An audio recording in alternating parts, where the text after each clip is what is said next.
Hello and welcome to DevFest 2020. I'm Jason Titus, VP of Engineering at Google, joining you from my home in California. Each year, we at Google truly feel the anticipation for DevFest. It's a one-of-a-kind series of developer conferences, and we're glad you can join us and the local developers within your community. Your local DevFest event this weekend is one of hundreds taking place all around the world right at this moment. And what makes DevFest truly unique is that it's run by volunteer community organizers on a mission to help other local developers grow and share a passion for Google technologies. Now, 2020 has been a year of radical change for people across the globe. But when difficult times came about, developers within this community came together online to plan a virtual DevFest where each local chapter could participate, helping each other teach and learn when we need to connect the most. And these connections can be so important. I can remember the first developer conferences I went to, where I met people who were already doing the kinds of things I dreamed of doing. They had started companies, built products, and I got to hear the stories of what had worked and what had gone wrong. And we hope that all of you will get to have similar experiences at DevFest this year. At Google, we've always believed that we are only successful when all of our users are successful. While Google and its products may plant a seed, it's developers like yourself who make the seeds grow and thrive. This community of developers has shown us firsthand how you're using technology to help each other during times of need. Let me introduce you to my teammate David to share with you some great examples. Welcome, David. Hi, Jason. Thank you. And welcome everybody to this year's DevFest season. I'm David McLaughlin, Director of Developer Ecosystems at Google. So I've been with DevFest since the very first year in 2010, when I was able to join a large percentage of them. Back then, they were a series of targeted events in just a handful of countries. In the years since then, we've had massive growth to countries all over the world. While I really do miss being able to join many of you in person this year, I'm happy to be able to continue this celebration of developers and tech in a new virtual format and bring people together to learn and to share what we're all building. Over the years, it's been great to see the apps and the solutions the broader community has built with the support of their local GDG chapters. We now have thousands and thousands of developers who are working to address real-world problems in their local communities. Particularly during the challenging times of COVID, I'm impressed by how much your work has made people's lives better. There's a few recent examples that truly stand out to me. Community developers from GDG West Sweden recently worked with the Swedish government to create Hack the Crisis, an event focused on designing, testing, and executing ideas in response to recent challenges. One of the finalists, named Remote and Gigs, helped modernize the Swedish government's employment website to match job seekers with remote work. Nearby in Romania, GDG groups organized a hackathon, gathering 270 different mentors and students from across 8 different countries. The hackathon brought together developers to save lives, to save communities, and to save businesses. Some of the winners included an online platform that connected volunteers with nonprofits across the region, a system to help doctors work with each other and to ease online consultations, and a personal assistant for health and nutrition tracking. Another cool app that they developed was Risk Alert, an app that alerts emergency rooms that a patient with a very rare disease is about to arrive so that the hospital can prepare for any special needs. In Asia, GDG Tainan initiated the mask inventory map at the start of COVID-19, which crowdsources mask inventory from local store data, combining it with the Google Maps API. The project was so popular that it caught the attention of Taiwan's government, inspiring them to publish public data APIs on mask inventory, managed by the government. Taiwan's digital minister has since encouraged the GDG Tainan chapter to create more than 100 different apps to help the local community. In India, GDG Cloud Pune used machine learning with TensorFlow and GCP to help their community with an app that remotely analyzes dental health and helps patients book at-home dental services. They've had over 300 trained images so far, and the developer community is working with local universities to gather more than 50,000 dental images to improve the application. In the Middle East, The region's largest International Women's Day event was held in April in Turkey by multiple GDG groups working together. They had over 2,500 attendees to the event, which included a raffle for online courses and talks in artificial intelligence and data mining. The event helped women across the community and across the region learn and apply their skills. And of course, here in the United States, the GDG Memphis chapter has joined GiveCamp, where software developers in the area donate their skills for nonprofits, as well as helping kids learn to code on the weekends. These are just a small sample of the ways that Google Developer Group chapters and communities like yours all over the world are learning together and giving back what they've learned to really help people's lives everywhere be better. I encourage all of you to continue, be in community with your fellow developers. Think about how can you use the skills and the tech that you're learning this weekend at DevFest, as well as the networks and the communities that you form, the new friends that you make. How do you combine all of these to make a difference in your own area? Now let's take a look at a really inspiring story from Uganda. It shows how a community member started learning about machine learning and ended up building a really nifty app using TensorFlow that detects diseases in plants and helps farmers reduce crop devastation. Take a look. Growing up in the city, I never expected to work in agriculture. But when fall armyworm attacked, it affected us all. Since its arrival in 2016, this crop pest has caused massive devastation. I've met farmers who have lost everything. Tubadde tukozzaako ddagala okulaba nti akako kulya ki kasooli naye akantu ako tekayinza kumalawo obulwadde obwo ssebo. So I wanted to use my skills as a software developer to help. At a Google Study Jam, we taught ourselves TensorFlow. We started by building an Android app on top of an open source API. The app allows farmers to spot infestations early, far beyond the capability of human eyes, and suggest an effective treatment. When I was younger, I didn't know what I wanted to do, but then I discovered app development, and I was excited to show people something they never thought possible. Machine learning gives us the advantage against fall armyworm, ultimately saving harvests and reducing pesticides. Kunkyusizaamu kubanga taata oba jjajja teyalina ennyumba y'ebbaati. N'ebbaati nazimba ennyumba yange nga tetoonya. Tulina essuubi ne tufuna embeera ennungi mu kulima. We are just getting started, and there are so many other sectors like health and education that machine learning could really improve. Farming is a crucial aspect of life in Uganda, and I feel proud I'm part of a team driving to ensure our culture can continue.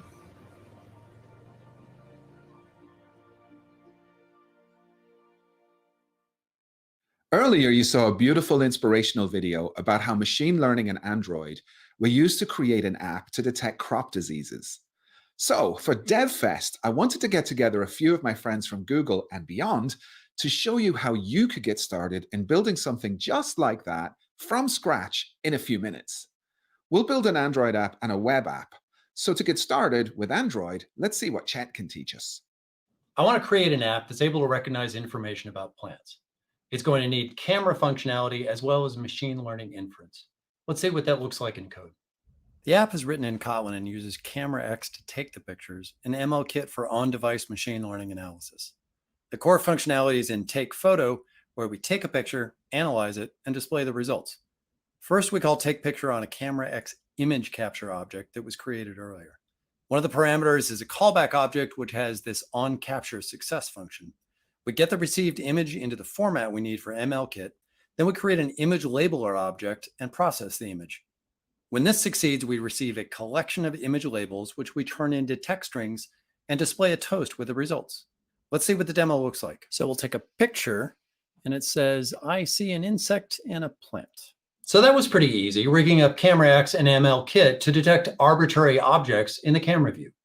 But the results were pretty generic because the data set didn't have enough information about our domain. So let's dig a little deeper. Okay, let's go deeper. Now we need a model for something very specific, detecting diseases in bean plants instead of cassava. Let's explore how to build it. On this guide, we'll use some of the great TensorFlow tooling available. Let's start with Colab.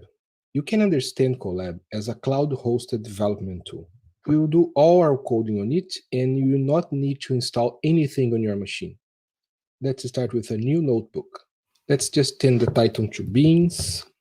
We will need to install some packages that we are going to use later.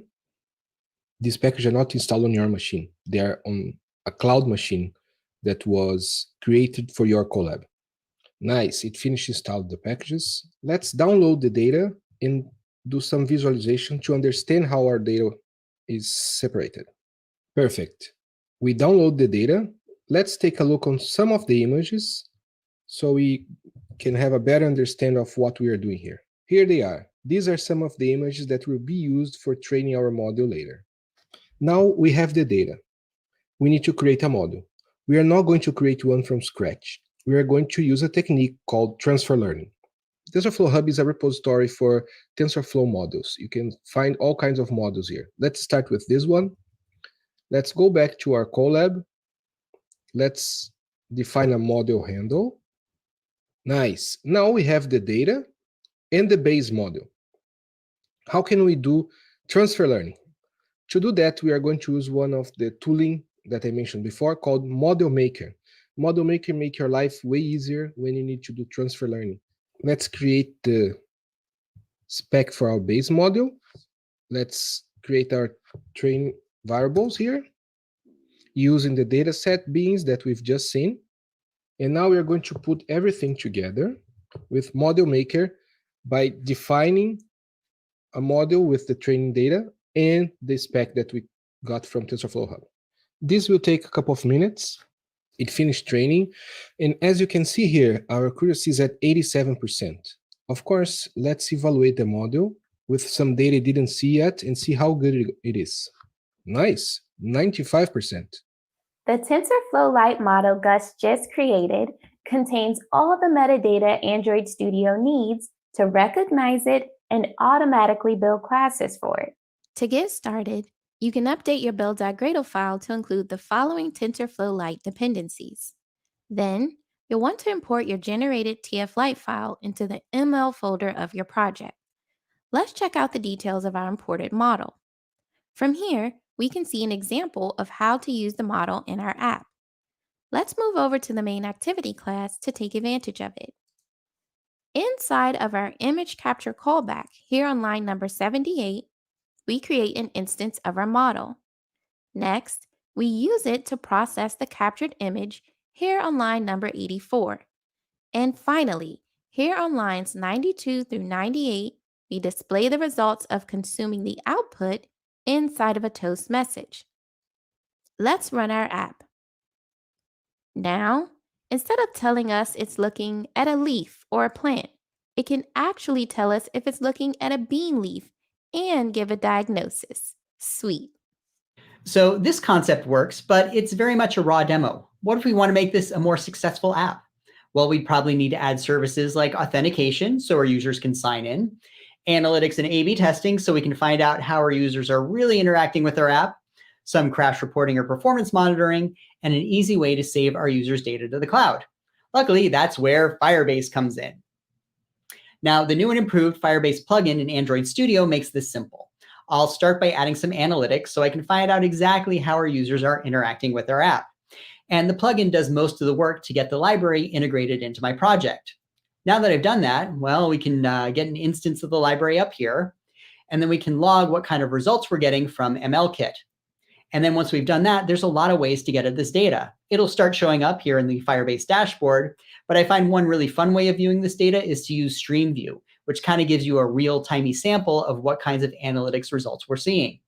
Looks like I've already recorded several of these select content events, and I can dig into these event properties and see what kinds of results our users are getting, and I could start using that information to maybe refine my MLKit model or A/B test different alternatives. Firebase helps you build better apps, and analytics is just the tip of the proverbial iceberg. Maybe we could let our users upload their own pictures and store them in the cloud using cloud storage for Firebase. There's so many possibilities. This is a sample app, but if we were to productize this, it's important to keep in mind how our AI design decisions impact our users. For instance, we need to consider if and/or how it makes sense to display confidence intervals to help your users interpret the ML model output. Or say how you design the onboarding experience sets user expectations for the capabilities and limitations of your ML-based app, which is vital to app adoption and engagement. For more guidance on AI design decisions, check out the People Plus AI Guidebook at pair.withgoogle.com/guidebook. This use case focuses on plant diseases, but for other use cases where our ML-based predictions intersect with people or communities, we absolutely need to think about responsible AI themes like privacy and fairness, which you can learn more about at tensorflow.org/resources/responsible-AI. And don't forget about the web. I built a PWA that can be installed across all your users' platforms. It combines the web camera with TensorFlow.js, and by integrating machine learning, we can make an amazing experience that runs across all browsers. Now let's take a look. We have our standard project layout with a HTML file, a manifest, and a service worker to make it a PWA. We have some styles to make it look good, and our data folder that contains our TensorFlow configuration and trained model that we're going to use in the app. Now to the heart of the project. Let's go back to the HTML file and see what's happening. We're also loading a webcam object. This is just a class that wraps some boilerplate logic to make it easier to pass camera data from getUserMedia to TensorFlow. And now let's dive into our app logic in index.js. So I'm just going to use Chrome and the debugger here. And this is only so you can kind of see how easy it is to integrate machine learning into your application.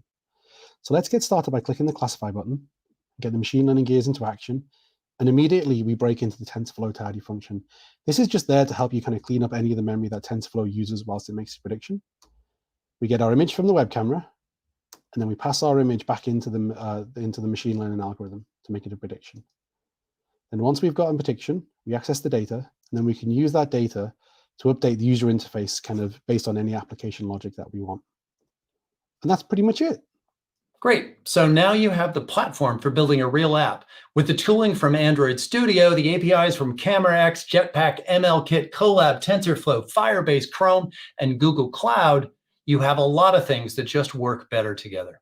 This isn't a finished project by any means, just a proof of concept for how a minimum viable product with a roadmap to completion can be put together using Google's developer tools and APIs. You might also want to open source this project too, so developers can suggest improvements, optimizations, and even additional features by filing an issue or sending a pull request. It's a great way to get your hard work in front of even more people. We'd love to help you with this, and you can learn more about the process at opensource.guide/starting-a-project. Indeed, we've already open sourced the bean disease sample we discussed in this video, so you can have a great place to start. Thanks, Pooja. And as you mentioned, open sourcing a project is a great way to make it grow and inspire people to adopt and extend it. If you want to learn more about what you've seen in this video, please visit us at developers.google.com. Hi, developers. My name is Annie Jean-Baptiste, and I'm the head of product inclusion at Google. The demo you just saw shows how Google's products can come together to create an amazing app. But what about product inclusion? You may be wondering, well, what is product inclusion and why is it important? At Google, we believe that giving power to new voices is the core of innovation. When we bring an inclusive lens to the product design process, we amplify underrepresented voices and allow all users to feel seen and validated in the moments that matter for them. We look beyond ourselves and seek out diverse voices to shape the products that we build. We also believe that we have a responsibility not to disappoint our users, no matter who they are, what they look like, how much money they make, who they love, how old they are, or anything that makes them them. And when we make difference the new normal, we will usher in new opportunities to grow our business by earning the love of all of our users. So whether you're 1 or 105 years old, live in a city or a remote village, on Wi-Fi or cellular service, Google is there for you to make sure you have the answers you need when you need them. Product inclusion is exactly what it sounds like. bringing an inclusive lens throughout the entire product design process to create more inclusive products for our users. And so when you're developing your own apps, I challenge you to incorporate the principles of product inclusion into the design process, because we believe that you can do well and do good by being intentional about including underrepresented voices at key points in the product design process. Remember, those closest to the problem are also closest to the solution. You can learn more about product inclusion at Google by visiting accelerate.withgoogle.com. Thanks. Hi, everyone. My name is Jen Cole, and I'm the Global Developer Communities Program Manager at Google. Now it's time to meet and hear from your local developers. So, what can you expect next from your local DevFest? We'll have technical talks, breakout sessions, networking opportunities, and more. These sessions will cover a variety of technologies, such as Android, Google Cloud Platform, machine learning with TensorFlow, web, Firebase, Google Assistant, and Flutter, with speakers from Google, women tech makers, Google developer experts, and your local community.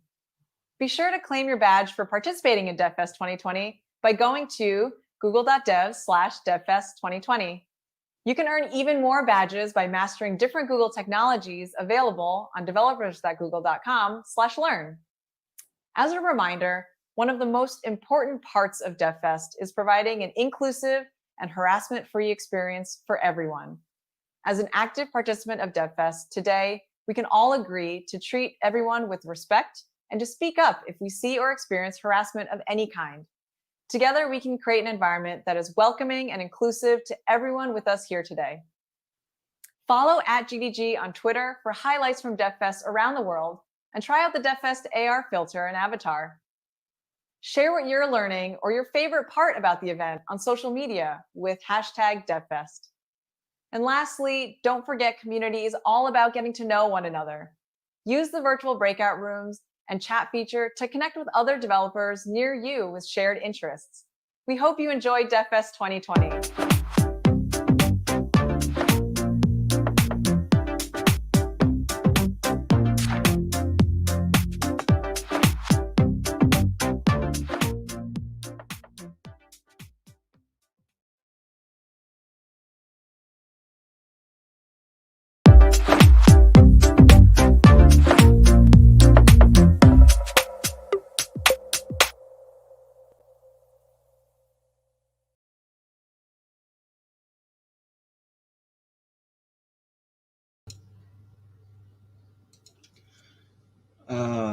Oke, selamat pagi semuanya.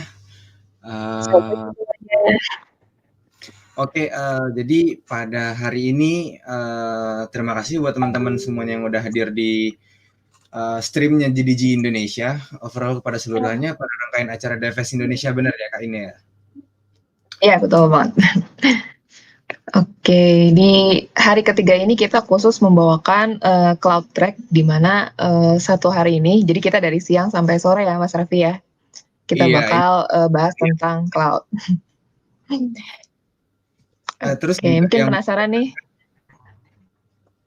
Iya, bisa mungkin Mas Raffi dari perwakilan GDG mana nih, sebelum kita mulai? Sebelumnya kita belum perkenalan ya. Baik teman-teman semuanya, perkenalkan nama saya Raffi, perwakilan dari GDG Cloud Jakarta. Oke, kalau Mas Raffi dari GDG Cloud Jakarta, perkenalkan nama saya Ina, saya perwakilan dari GDG Cloud Bandung. Ya, sebenarnya DevFest ini kan 4 hari nih Kak Ina. Jadi hari ini tuh sebenarnya agak berbeda dari 3 hari yang lainnya. Kenapa tuh berbedanya Kak Ina? Berbedanya adalah karena kalau misalnya kemarin kita sharingnya lebih ke web sama mobile, kalau sekarang kita lebih share ke cloud, dan time box kita juga berbeda. Kalau kemarin kan malam-malam ya, kita juga sekarang mulainya agak pagi nih, jam 11. Terus kenapa kita sebut ini DevFest Cloud Indonesia? Karena kita tergabung dari 3 chapter ya, Mas Raffi? Iya, benar. Chapter. Iya, ada satu chapter yang belum kita sebutin, yaitu dari GDG Cloud Surabaya. Tapi sebelum kita memperkenalkan nih siapa aja sih tim-tim di balik DevFest Cloud hari ini, kita mungkin bakal run through dulu. DevFest itu pertama dimulai tanggal 15 Oktober, benar ya Kak Ina? terus kemarin di 16 Oktober. Oktober, dan hari ini 17 Oktober, dan ditutup besok di 18 Oktober. Ya, besok. Terus sebelum kita mulai acara, mungkin kita langsung ngambil sesi perkenalan dari seluruh perwakilan GDG Cloud Indonesia mungkin kali ya Kak Ina ya. Boleh. Biar pada kenalan. Mungkin dimulai dari yang Jakarta dulu. Sebenarnya di Jakarta ada 2 orang ya, saya sendiri, dan satu laginya kebetulan tadi lagi sakit. Mungkin kita bisa doain biar cepat sembuh ya untuk Kak Nabila yang hari ini. Amin. Mungkin langsung ke Bandung Kak Ina. Oke, di Bandung sendiri kita sebenarnya ada 4, cuman untuk hari ini nanti mereka kayak gantian gitu, bakal jadi MC untuk setiap speakersnya. Cuma di sini kita udah ready, ada Mas Krisna sebagai lead dari GDG Cloud Bandung. Halo Mas Krisna. Halo Nak. Nanti habis dari sini Mas Krisna juga bakal jadi host untuk speakers kita yang pertama. Ada juga Farhan, ada juga Mas Ray, itu juga dari GDG Cloud Bandung. Nanti para ini bakal MC untuk yang Mas Imre ya. Jadi tetap stay di YouTube, teman-teman, jangan leave dulu. Dan jangan lupa juga besok kita masih ada agenda untuk DevFest yang hari terakhir ya. Oke. Itu untuk dari GDG Bandung. Terima kasih teman-teman Bandung. Kita langsung aja nih dari perwakilan Cloud yang ketiga. Kita panggilin mungkin perwakilan Surabaya, Mas Doni. Halo Mas. Halo Mas Doni dan Mas Tegar ya. Halo. Oke. Di Surabaya nanti jam 12.55 ya. 12.55 nanti. Iya. Nanti di host sama aku, terus MC-nya Tegar nanti. I see. Untuk Surabaya, gimana Mas Raffi? Untuk di Surabaya aman? Gimana keadaan Surabaya sekarang Mas Doni? Aman. Kalau Tegar di Sidoarjo apa di Surabaya? Sekarang lagi di Sidoarjo. Jadi walaupun kita GDG namanya GDG Surabaya Sidoarjo ya. GDG Jawa Timur. Surabaya Sidoarjo. GDG Cloud Jawa Timur ya. Ya, bisa bilang gitu mungkin. Kalau Jakarta kan provinsi tuh. Bisa kita. Iya. Mungkin teman-teman juga yang udah join bisa absen di sini dari daerah mana aja. Siapa tahu biar kita saling kenal juga ya. Iya. Bisa absen di live comment. Aku ada ngelihat baca komen di YouTube-nya sih Kak, kayak nanya GDG ada grup sosmednya nggak Kak? Itu kalau menurutku pribadi kita lebih prefer ke daerah masing-masing ya. Biasanya ada yang bikin Telegram, ada yang bikin Meetup. Itu depends ke daerahnya masing-masing. Kalau di Surabaya gimana nih Mas Doni? Di Surabaya masih kita pakai page-nya dari Google ya. Jadi visit aja gdg.community.dev, itu cari aja GDG Cloud Surabaya. Nanti update segala info dan event ada di sana. Nah, itu buat teman-teman yang di grup komentar, di kolom komentar. Itu bisa nyari yang semua sih, Cloud Jakarta, GDG Jakarta biasa, GDG Cloud Bandung, GDG manapun itu seharusnya ada di page-nya gdg.community.dev itu. Ya. Oke, kembalikan ke Mas Raffi ya berarti ya. Kita menghilang dulu. Bye. Ya, terima kasih. Sampai jumpa nanti ya. Siap. Kayaknya ini di komentar udah rame banget ya Kak Ina ya? Iya, udah banyak banget nih. Dari Kuningan, dari Cawang. Iya, kalau saya sendiri dari Cimahi sih. Berarti sekarang mau bawa nama Jakarta, lebih nggak di Jakarta sih sebenarnya. Iya, banyak yang WFH juga ya, jadi pada balik ke kampung halaman. Oke deh, mungkin penasaran nih, speakersnya kira-kira siapa aja nih, Mas Raffi? Oh iya, jadi kan kita dari pagi sampai sore nih. Iya, bakal seharian. Jadi kalau nanti yang mau sambil makan itu boleh bebas ngapain aja. Dan yang pertama itu akan dibuka dari Bandung, benar ya Kak Ina? Dari Bandung Ya, akan betul. 3 speakers. Yang pertama ada Kak Sato, Mas Hermi, dan Mas Imre. Ini pasti udah pada kenal-kenal semua nih, orang-orangnya pada keren-keren semua nih. GDG Cloud Bandung. Oke, selanjutnya dari GDG Cloud Bandung, seperti tadi dijelaskan dari Mas Doni, ada GDG Cloud Surabaya yang akan membawa speakers Mas Randy Bambang Junior ya. Ini juga udah, pasti teman-teman udah pada kenal juga sama Mas Randy. Lalu nih dari GDG Cloud Jakarta nih Mas Raffi. Iya, Ada dari siapa? Jakarta itu kita bawa 2 speaker dan alhamdulillah dua-duanya international speakers ya. Jadi buat yang Wah. tolong kerjasamanya. Ya, kita membawa speakers. Yang pertama itu Wei Yuan Liu dari Singapura dan ada Randy Gupta. Jadi buat yang belum tahu bisa di-googling dulu mungkin untuk soalnya nanti kita ada di question and answer ya Kak Ina. Ya, betul banget. Jadi bisa kayak nyari tahu nih background-nya pembicara-pembicara DevFest Cloud Indonesia hari ini tuh apa aja biar pertanyaannya kalau yang beruntung dan bagus nanti bisa ditampilin langsung nih di live stream-nya Cloud DevFest Indonesia hari ini. Oh iya, satu lagi sebelum panggil pembicara pertama nih, kita hari ini tuh stream live di 3 channel YouTube yang berbeda di channel Indonesia, GDG Cloud Bandung dan di GDG Jakarta, gitu. Oke, kita langsung sambut aja nih pembicara pertama atau gimana? Udah siap belum nih dari GDG Cloud Bandung? Kita kan akan memberikan sesi pertama nih kepada GDG Cloud Bandung untuk nge-represent pembicara yang udah disiapin yang paling keren-keren nih dari GDG Cloud Bandung. Kita panggil dulu kali MC untuk GDG Cloud Bandung. Iya. Kita undang lagi Mas Krisna ya.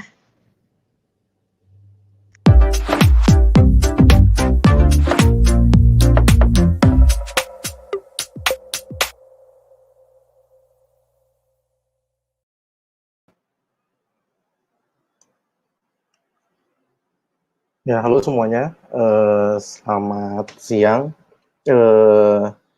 Ya, ini karena GDG Cloud Bandung yang pertama, jadi saya akan mulai untuk memperkenalkan beliau, karena kita juga mengundang beliau ini dari luar, dari Jepang, terutama ininya. Sebenarnya topik akan dibawa itu adalah bagaimana teman-teman semua itu menggunakan pembelajaran mesin dan juga intelijensi buatan di dalam Google Cloud. Jadi nanti teman-teman akan coba belajar bagaimana di-deploy machine learning modelnya itu ke dalam Google Cloud menggunakan ML Ops. Lalu mungkin presentasinya akan dibawakan dalam bentuk bahasa Inggris, tapi teman-teman feel free to ask in bahasa karena aku akan membantu untuk mentranslate ke dalam bahasa Inggris. So without further ado, I will inviting Kasato from Japan. Hello, Kas. Hi, can you hear me? Hi. So how are you today? I'm good. How about you? Yeah, I'm really good for this day. Yeah, really excited to inviting you here. So yeah, you presenting about machine learning and how it will be deployed to productions, right? Yeah. Okay, so I'll put your screen into the stream. So yeah, you can start with your presentation Okay, now. thank you. Okay. Hi everyone. Thank you for taking your time for my session, Productionizing ML with ML Ops and Cloud AI. I'm Kaz, based in Tokyo. So I have been working at Google Tokyo office for like 9 years. And for last about 5 years, I have been working as a developer advocate for Google Cloud team. I'm focusing on the cloud AI products and machine learning products. Okay. So today I'd like to discuss these topics. First, I will introduce what is ML Ops, productionizing the machine learning disturbing systems. And then I will discuss how you can build a scalable and production-ready machine learning development environment for data scientists and ops team. And then I will discuss what are the gaps between the POC systems or prototype systems and production system and how to fill the gaps. Lastly, I will introduce how you can establish the practice of machine learning lifecycle management. So let's get started with the ML Ops. What is ML Ops? And I started talking about ML Ops about 3 years ago. the first session, MLOps session by myself was a session I had in like 2 or 3 years ago at Google Next, Cloud Next San Francisco. And why I started this discussion was that I learned many things from a senior data scientist and software engineer at Google. And he has been operating one of the largest machine learning systems at Google for over 12 or maybe 13 years. And he said, launching the machine learning system is the easiest part. The hardest part is keep operating the system for many years, because the real problems with the ML system will be found while you are continuously operating it for the long term. So we thought the practices we have learned with the DevOps in the software industry can be also applied to the machine learning systems. What is DevOps? DevOps isn't all about unifying software development and software operation by using the automation and monitoring for all the steps for software construction, integration, testing, and deployment. And many people misunderstand that DevOps or MLOps can be only applied to the ops people operation. But actually, the DevOps is not only applied to the ops people. Actually, it's a transformation of dev part. Because we can remember that like over 10 or 20 years ago in the software or web development industry, many developers or software engineers didn't care so much about the ops teams or ops infrastructure. So people would just write the software and pass it to the ops team. But if there's any problems happening in the production systems, ops teams don't have much way to solve the problems without the dev team's help. So that's the reason why the practice of DevOps has been created.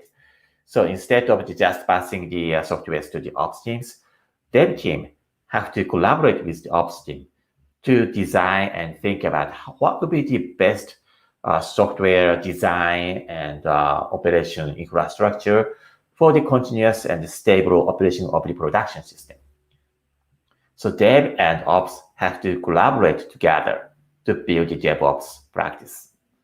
So same thing can be said to the MLOps. MLOps is not only for the ops team. It's not only about building an ML pipeline, but also it can be also applied to the practices by the data scientists and researchers. Development, by development in the machine learning system, it means the machine learning, for example, training of the model or designing the model. So researchers, data scientists have to collaborate with the ops team to strongly utilizing, advocating the automation and monitoring at all steps of the machine learning system construction, integration, testing, and deployment of the machine learning system. And when I talk about ML ops, I usually talks about the topics that is learned with a couple of the Google publications. So one important Google publication is this one, Machine Learning, the high interest credit card of technical debt. This publication paper is written by one of the largest machine learning based the service from Google, and written by those software engineers. Another important publication is Rules of Machine Learning, Best Practices for ML Engineering. So I've read those publications and I learned a lot. And also I've learned a lot from the internal discussion with the Google software engineers. So that the topics I will cover today is based on these the learnings at Google. So let's get started with discussing about how you can build a scalable machine learning development environment. The reason why I discuss this is that I have seen many anti-patterns code depending on the ML superhero in past customers or clients. Depending on the ML superhero can be an ML researcher who can read all the hard ML research papers published at archive and understand that. And also they can write the Python code or Java code or Go code to build a data ingestion or ETL infrastructure, like writing a SQL on a BigQuery to read the training data, and then using the data flow or Apache Spark for the large-scale preprocessing, and so on. And also, the superhero can build an infrastructure for production system, the scalable the production system with the container technology. And also, they can be a product manager who can define what are the requirements for your machine learning system, and talk to the executives or stakeholders in the enterprises to explain what is the benefit they would get or users would get by using the machine learning model. And the ML superhero have to do this from POC to production, because there's no other people who can replace the ML superhero. And in early days of the machine learning adoption in enterprises or organizations, we have seen many superhero people has been building the POC system and production system and so on, but it doesn't scale for production. Because especially for the large enterprises, there could be not only a 1 or 2 machine learning projects, but there would be like a 5 or 50 or 500 different machine learning projects to solve each different projects problems in the different departments. So the superhero pattern doesn't work. Instead, you have to build a scalable ML AI team where there's no dependent on a single person. Instead, you can have the multiple roles like data engineers, data scientists, machine learning engineers, developers, and business analysts, so that you can split the responsibility of the whole machine learning system into the multiple roles. For example, data engineers should be responsible for building a scalable setup for the ingesting the large scale training data, writing a SQL with BigQuery for ingesting, extracting the training data, and apply some pre-processing on the training of the large scale data. At the same time, maybe data scientists or ML engineer can focusing on the designing the machine learning model itself and achieve the high accuracy. And also, the ops engineer can be responsible for the large-scale continuous training, like building a machine learning pipeline, or the model analysis or data analysis. The validation is important. Also, the deployment or serving, how you can build this scalable serving infrastructure with the monitoring and alerting system. So this is how the enterprises can build a scalable machine learning team. So let's think about one scenario where the data scientist is visiting a cubicle of the ops team for asking to bring his the POC notebook, POC systems into the production system. So ops teams have to solve many different problems that fills the gaps between the POC or prototypes and the production system.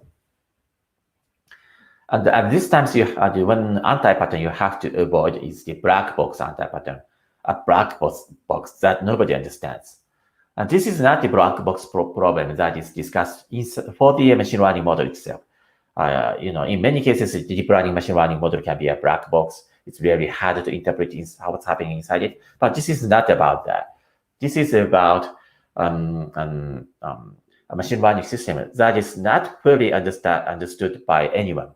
For example, researchers or data scientists would be understanding about what's happening, what is the behavior of the machine learning model itself. But once data scientists pass the model to the production or ops team, then maybe they would not care about what's happening in the infrastructure systems. At the same time, the ops engineers would understand what is happening in the infrastructure, the production serving system, but maybe they don't care or they don't understand what's happening inside the machine learning model. So in this case, there's nobody who understands everything in the production systems. You need to have some person who understands what's happening inside the machine learning model as well as what's happening inside the infrastructure. So at Google, a hybrid research approach where engineers and the researchers are embedded together on the same teams, This practice has helped reducing this kind of source of friction significantly. And there's another scenario where the ops engineer would think about how they can build a great machine learning platform that could be shared with both data scientists and ops team. So in early days, in many cases, the data scientists or researchers would spend their times on building their own homebrew data scientist development environment or deployment and production environment. But if you want to make everything scalable and robust, then you have to build a machine learning platform that could be shared with the multiple stakeholders, data scientists, ops team, data engineers, ML engineers, and so on. So one solution could be using the cloud services. So this is the reason why Google Cloud has provided a product called Cloud AI Platform. That provides the multiple different functionalities and components inside it, such as the data labeling, deep learning VM, or notebooks, Kubeflow pipelines, training and prediction, and so on. And in near future, we'll be releasing more and more the new functionalities in AI platform. And also those new functionalities can be easily integrated with the other Google Cloud products such as BigQuery, Dataflow, DataPrep, Dataproc, and Data Studio. Another product I want to introduce here is TensorFlow Enterprise. This is a commercial version of the open source TensorFlow product that is fully optimized for running on the Google Cloud. So what are the benefits you would get with the AI platform and the TensorFlow Enterprise? Let's think about another scenario. For example, when the data scientist is visiting the cubicle again to ask for a GPU machine with everything installed, like a CUDA drivers, TensorFlow, PyTorch, everything's installed. Maybe by noon, because he has to finish the training job in a couple of days. But it doesn't scale, it doesn't work in large enterprises because the ops team really want to make sure that those GPU servers, expensive GPU servers, are fully utilized by all the data scientists. And also those technicians in the ops teams may want to standardize the software stacks or the hardware stacks and give a professional support against that.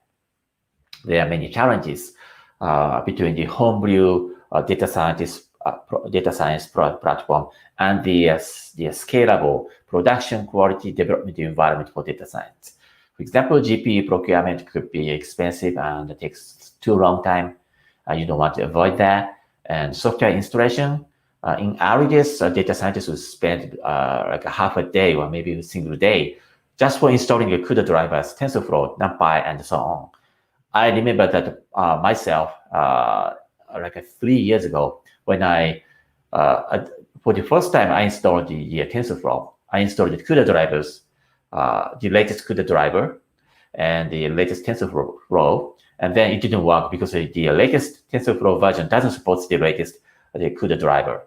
So you have to install the one previous version of the CUDA driver.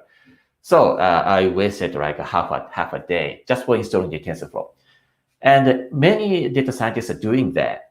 And that's the reason why the ops team or technicians in the enterprises cannot provide the proper technical support for those the GPU machines, because there could be many different versions of the softwares or many different software stacks for each data scientist.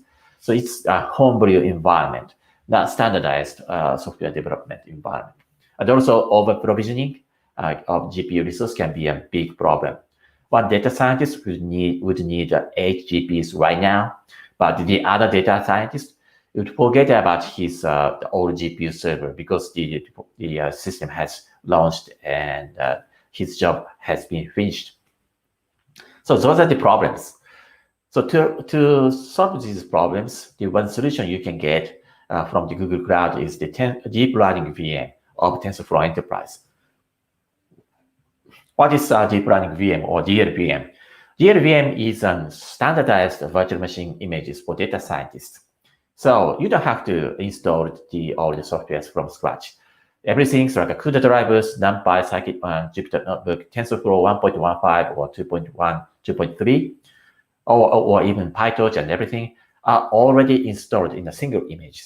So you can just click a couple of the buttons to create a new computer engine instance with these all softwares installed already, and it's guaranteed to work by Google. It's because it's a commercial product, commercial version, but virtual machine images is supported, and we provide the professional technical support. And because it's the virtual machine images can be easily deployed as a computer engine instance, or could be easily used with the AI platform notebook, which is a managed version of the Jupyter Notebook on Google Cloud. And also you can get all the benefits from the cloud, such as the preemptible GPUs. Preemptible GPUs are GPUs with lower priority. So compared with the standard GPUs, the preemptible GPUs would have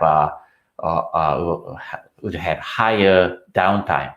For example, if you are using the preemptible GPUs, it's possible that maybe that GPU instance could be shut down abruptly, maybe a couple of times in a day. So it's not so useful for interactive usage.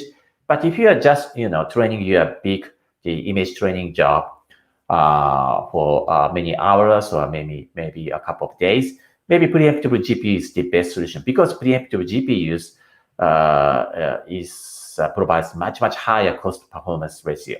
It's 1/3 of the cost of standard GPUs. And also you can utilize the tensor processing unit, TPUs, that is the AI processor developed by Google.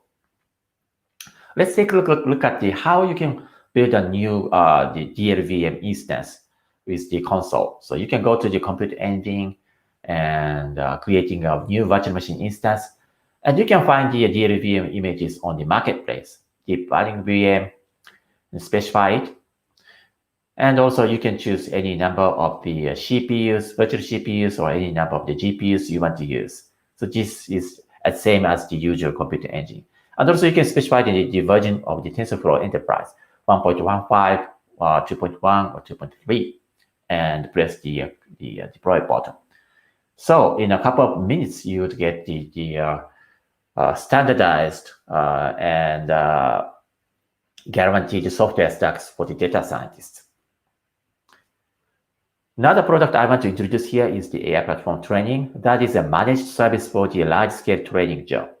So if it's a small-scale training job, maybe you don't want to use this product.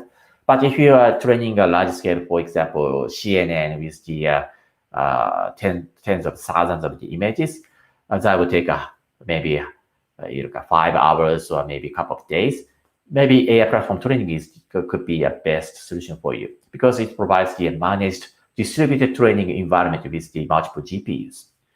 So if you have to use the 5 GPU nodes or 10 GPU nodes or even 50 or 100 GPU nodes, then usually you have to hire another bunch of people for building a distributed training environment itself. It's not so easy task for data scientists. So instead, you can just press some buttons and use the AI platform training for starting the distributed large-scale training without any the hassling, struggling with the clusters. And also, this product provides the state-of-the-art and automated hyperparameter tuner. That is based on the hyperparameter tuner we have been using inside Google for many years. Okay, let's take a look at what are the gaps between POC system and the production system, and how to fill the gaps between them. Let's think about the portability and the scalability. For example, data scientists will be sometimes focusing more on the accuracy or higher metrics on your machine learning model, not focusing on the optimizing for higher scalability or higher portability of the system. So even though maybe the data scientists were able to build a great high accuracy machine learning model, it's possible sometimes it doesn't. It's not scalable or portable enough to support the 10 million users, because there are many gaps between them.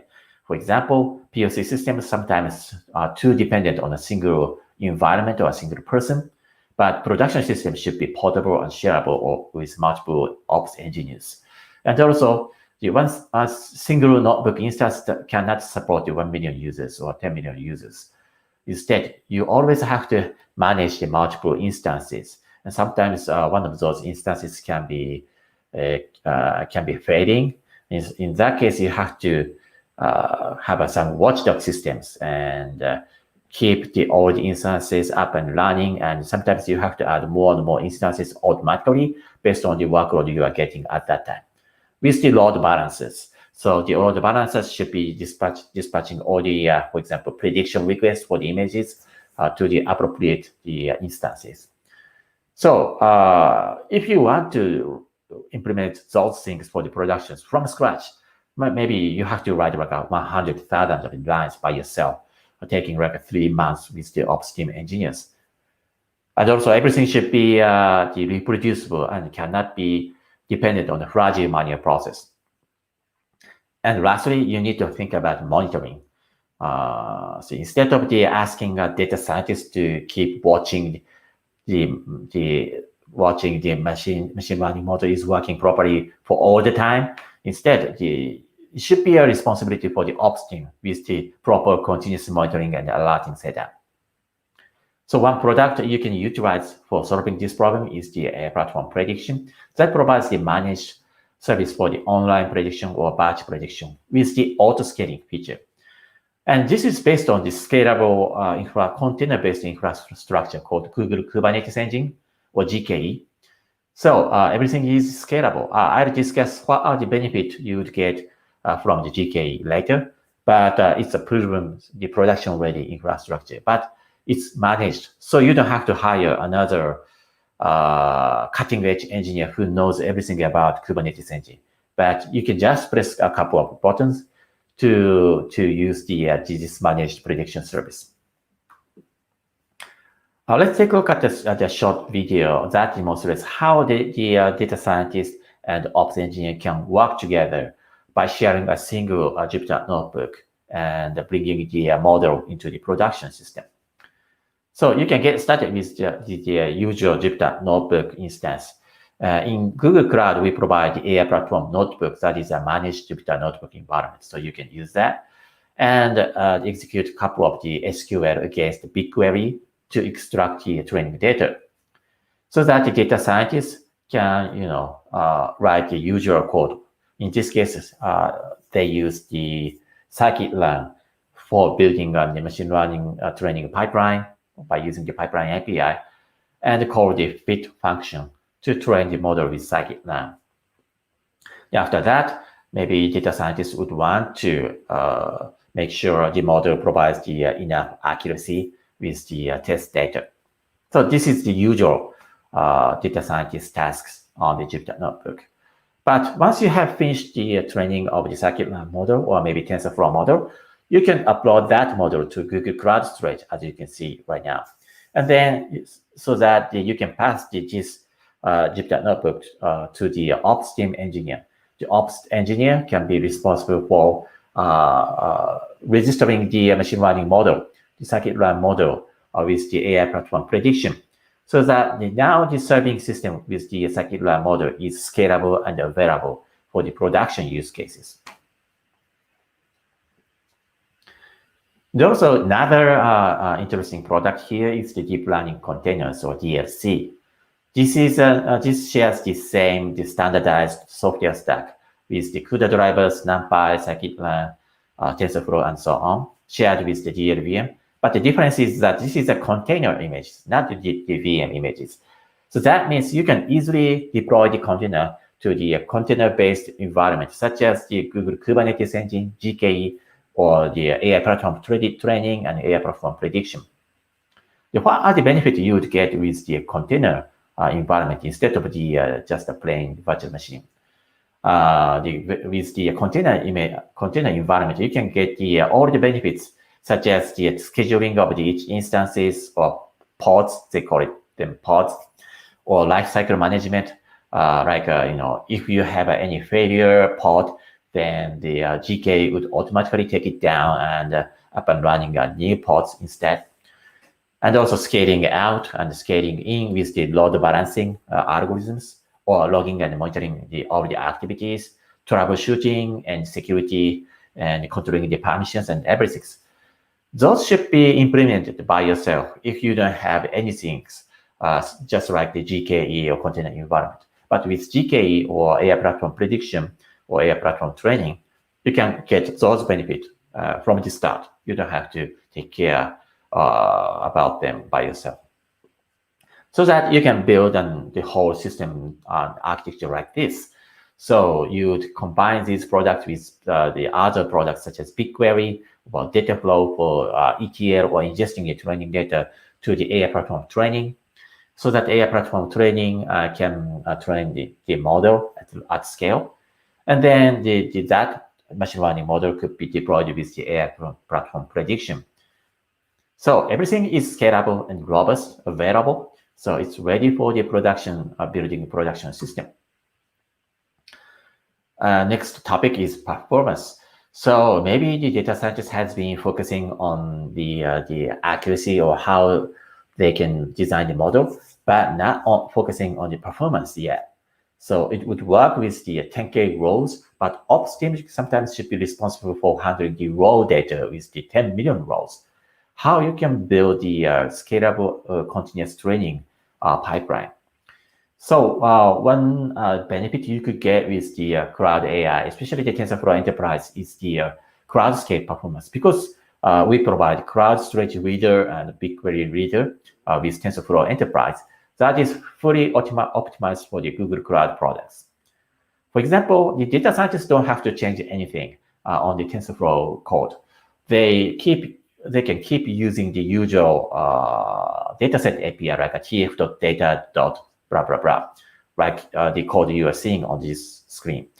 The only difference is that you can specify the URI of the Google Cloud Storage, like a gs:// blah, blah, blah. So that the TensorFlow Enterprise binary can detect that and tries to get the optimal performance on reading the data sets from Google Cloud Storage, like having the multiple threads for reading the data in parallel. And you can get the same benefits with the BigQuery as well. So you can use the BigQuery Reader client API to execute a query on BigQuery. And when you are reading the result set, you can let the TensorFlow Enterprise optimize the performance from reading the data from BigQuery. For example, with the Google Cloud Storage Reader, you can get almost double performance, like this graph. And that means you can pump much more data to the GPUs for the better GPU utilization rate. As you can see on this graph, we were able to observe the 30% increase on the GPU utilization rate when you are running the same training job with the P100 GPU. And also, you can get the technical support. TensorFlow is an open source tool, so there's no good way to get the professional technical support. But TensorFlow Enterprise is a commercial product from Google Cloud.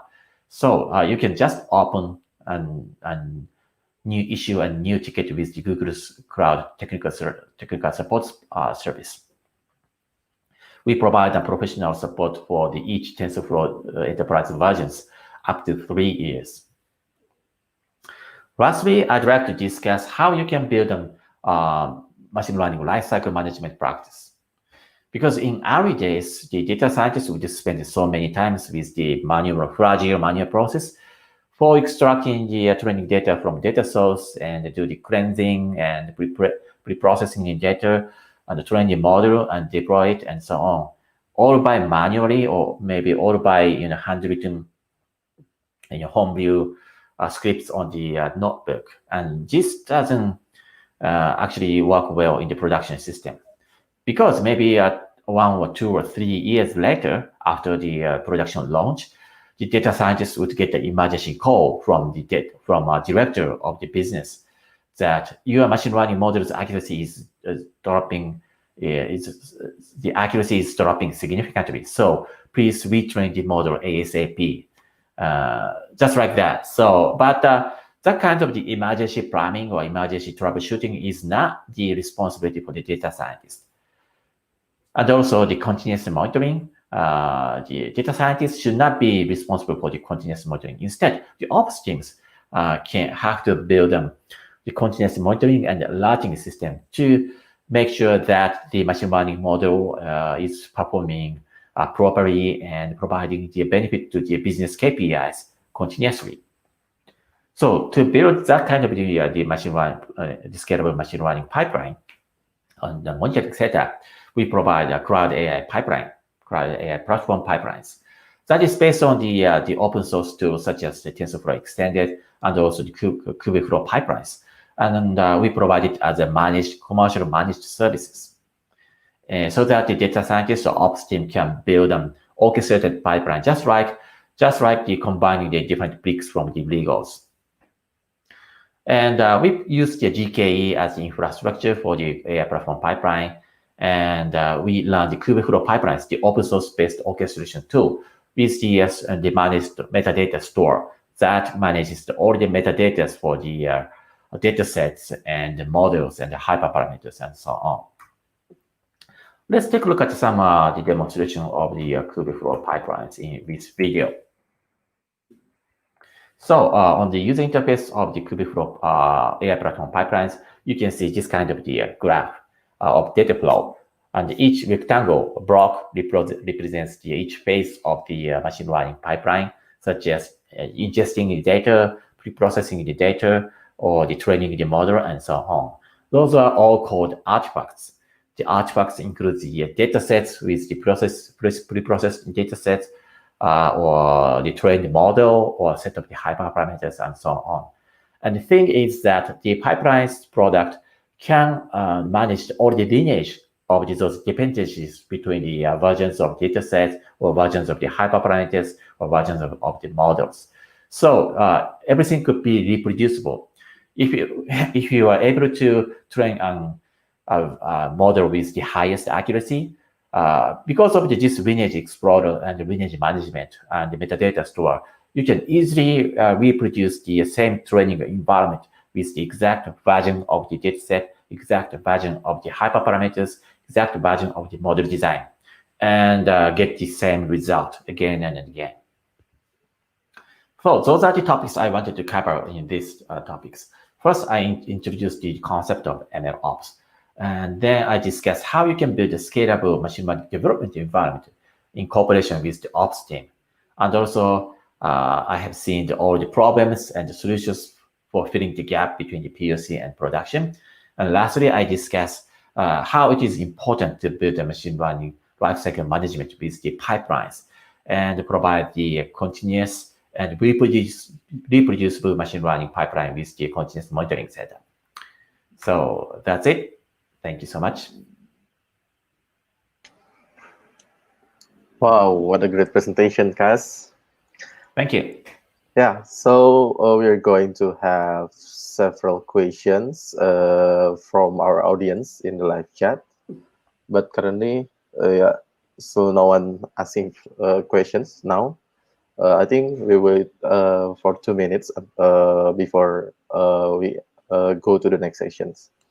Yeah, I really love the concepts about like how the machine learning, like the machine learning superheroes usually handle a lot of things until to the software developments. And yeah, with the machine learning ops, we can separate the concerns between each unit, like data scientists and also the machine learning engineers, and also the software development teams, and also the scalability teams, or like DevOps in the productions. So yeah, we have the first question from Doni. Okay, so yeah, how long and how often we need to update our machine learning models? Do you have any tips and tricks to use AI platform on GCP? Okay, yeah, this is a great question. And that is called refreshment requirement. And this is another practice you can learn with the published paper with the Google Cloud, Google Machine Learning Engineers. And because yeah, it's totally depending on the business requirement.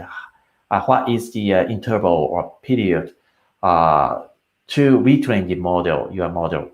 For example, maybe, for example, if you are training a natural language processing model or voice recognition model, maybe you don't have to retrain the model every day, you know, maybe because the voice recognition wouldn't change every day.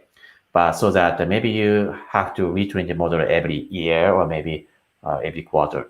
But if you are building a recommendation system for the retail business, then it's possible that you may want to retrain the model every day, because every day the trend of the your retailing business, like which product or which foods or food items or which apparel items are sold to the what kind of those the activities in the retail business could be changing every day. And I've seen one customer who built a news aggregation site in Japan, and they retrained the model every 5 minutes because they really wanted to reflect the activities happening right now in real time. So they have built everything with the streaming processing systems. So it's totally depending on the business requirement, but it's really important to understand that you have to define what is the refreshment requirement for your business. And based on that, you can start designing your machine learning pipeline. Alrighty. So yeah, it depends on the business itself, like how fast you will deliver the machine learning models, and also like how long does your team to research the data, the training data, and so to training it to the model. Yeah. I think there's no questions, but I want to I want to have a conversation with you, like maybe with the machine learning orchestrations and also containerizations, like how we make from the setup from the managed environments like in VMs into the GCP, like we can make like controllable environments, like like you said, you install the CUDA drivers but not compatible with the current TensorFlow versions. Yeah, I also personally having that problems in my local device right here, but yeah, with the GCP it will be the better solution for that. Yeah, that is a great question. And actually, using container itself doesn't solve all the problems. By using containers, it may be much easier to make it portable. But as you mentioned, maybe for each machine learning project, it's totally depending on the one machine learning project can be dependent on the many different APIs in the environment. So the one interesting project is what was that? Kubeflow fairing. There's a project called fairing in the Kubeflow project. And Kubeflow fairing is a project for standardizing the API for like training jobs. That is portable across the different environment, like local Docker runtime or the GCP containers, GKE or the AWS. So maybe you may want to take a look at the Kubeflow fairing. That doesn't solve all the problems yet, but that is one effort they are doing right now to mitigate the problem. Yeah, I think that's another like no vendor lock-in solutions for the machine learning in cloud. I think that's all today for closing up our sessions. Thank you so much, guys, for joining us today.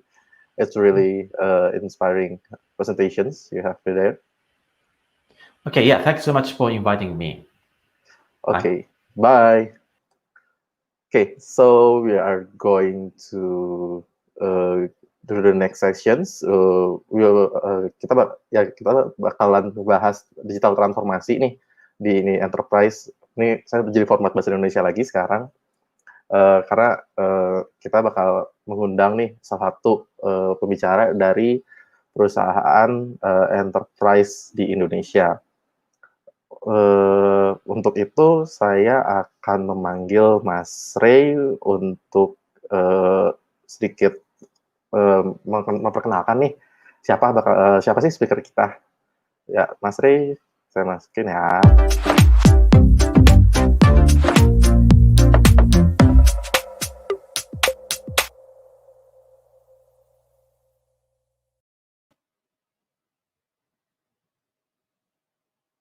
Halo semuanya, thank you Krishna udah hosting materi sebelumnya. pagi ini, atau udah siang ya sebenarnya, udah jam 11.50. Mudah-mudahan masih pada di sini nih ya. Thank you buat Kas juga yang sudah spend time untuk share materi tentang AI ML tadi. Siang ini mudah-mudahan masih pada seger ya. Kita akan kedatangan tamu dari Prudential Life Assurance, salah satu solution arsiteknya Mas Hermi. Nanti hari ini akan hadir bersama kita untuk sharing tentang cloud transformation. Jadi mungkin buat teman-teman biar kebayang nih, biasanya gimana sih in practicalnya ketika mungkin ini kasusnya lumayan menarik nih karena dari industri BFSI atau banking finance industrial. Nah, biasanya di BFSI ini banyak yang bilang teknologinya agak kuno atau segala macam. Nah, tapi di sini Mas Hermi akan sharing tentang journey-nya, bagaimana pengalamannya melakukan cloud transformation. Oke, tanpa lama-lama kita langsung panggil aja pembicaranya. Halo Mas Hermi. Hai Mas Rey, Kedengeran suara saya kan? Kedengeran. Sip. Oke, Mas Hermi ini udah siap ya? Mungkin saya mau bacain, tapi saya lihat di slide-nya Mas Hermi juga ada perkenalan tentang diri, jadi langsung aja nanti sama Mas Hermi ya. Tapi sebelum kita mulai, jangan lupa buat teman-teman yang udah nonton, subscribe dulu ya di YouTube kita, di YouTube channel kita. Jadi hari ini kita live di 3 YouTube channel, YouTube channelnya GDG Cloud Bandung, GDG Cloud Jakarta, sama GDG Cloud Surabaya. Ya. So, jangan lupa subscribe. Kalau udah subscribe, mari kita nonton Mas Hermi habis ini. Monggo Mas Hermi, silakan. Langsung ke materi. Thank you. Selamat pagi semuanya, selamat pagi. Jadi kita di Prudential tuh biasanya tuh ngomongnya memang selalu selamat pagi, semangat pagi terus. Oke, di hari ini, di hari Sabtu ini, aku coba membawakan itu cloud transformation in Prudential tuh kayak gimana. Jadi apa sih yang kita lakuin di Prudential sebenarnya? Mungkin tadi kayak Mas Ray bilang, mungkin mindsetnya orang-orang kalau di BFSI itu adalah teknologinya kuno. Enggak juga. Jadi di sini akan saya coba jelasin apa sih sebenarnya yang kita lakuin untuk go cloud. Oke. Sebelumnya sedikit tentang saya. Jadi work experience saya pernah jadi developer dulu di banking industries, pernah setelah itu jadi technical leader tetap di banking industries juga. Terus waktu saya masuk ke Prudential Indonesia, saya di hire menjadi IT architect, dan for now saya jadi head of IT architect di Prudential Indonesia. Nah, job desk-nya apa sih sebenarnya? Job desk-nya itu saya punya dua tim intinya. Satu itu adalah tim solution architect, itu dengan 10 plus member.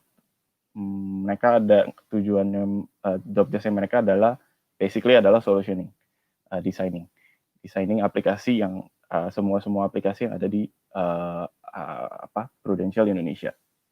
Nah, yang kedua itu adalah R&D.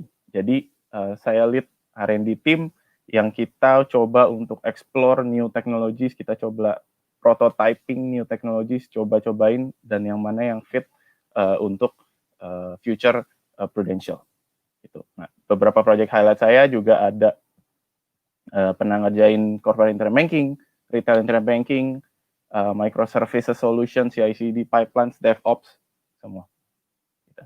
Oke, tanpa panjang-panjang, jadi kalau kita ngomongin cloud transformation di Prudential, memang sebelumnya seperti apa sih? Mungkin teman-teman udah pada aware kali ya. Jadi ya sama lah.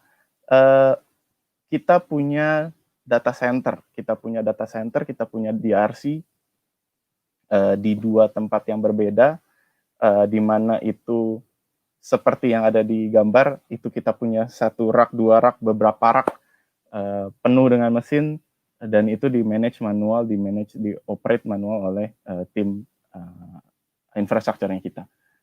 Terus juga kita utilize VM, di mana library-nya itu OS-nya ada di dalam situ, kita install, biasanya kita akan install aplikasi di atas VM tersebut, kita deploy aplikasi kita itu di atas VM tersebut.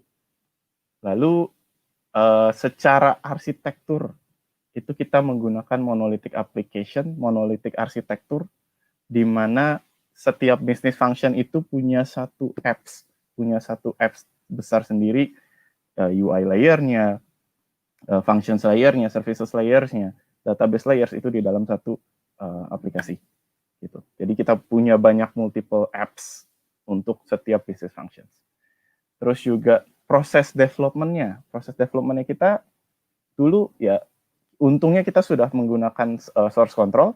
Jadi kita setiap developer commit, developer itu melakukan manual build, melakukan tes manual oleh QA dan yang lain-lain. Baru kita deliver ke production. Nah, terus juga untuk ops-nya, untuk troubleshooting kita lakukan manual. Gitu. Jadi kita harus buka server dulu. Biasanya kalau kita mau troubleshooting untuk developer ya, kita harus tahu, kita mau lihat lognya gitu ya. Nah, kalau kita di enterprise, ya kita login dulu ke servernya, kita ambil lognya, kita baru analisa lognya, download dulu segala macam. Nah, sebenarnya dengan kondisi kayak gini emang sebenarnya ada yang salah. Apa sih sebenarnya problemnya gitu? Nah, jadi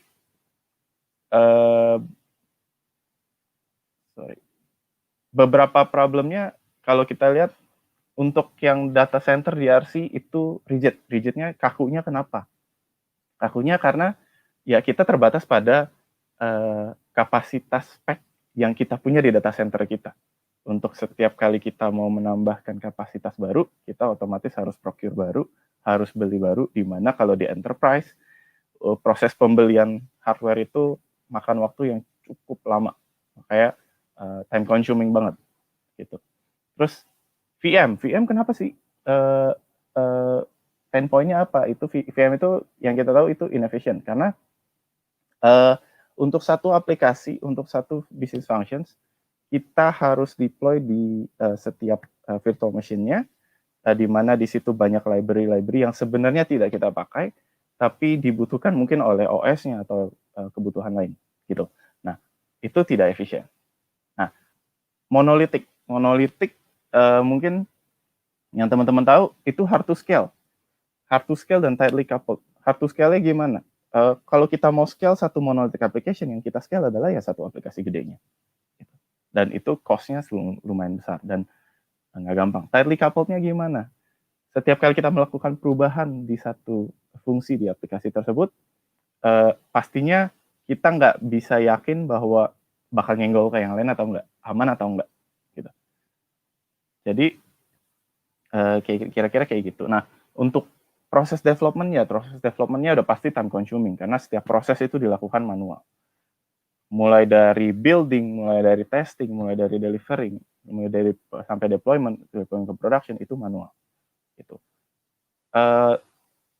Terus juga untuk manual operation-nya sama, time consuming juga, karena butuh waktu untuk kita ngelihat ke server, buka lagi, untuk kita request identity untuk login ke servernya aja itu makan waktu kalau di enterprise, karena butuh approval dan yang lain-lain. Gitu. Nah, lalu pastinya error prone, salah dikit gitu ya, kalau kita developer ya, ngeri-ngeri sedep kalau ngelihat di buka production server, kalau salah dikit, salah komen gitu, atau ya komennya RM gitu kan. Itu bubar jalan, bisa salah, bisa rusak production kita gitu. Jadi error prone. Nah, lalu apa sih yang Prudential lakuin gitu? Apa yang kita lakuin untuk go cloud? Gitu. Yang kita lakuin di Prudential, kita aware bahwa untuk kita go cloud, untuk kita menuju cloud infrastructure, itu nggak serta-merta kita cuma pindahin apa yang kita punya sekarang ke infrastrukturnya kita pindahin ke cloud. Enggak, gitu. Kita aware bahwa kita harus rubah dulu basic-basicnya. Jadi apa sih sebenarnya yang kita lakuin? Pertama kita mulai di Prudential itu kita mulai dengan merubah konsep dasar arsitektur kita. Yang tadinya itu monolithic arsitektur, di mana setiap apps, setiap business functions itu punya satu aplikasi sendiri, kita rubah jadi services. Kita pisahkan UI layer-nya, kita build service business functions yang menjadi satu service sendiri. Gitu. Jadi semuanya terpisah, semuanya menjadi hal-hal yang lebih kecil dan tidak tightly coupled, dan scale-nya untuk kita scaling itu jauh lebih mudah, jauh lebih efisien. Lalu yang untuk mendukung microservices-nya, nggak mungkin lagi kita deploy di VM. Kita deploy di container. Kita deploy menggunakan container, kita build sebagai container image. Lalu untuk setiap satuan-satuan itu kita deploy ke dalam container orchestration-nya menggunakan Kubernetes. Karena dengan kita mendekompos aplikasi-aplikasi kita, mendekompos semua business function kita, drawback-nya adalah services kita, fungsi kita yang kita harus maintain itu jadi semakin banyak. Nggak mungkin kita harus maintain itu semua deployment manual, nggak mungkin. Kita butuh bantuan yang namanya container orchestration untuk automate deployment, manage monitoringnya jauh lebih mudah. Gitu. Lalu nggak cuma itu, nggak cuma dari sisi container orchestration-nya, kita juga incorporate DevOps. Plus kita tambahin satu sisi satu entity itu security-nya juga. Jadi part security-nya juga kita masukin ke dalam proses automation-nya. DevOps itu yang teman-teman tahu, basic-nya adalah kita mengotomatisasi semua proses, mulai dari developer building, mulai dari developer commit, mengautomate proses building-nya, mengautomate proses deployment ke environment testing-nya, lalu automate testing, testing automation, lalu setelah itu memang sudah ready to release, kita juga automate release-nya, deployment ke kontainernya, itu kita semua lakukan prosesnya dengan otomatis. Semuanya menggunakan DevSecOps pipelines. Nah, di security part-nya kita juga menambahkan di sisi testing-nya tidak hanya testing functional testing, tapi juga security testing. Security testing seperti apa? Code static analysis, ada juga penetration testing. Jadi kita cek yang common problem yang terjadi di code, kita lakukan scanning secara otomatis. Kalau itu semua pas, kita lakukan release secara otomatis. Gitu. Terus di sisi monitoring dan alert-nya juga kita lakukan transformasi.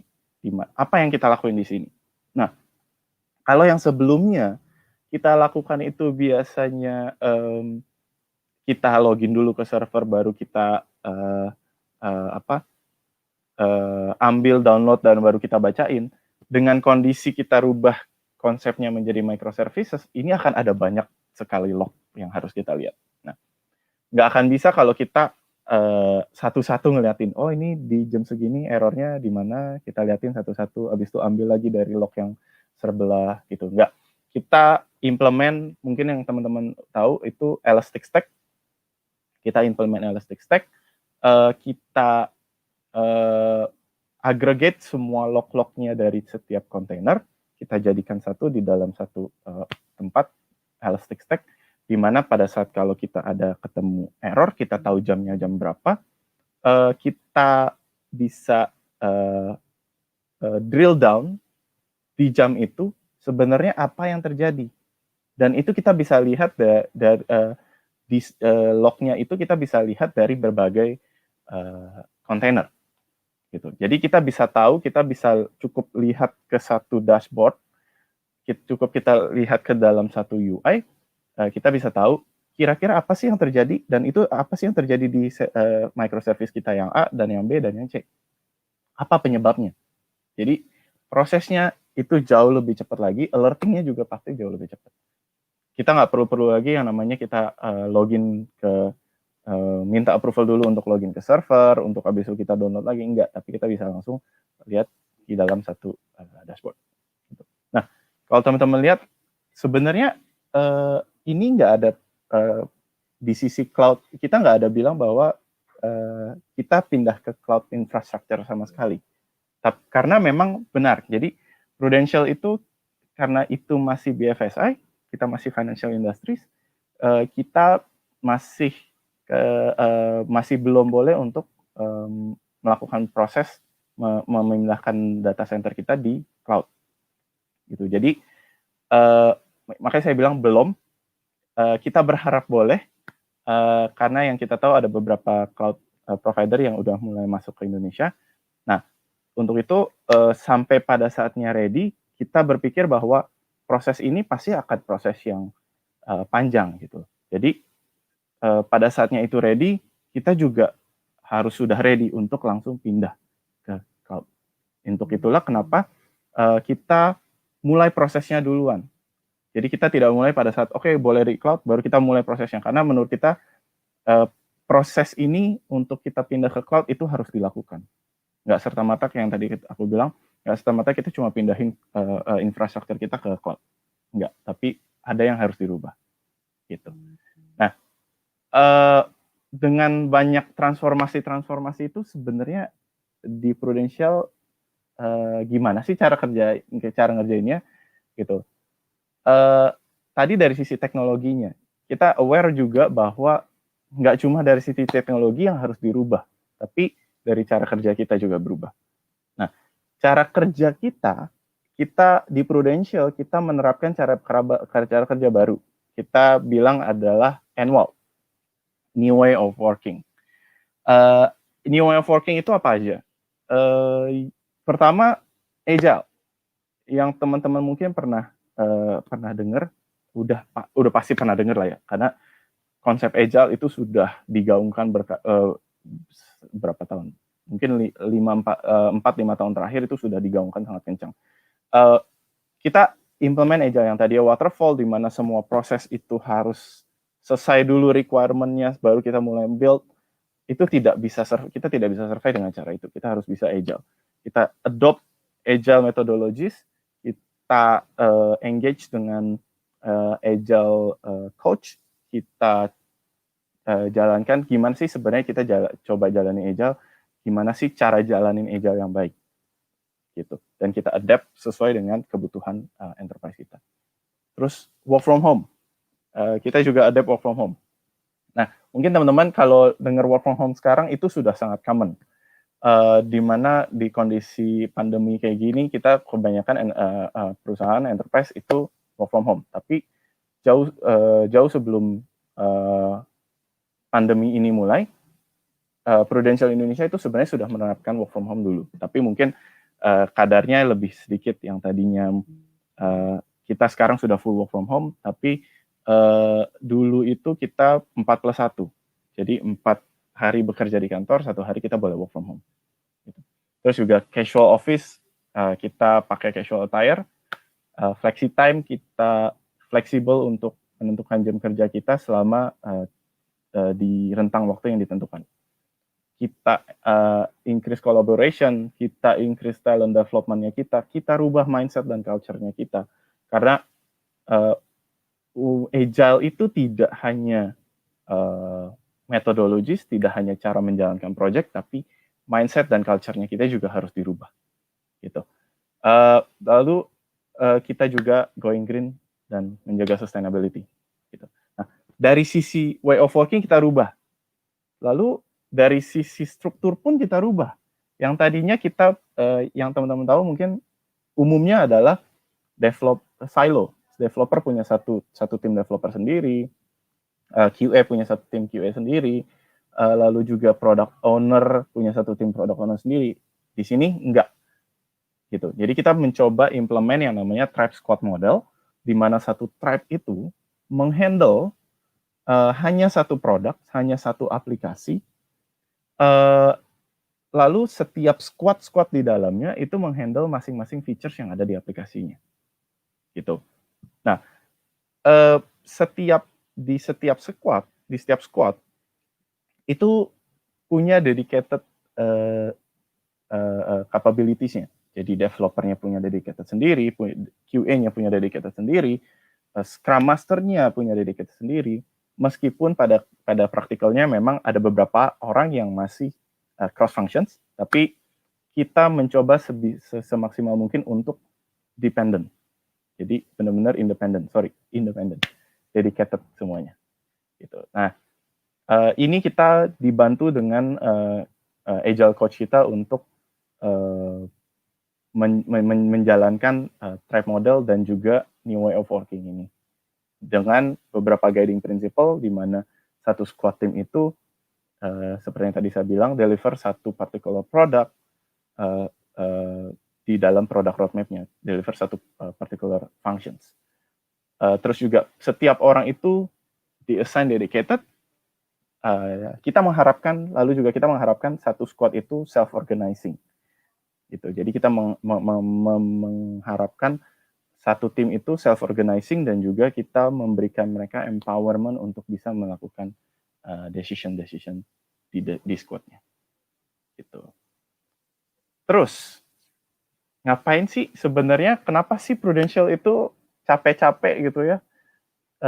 Udah cukup besar, tapi kita tetap masih capek-capek ngurusin transformasi. Kita ngelakuin transformasi di sisi teknologi besar-besaran, kita ngelakuin transformasi di sisi way of working-nya kita juga lumayan besar. Kenapa sih? Tujuannya apa sih sebenarnya? Yang seperti yang kita tahu, cloud infrastructure itu menawarkan benefit-benefit ini. Yang salah satunya adalah scalability. Yang kita tahu di cloud itu dengan sangat mudah kita scale, tapi ya dengan catatan bahwa kita juga secara infrastruktur, secara arsitektur kita sudah support. Lalu juga kita bisa disaster recovery-nya itu DR site-nya kita itu bisa aktif-aktif, di mana pada umumnya praktisnya kalau yang dulu kita jalankan adalah pasti aktif pasif, di mana DR site kita pasti pasif pada saat DRC kita pasti pasif pada saat DR site kita, production site kita itu down, kita swing ke disaster recovery site kita. Lalu juga benefit lainnya adalah daily maintenance dan backup-nya jauh lebih mudah. Paling umum flexible cost model. Cost modelnya itu sangat-sangat fleksibel. Kita bisa pay per use. Yang kita udah nggak pakai, kita bisa lepas. Dan kita nggak perlu repot-repot mikirin, oke, hardware-nya nanti gimana ya? Kita harus reuse kemana ya? Karena nggak perlu. Kita udah nggak maintain lagi. Gitu.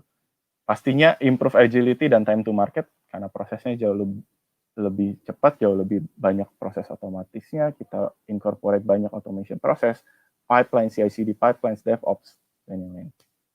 Secure and stable, pastinya. Hampir semua cloud providers itu security-nya udah pasti terjamin, stability-nya apalagi punya banyak high availability zone, jadi itu another benefit yang kita expect. Lalu juga kita bisa punya pilihan untuk implement software as a service atau platform as a service. Gitu. Jadi jauh lebih mudah, jauh lebih fleksibel, jauh lebih agile. Gitu. Nah, di luar ini kenapa sih sebenarnya, apa sih yang mengharuskan kita untuk ngelakuin ini? Meskipun sebenarnya yang tadi aku bilang, kita belum sepenuhnya move to cloud, tapi at least secara arsitektur, secara infrastrukturnya kita sudah menyamakan dengan cloud infrastructure. Jadi kalau teman-teman lihat di layar ini adalah iceberg diagram.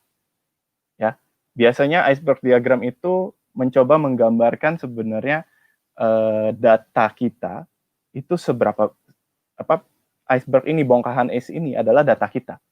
Gitu. Jadi kita punya data sebesar ini. Tapi yang kita lihat, data yang selalu kita proses itu hanya di atas. Jadi just the tip of the iceberg. Jadi hanya sebagian kecil dari icebergnya yang kita proses, yang kita lihat. Lalu sebagian data yang ada mulai ke bawah, mulai di tengah, itu adalah data-data yang mulai kita sentuh, mulai kita lihat. Tapi itu mungkin it's just a very small portion. Jadi benar-benar cuma sedikit yang kita lihat. Kita baru mulai menuju ke sana. Kita memproses sebagian data yang ada di sana. Gitu.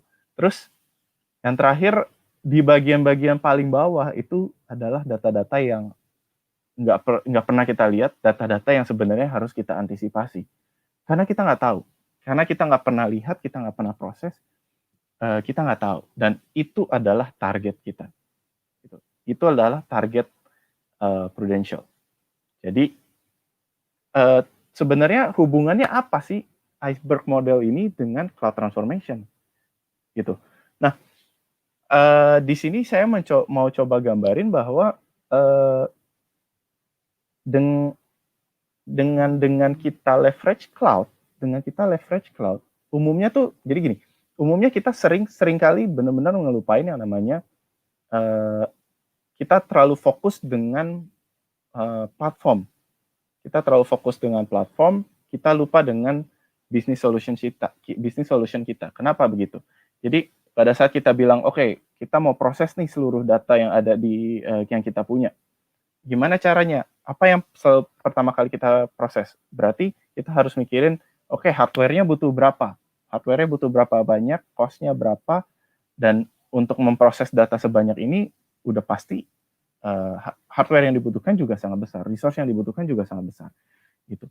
Ujung-ujungnya, kita terlalu fokus gimana cara kita bikin platformnya kita, tapi kita melupakan business solution-nya kita. Kita lupa bahwa tujuan utama kita adalah sebenarnya memproses data kita. Tujuan utama kita adalah sebenarnya kita pengen tahu, kita pengen menganalisa semua data kita. Gitu. Nah, untuk itulah kita leverage cloud untuk kita fokus ke business solution kita, bukan kepada platformnya. Itulah yang paling penting yang di-offer sama cloud, menurut aku. Oke. Interested in joining? Jadi, kira-kira itu yang kita lakuin di Prudential.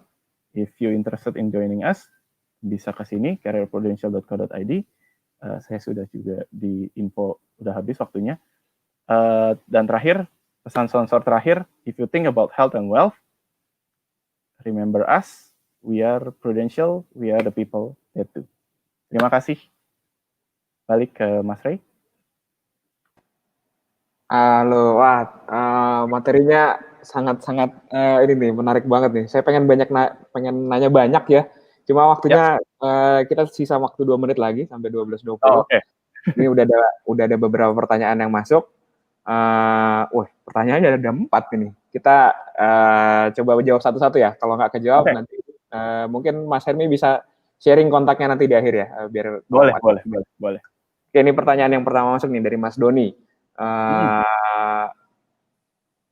Mas Hermi, sebagai yang melakukan transformasi menuju cloud, bagaimana tentang talent? Apakah susah mencari talent untuk cloud karena mungkin talent lebih terpikat dengan tech company? Ya, betul sekali. Jadi itu pain yang kita rasakan di enterprise. Kebanyakan talent itu tertariknya ke tech company yang lebih terkenal, kayak ya gampangnya unicorn kita sekarang itu udah common things. Jadi kita tuh compete besar-besaran sama mereka untuk hiring talent. Susah banget. Itu susah banget. Kita mencoba sebisa mungkin kita cari kemana-mana untuk mendapatkan talent yang bagus gitu. Tapi memang susah banget. Kompetisinya orang tuh kebanyakan lebih tertarik terhadap ke unicorn itu dibandingkan ke Prudential, di mana Prudential itu adalah view-nya itu enterprise company yang jadul gitu. Jadi itu butuh effortnya lebih ya. Effortnya pasti lebih. Satu pertanyaan terakhir ya. Ini ada 3 pertanyaan tapi 2 pertanyaan aja deh. Dari Mas Andre, kesulitan apa saja yang dialami ketika memindahkan monolithic structure ke microservice? Apakah membuat semua ulang software yang ada? Betul. Kita bisa dibilang membuat ulang. Wow, jadi rewrite gitu ya? Kita rewrite semuanya. Karena ya yang kita tahu legacy system rata-rata pakai, apalagi pas saya masuk itu sebenarnya bisa dibilang legacy system kita lumayan banyak.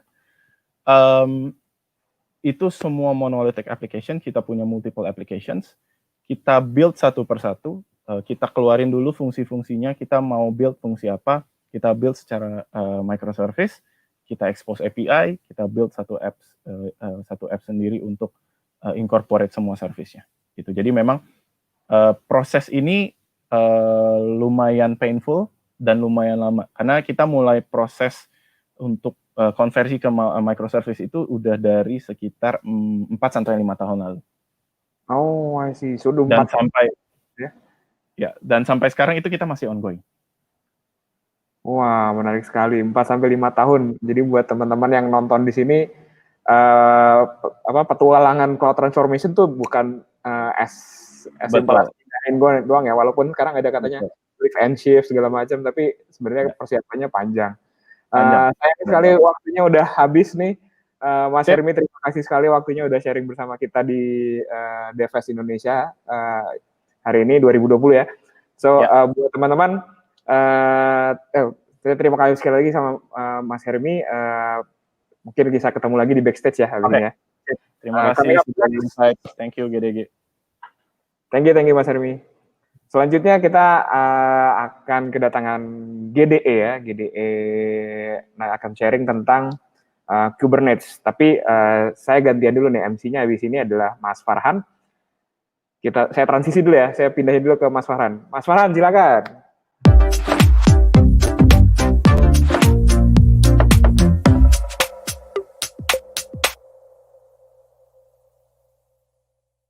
Oke. Terima kasih Mas Ray telah membawakan pembawaan host yang sangat luar biasa. Oke semuanya, selamat siang. Sudah tidak kerasa sudah jam 12 ya, sudah lebih dari jam 12. Dan perjalanan kita masih panjang. Dan jangan lupa untuk beribadah juga bagi yang menjalankan. Karena udah jam 12 juga, udah masuk siang. Jadi feel free bagi teman-teman yang ingin nonton event ini sambil makan snack, sambil minum juga, dikarenakan sesi ini lumayan menarik ya. Ini kita akan berbicara tentang Kubernetes dengan use case-nya itu Google Secret Manager yang dibawakan oleh Mas Imre. Oke, kita langsung undang saja Mas Imre. Halo. Halo Mas Imre. Suara saya kedengeran nggak Mas? Oh, kedengeran Mas. Mantap. Jelas banget Mas. Sip. Oke, Mas saya akan menceritakan sedikit ya Mas Imre ini, yaitu Mas Imre ini ada seorang Google Developer Expert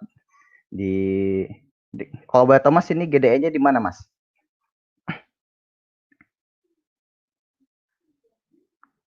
Halo? Halo, oke. Sepertinya patah-patah Mas Imre. Ya sorry, kayaknya jaringan. Oke. Jadi Mas Imre ini GDE di mana sih Mas? Kalau boleh tahu Mas. Lokasi kotanya atau apanya nih Mas? Oh, kotanya boleh sih. Dari kota. Saya di Jakarta, tapi kalau sebenarnya GDE dulu saya masuk GDE itu sebagai expert data flow, tapi makin ke sini makin banyak ngobrolin tentang Kubernetes. Oke, menarik juga nih ya tentang Mas Imre ini. Dia juga di pekerjaannya sebagai Google Cloud Platform Engineer di Gojek. Oke, jadi jangan sampai terlewatkan ya untuk sesi ini dan stay tune dengan kita juga. Oke, langsung saja Mas Imre, monggo untuk di start sesinya. Oke, makasih Mas Farhan. Oke, halo semuanya, ketemu lagi bareng gue Imre. Jadi kenalin lagi, gue Imre, salah satu Cloud Platform Engineer di Gojek dan juga GDE Cloud. Nah, kali ini kita pengen ngobrol tentang Introduction to Programming Kubernetes. Jadi kalau ditanya kenapa sih kita butuh ngobrolin tentang ini. Jadi kalau seandainya teman-teman udah punya basic knowledge tentang Kubernetes, mungkin teman-teman bisa mengikuti ini atau bisa bereksperimen langsung setelah presentasi ini. Nah, terus yang kedua, kalau seandainya teman-teman pengen mulai berkontribusi ke project Cloud Native. Biasanya kalau kontributor awal, dia akan mulai dengan kontribusi ke dokumentasi. Mungkin kalau seandainya teman-teman pengen mulai berkontribusi ke codingan, teman-teman nanti juga akan membutuhkan ilmu-ilmu yang mungkin ada dari presentasi ini. Dan yang ketiga adalah kalau seandainya teman-teman pengen bikin sebuah third party system yang terintegrasi langsung dengan Kubernetes, mungkin talk ini bisa jadi bahan atau materi yang bisa membantu teman-teman untuk getting started. Nah, semua talk kali ini itu berdasarkan buku ini, jadi silahkan baca Programming Kubernetes, Developing Cloud Native Application. Saya ambil beberapa chapter, mungkin 4-5 chapter, nanti kita akan bahas satu-satu. Mudah-mudahan ada waktunya. Nah, kalau ditanya Programming Kubernetes itu sebenarnya apa sih?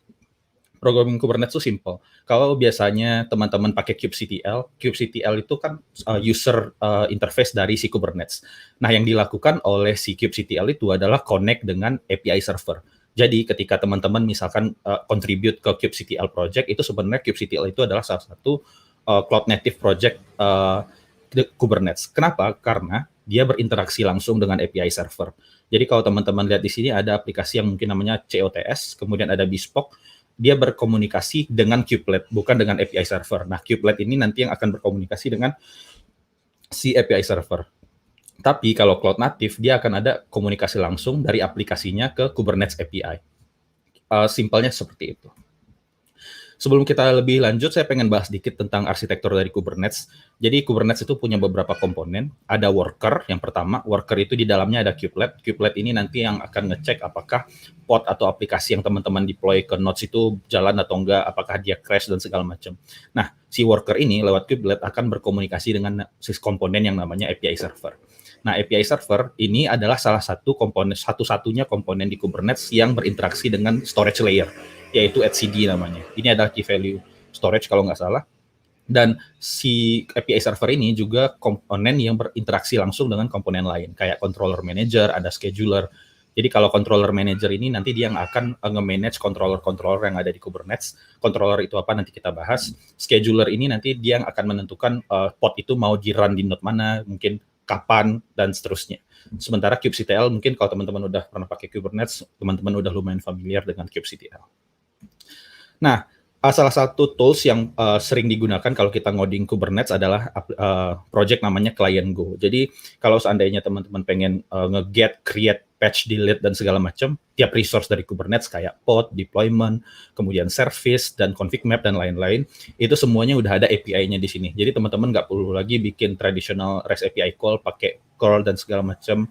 Teman-teman bisa langsung pakai Client Go. Nah, teman-teman udah tinggal panggil API-nya Golang untuk bisa mengakses Kubernetes cluster.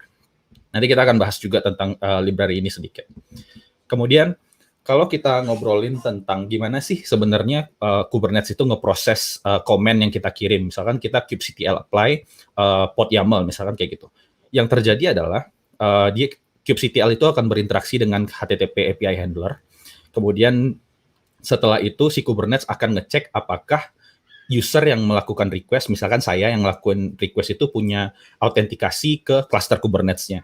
Kalau misalkan ada, kemudian akan dicek apakah saya itu bisa bikin pod atau enggak, apakah saya cuma bisa read only doang, atau apakah saya bisa create delete juga. Nah, itu nanti akan dihandle oleh sebuah komponen yang melakukan out-N and out-Z. Terus setelah itu, misalkan kalau tadi saya kubectl apply minf pod YAML. Nah, si pod YAML tadi akan masuk ke mutating admission. Sebenarnya mutating admission ini apa sih? Ini adalah salah satu controller di Kubernetes yang akan manggil namanya mutating webhook. Mutating webhook itu adalah custom webhook.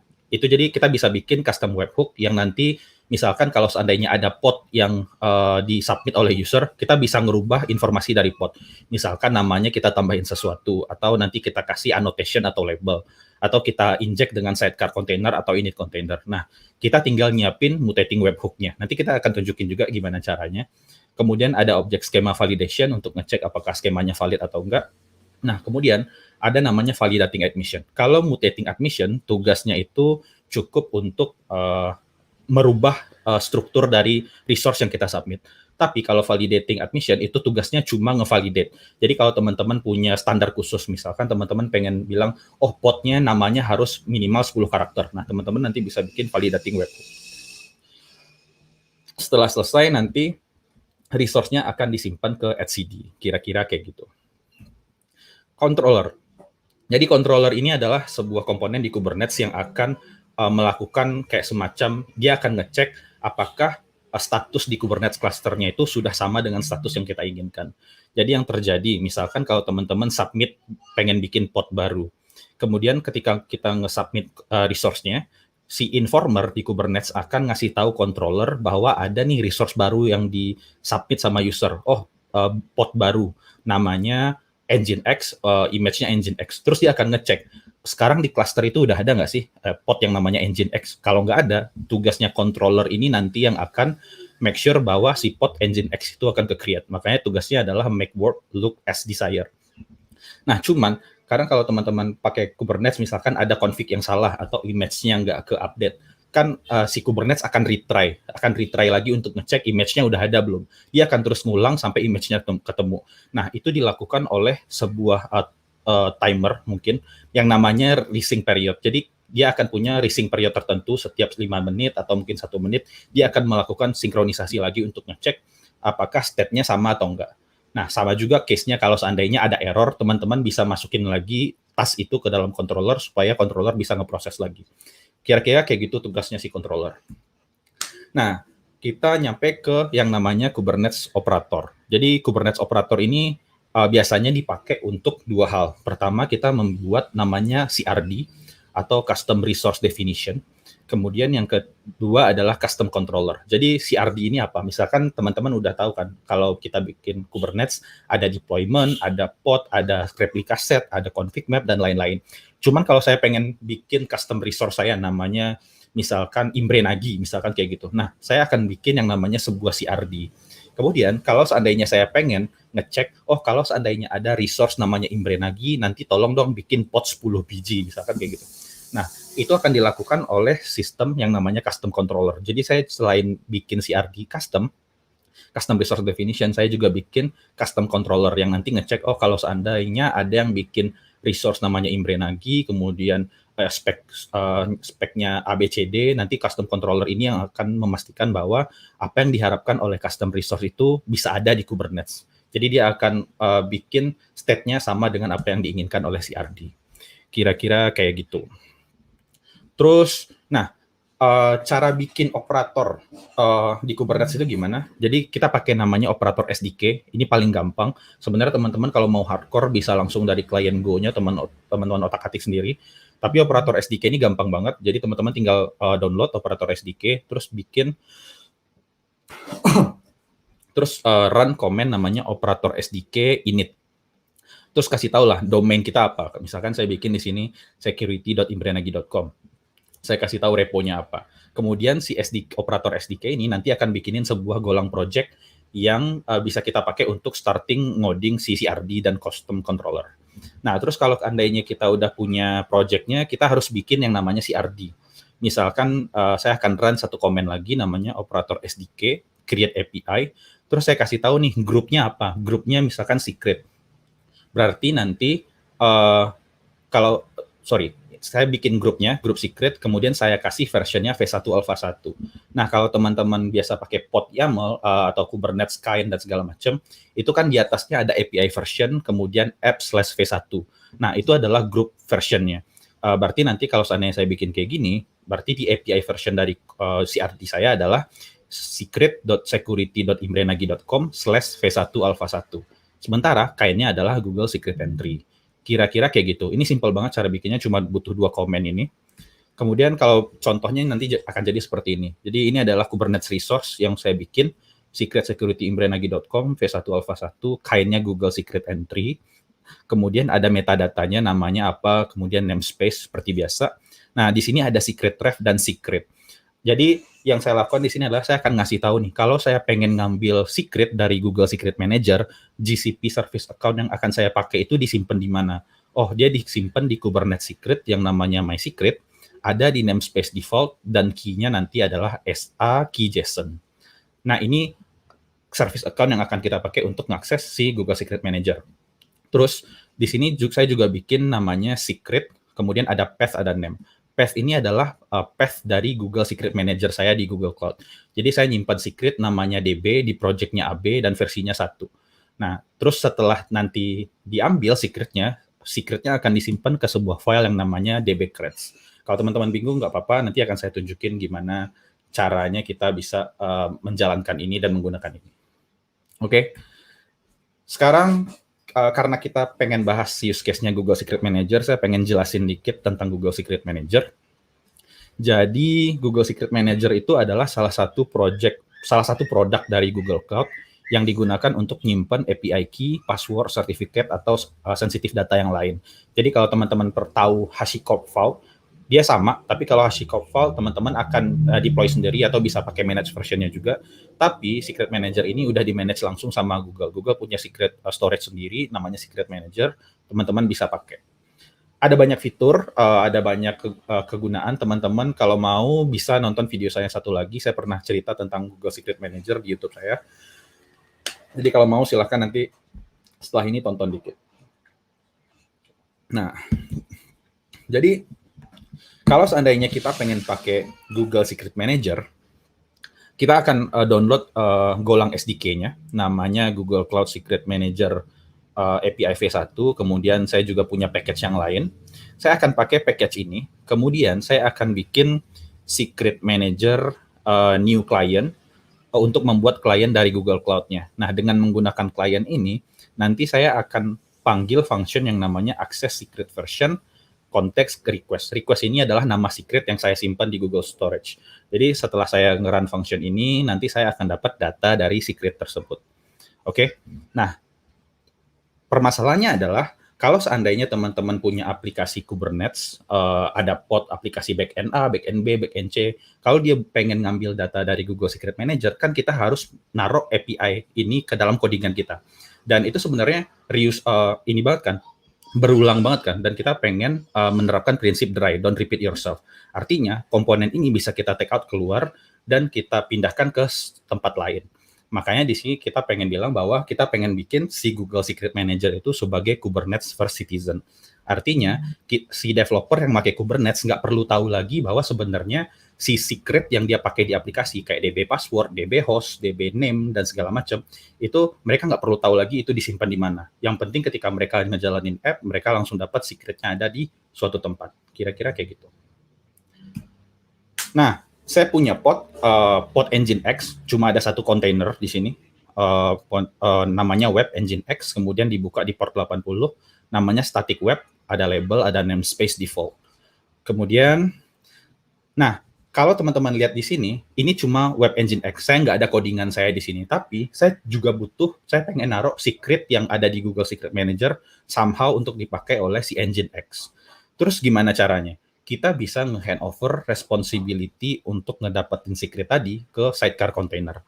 Jadi kalau seandainya kita punya, ini adalah main containernya si Engine X, tapi kita pengen nanti si secretnya itu di-fetch atau di-download oleh sidecar container. Nah, makanya kita akan handover responsibility-nya ke container lain. Jadi Engine X tugasnya ya udah dia jadi proxy aja, tapi dia secret-nya akan diambil oleh sidecar container. Kira-kira kayak gini. Saya punya Kubernetes cluster, saya punya application pod, kemudian di dalamnya ada container Engine X. Kemudian si secret agent itu di sini nanti akan nge-call Google Secret Manager. Oke, si Google Secret Manager akan ngebalikin data secretnya, dan secret agent akan naruh datanya di shared mounted memory. Artinya file sistemnya juga bisa diakses oleh Engine X. Sehingga si Engine X itu bisa ngakses secretnya langsung ke untuk kebutuhan dia atau untuk kebutuhan apapun lah. Terus ada pertanyaan. Sorry. Gimana caranya si sidecar itu tahu secret mana yang perlu diambil? Misalkan di Google Secret Manager saya ada 100 kredensial. Terus si Engine X ini butuh yang mana? Terus dia taunya dari yang mana? Masih disconnect nggak ya? Bentar. Kata panitianya di sini. Oh, oke. Jadi, sorry, jaringan. Jadi kalau seandainya nah, gimana caranya si sidecar containernya tahu secret yang mau diambil yang mana? Pertanyaannya kayak gitu, dan jawabannya adalah dia akan pakai Google Secret Entry atau CRD yang tadi kita bikin.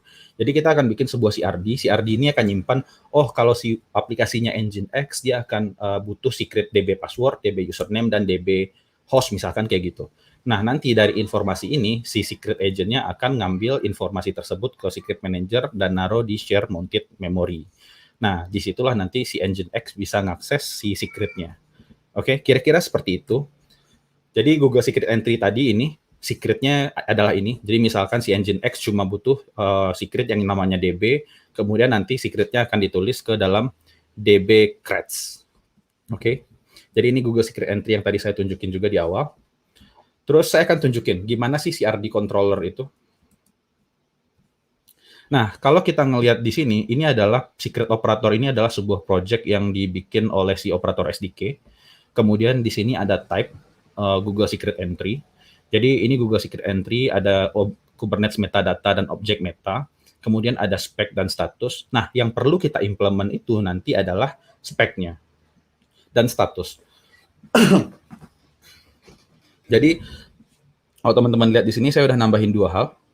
Ada secret ref dan secret. Kemudian, saya juga nambahin statusnya service account email. Nah, apapun yang ada di dalam spek ini terserah saya. Jadi setelah saya pengen punya kebutuhan apapun, saya bisa define semuanya di sini. Jadi kalau seandainya tadi Google Secret Entry, speknya adalah ada secret ref, kemudian ada list of secret. Kemudian saya juga bisa bikin status. Misalkan sekarang saya cuma bikin statusnya service account email buat make sure ketika service account-nya tadi dipakai, service account-nya valid dan kemudian emailnya disimpan ke sini. Teman-teman bisa nambahin juga status-status lain, misalkan apakah secretnya ready, atau apakah secretnya too old atau segala macam terlalu lama, nggak diupdate, versinya terlalu lama, sementara udah ada versi baru, teman-teman bisa ngelakuin kayak gitu juga. Nah, terus ini adalah CRD-nya. Terus kalau kita ngomongin tentang custom controllernya ada di folder yang namanya controller. Kemudian ada Google Secret Entry, controller Go. Nah, ketika teman-teman bikin project, dia akan ngebikinin file ini dan ngasih sebuah function yang namanya reconcile. Reconcile ini sebenarnya awalnya kosong. Kemudian yang saya lakukan adalah saya akan pakai Kubernetes Client Go untuk mengakses Kubernetes API. Nah, di sini kalau teman-teman lihat, saya nge-get sebuah Google Secret Entry di sini yang udah saya simpan sebelumnya. Kemudian kalau seandainya ada error, saya akan kasih tahu error. Kemudian di sini saya akan ambil GCP service account-nya dari secret yang udah saya buat. Jadi saya punya Kubernetes secret, saya ambil secretnya, kemudian saya get, terus saya cek kalau seandainya nggak ada, dia akan return error di sini. Terus setelah ini, di sini saya akan bikin Google Secret Manager Client. Di sini ada Secret Manager Client sama persis kayak codingan tadi.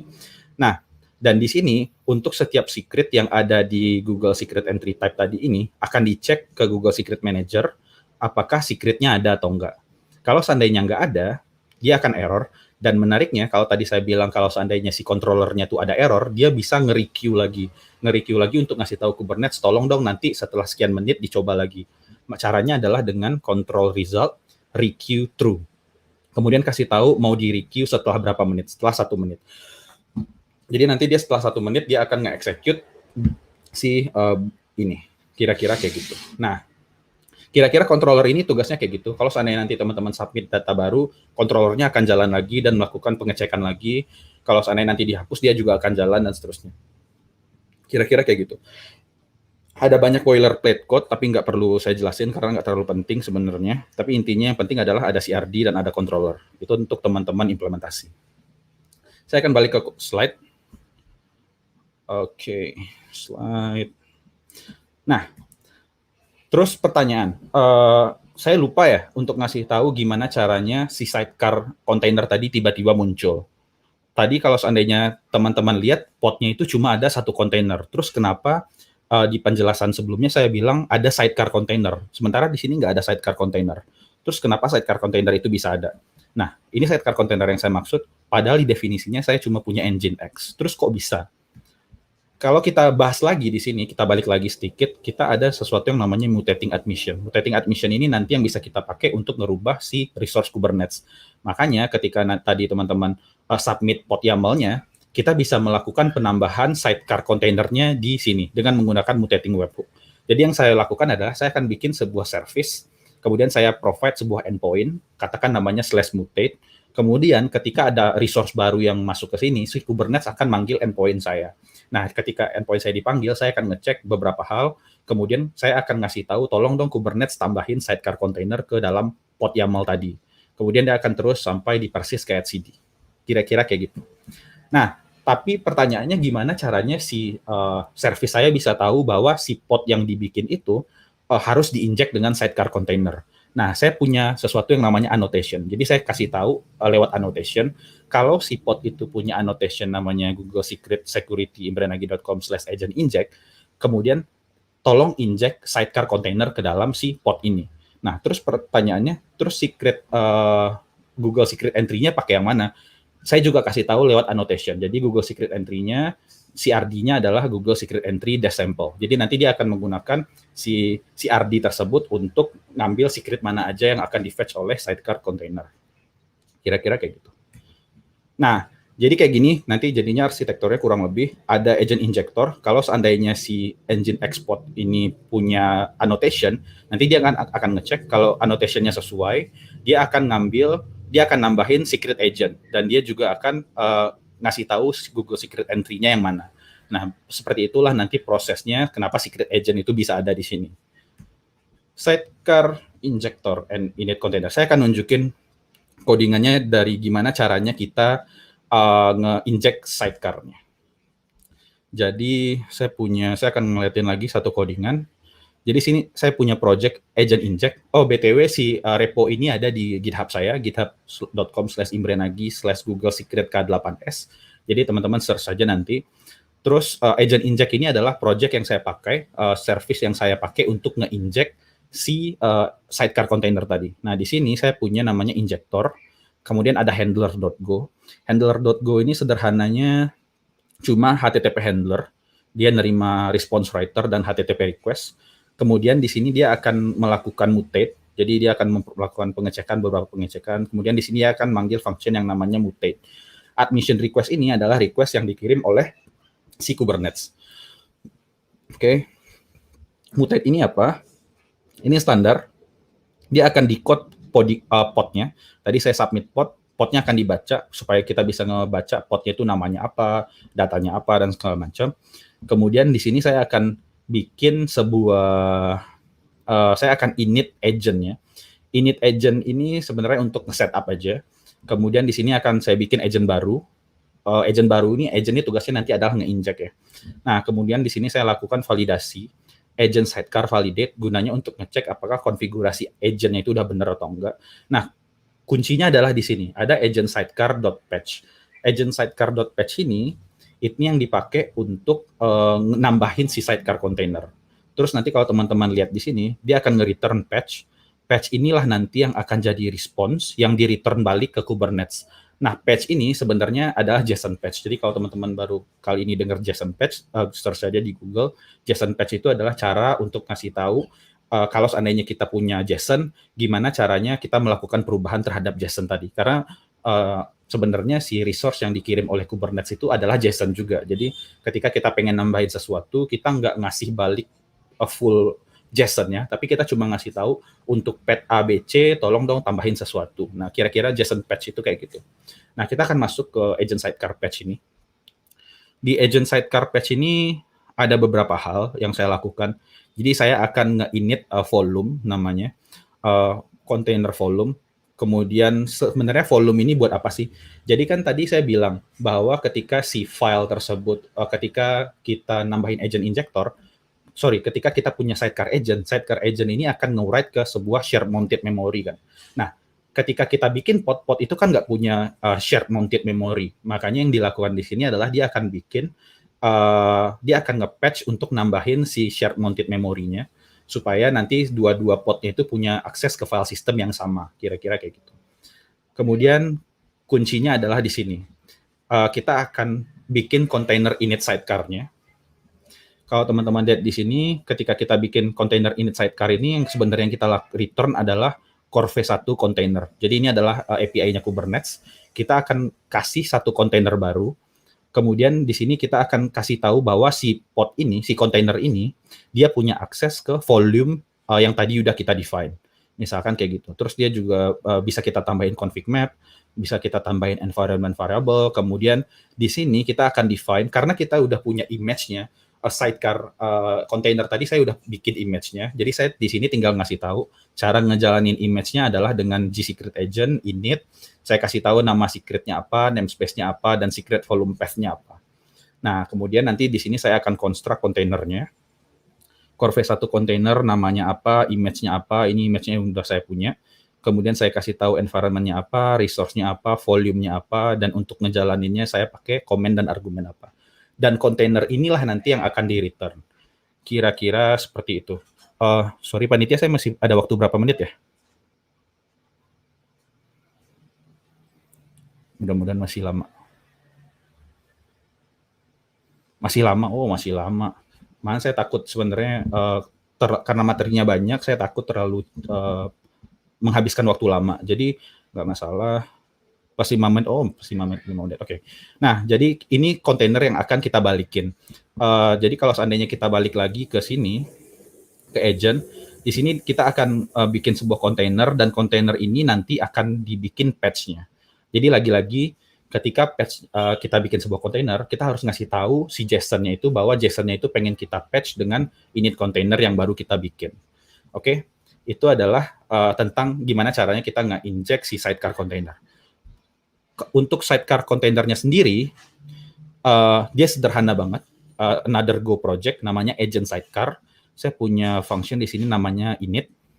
Nah, sebenarnya yang dilakukan, dia akan connect dengan Kubernetes client. Ini cara kita pakai client Go tadi untuk connect ke Kubernetes. Jadi kalau ada dua cara, kalau kita pengen pakai kubeconfig dari lokal atau kita pakai in cluster config. Terus abis itu di sini saya bikin client set, client untuk connect dengan API-nya. Nah, kemudian di sini saya bikin sebuah agent namanya. Agent ini nanti yang akan nge-pull data dari Google Secret Manager dan nge-store dia ke volume tertentu. Codingannya ada di mana? Ada di folder agent. Ada agent.go. Sederhana banget codingannya di sini. Ada namanya sync secret function-nya. Kemudian di sini dia akan ngambil Google Secret entry yang kita buat. Seharusnya sekarang Q&A. 5 menit lagi ya panitia ya. Terus habis itu di sini kita ada secret di sini untuk nge-pull secret dari GCP. Kemudian di sini kita punya ini bagian ini yang akan nanti dipakai untuk ngambil secretnya dari Google Secret Manager dan kemudian kita save ke sebuah file. Nah, terus habis itu udah. Sekarang saya akan demo aja karena panitia bilang waktunya udah habis. Jadi saya punya pod YAML. Kalau saya lihat di sini pod YAML. Ada yang tadi saya tunjukin juga. Pod YAML, static web, bla bla bla bla. Kemudian saya akan kubectl apply minf secret. Sorry. Saya akan apply dulu apply minf secret.yaml. Saya masukin dulu secretnya. Kemudian saya masukin Google Secret entry-nya yang tadi. Lagi, harusnya 1 menit selesai. Kemudian saya akan bikin podnya. Minf pod YAML. Nah, sekarang saya akan watch static webnya lagi bikin. Kita tunggu bentar.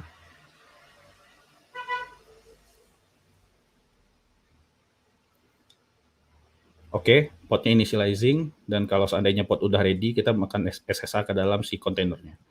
Sekarang dia udah ready, kita akan SSH ke exec bin ini.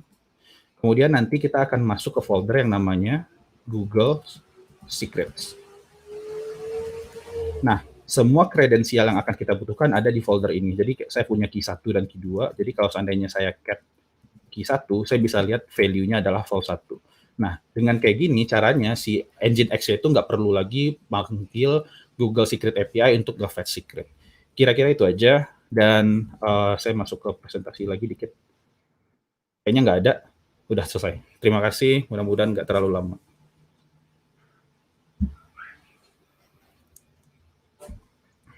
Oke, terima kasih Mas Imre. Penjelasan yang sangat luar biasa.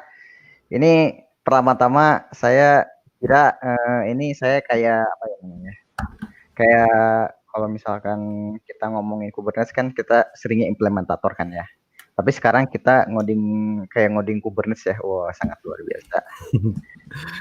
Dari teman-teman kayaknya nggak ada pertanyaan nih. Belum ada pertanyaan. Oh, ada nih dari Mas Tegar nih.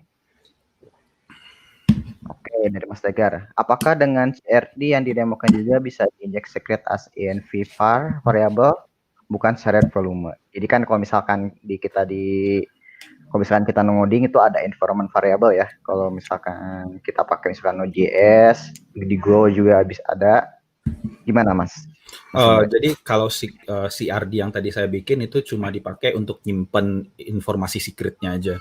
Nah, sementara untuk ngasih tahu apakah dia mau diinjek ke mounted volume atau secret itu ada di si sidecar agent sama si injektornya tadi. Nah, karena injektornya itu saya buat untuk nge-push ke mounted volume, jadi mau nggak mau untuk case ini dia cuma bisa ke share volume. Tapi kalau seandainya teman-teman modifikasi dikit, teman-teman bisa langsung nambahin si env-nya itu ke dalam si pod YAML yang kita bikin. Jadi si container si Nginx itu nanti kita patch dengan environment variable yang kita dapat dari Google Secret. Kira-kira kayak gitu. Oke. Nah, pertanyaan lagi nih dari saya nih. Bedanya Kubernetes Secret dengan yang Mas Imre buat ini bedanya apa gitu dengan Google Secret Manager ini? Kalau Kubernetes Secret itu kan resource bawaan dari Kubernetes ya. Jadi kalau seandainya kita pengen nyimpan secret di sana, ya yang kita lakukan adalah kita akan keep control, create secret atau apply secret kan. Nah, tapi kan secret itu kan disimpan di Kubernetes. Sementara kalau seandainya kita punya banyak sistem, kan Kubernetes ini kan belum, Kubernetes Secret ini cuma bisa diakses oleh aplikasi yang cloud native, artinya bisa connect dengan API Kubernetes. Nah, kalau seandainya ada VM nih yang butuh secret, kan dia nggak bisa ngambil dari Kubernetes Secret, dia akan ngambil dari sistem lain. Nah, si Google Secret Manager ini adalah sistem yang bisa dipakai untuk nyimpan secret tadi. Kayak gitu. Jadi lebih universal kegunaannya karena bisa diakses dengan API, bisa diakses dengan CLI juga dan seterusnya. Oke. Dan untuk security gimana Mas Imre? Apakah di Google juga gimana sih security-nya kalau misalkan kita nyimpan secret kita, credential kita semua itu di Secret Manager? Kalau security saya nggak tahu detailnya gimana, tapi mestinya kalau seandainya Google udah bikin produk Google Secret Manager yang mereka bilang bisa nyimpan secret, artinya mereka udah mikirin banyak hal ya. Terutama mereka mau nyimpan secretnya dengan encryption yang seperti apa, pasti mereka udah punya encryption sendiri. Atau untuk beberapa produk tuh Google juga bisa ngasih kebebasan ke kita untuk nentuin encryption key kita sendiri. Jadi kalau kita nggak mau pakai encryption key-nya Google, kita bisa specify key kita apa. Terus selain itu security-nya gimana? Mungkin ini nggak relevan dengan security, mungkin lebih ke data replikasi. Kalau seandainya kita punya secret, kita simpan di satu tempat, tiba-tiba data center Google yang di sana mati, kan secret kita nggak bisa diakses. Nah, kalau seandainya kita pakai Secret Manager, otomatis nanti secret kita akan direplika ke beberapa region atau zone. Jadi, kalau ada apa-apa dengan satu zone, kita tetap bisa mengakses secret yang kita simpan. Oh, jadi kalau misalkan kita pakai secretnya Kubernetes, itu kan disimpan di etcd-nya Kubernetes kan ya? Betul. Nah, untuk Google Secret Manager ini beda ya? Ini disimpan di Google infrastrukturnya langsung kan ya, bisa disimpan di mana aja gitu. Oke, terima kasih Mas lagi. Oke, teman-teman kayaknya nggak ada pertanyaan lagi ya, cuman satu pertanyaan. Oke, terima kasih Mas Nagi. Untuk gimana kalau misalkan ada yang ingin bertanya dari teman-teman dalam misalkan dalam private gitu Mas Nagi, gimana caranya? Lewat Twitter aja biasanya. Lewat Twitter, siap. DM saya Twitter dibuka, jadi terserah mau. Oke. Kalau misalkan di GitHub bisa Mas? Iya, GitHub saya github.com/imrenagi, tapi kalau mau chat di GitHub kayaknya susah juga. Jadi di Twitter aja atau Telegram. Oke, siap Mas. Oke, Mas, terima kasih banyak Mas Nagi atas penjelasannya luar biasa. Kita akan beralih sesi ya. Untuk yang sekarang kita akan beralih sesi ke sesinya GDG Surabaya. Untuk GDG Surabaya dipersilahkan untuk memasuki sesi.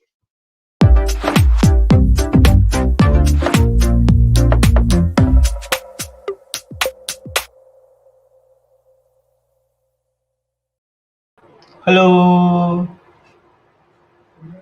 Tegar masih di mute.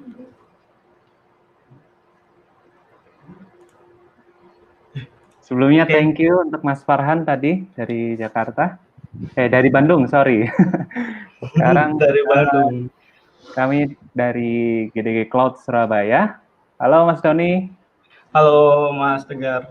Jadi kita dari GDG Cloud Surabaya, aku di Surabaya sekarang, Mas Tegar lagi di Sidoarjo. Hari ini kita akan membahas tentang data platform di data warehouse ya, di Google Platform. Juga ini adalah 1 tahun dari GDG Cloud Surabaya. Iya. Dan 1 tahun kita di tanggal ini juga 1 tahunnya. Iya 1 tahunnya, tapi kita masih bakal banyak hal yang akan dilakukan di masa kedepannya. Oke, langsung aja mungkin bisa sedikit share tentang hari ini Mas Tegar mau ngapain, tentang apa? Oke, sebenarnya bukan aku yang ngisi di sini. Nanti kita akan kedatangan satu GDE Cloud, Mas Randy, yang akan membahas tentang data warehouse di Google Cloud Platform. Halo Mas Randy. Halo, Assalamualaikum. Kedengaran suara saya? Waalaikumsalam. Kedengaran. Siap. Oke, berarti fix bug in production sukses ya? Sukses. Kita ngetes di production ya. Oke, nice. Oke, Mas Randy ini senior data manager di Ruang Guru, benar ya Mas ya? Dan salah satu GDE Cloud. Dan sekarang lagi sibuk apa nih Mas? Sekarang biasa kerja sambil saya kuliah S2 juga online. Udah itu kayaknya 2 sama ini sih paling di GDE ini contribute lah, coba sharing dikit-dikit. Oke, luar biasa. Untuk teman-teman yang baru datang, sebenarnya kegiatan ini di-host sama 3 GDE Cloud untuk hari ini, dan sebenarnya ini adalah satu series. Jadi kemarin-kemarinnya sudah ada, hari ini hari ketiga, dan besok ada. Dan setelah kegiatan ini pun nanti masih ada 2 talk selanjutnya. Nah, langsung aja sih kita kita tonton bersama-sama presentasi dari Mas Randy tentang data warehouse di Google Cloud Platform. Tapi sebelumnya, untuk teman-teman yang mau nanya, langsung aja di live chat, biar kita bisa nanti highlight di akhir. Dan kalau misalnya mau juga bisa subscribe di channel YouTube yang ada sekarang lagi di streaming. Oke, untuk Mas Randy, waktu dan tempat dipersilahkan. Baik, terima kasih Mas Tegar. Ya, selamat siang teman-teman. Perkenalkan, nama saya Randy.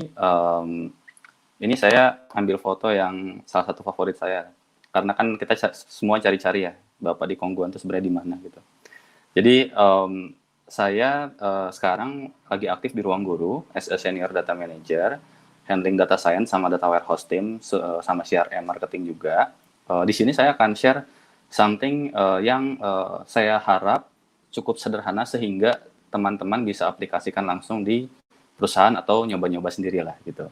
Jadi saya pengen coba share gimana sih getting started data warehouse di GCP. Jadi ini beneran kayak entry level banget. Moga-moga teman-teman yang dengerin di sini bisa mengerti ya. Nah, apa sih itu data warehouse gitu kan? Kita coba bahas dikit. Ini nyomot dari Wikipedia sebenarnya. Intinya central repository of data katanya. Wah, jadi kita ngumpulin data dari beberapa tempat tuh. Kita taruh di satu tempat.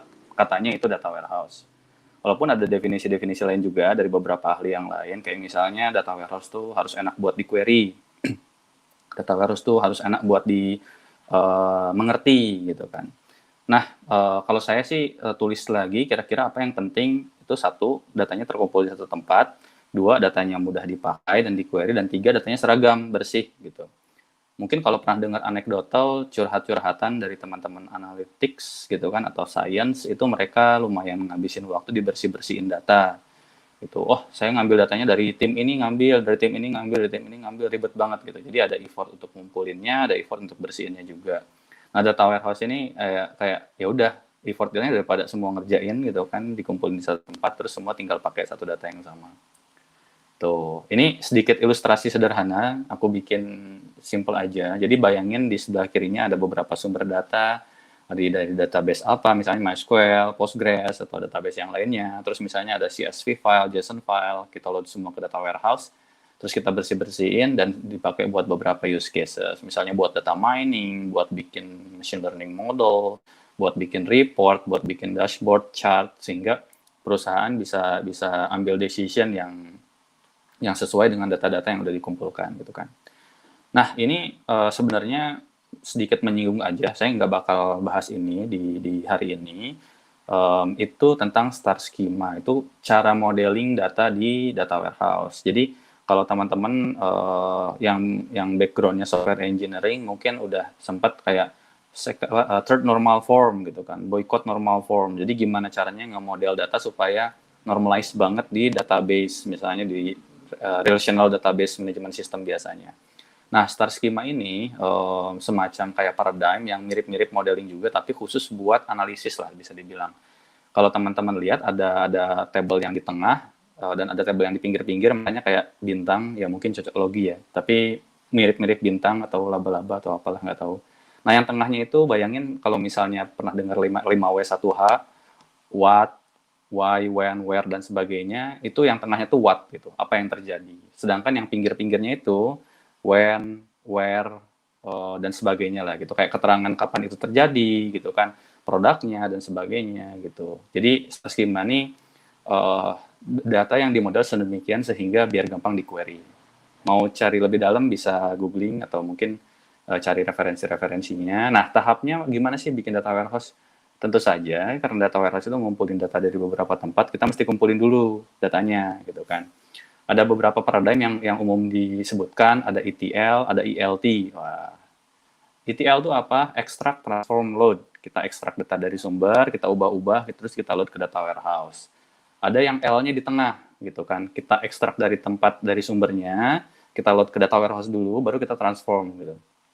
Nah, di big data era, di mana storage lebih murah dan sebagainya, itu lebih cenderung orang biasanya pakai yang nomor 2. Nah, saya bakal bahas lebih dalam yang nomor 2 tuh prakteknya kayak gimana di GCP, sampai simple code yang beneran bisa dipakai, gitu.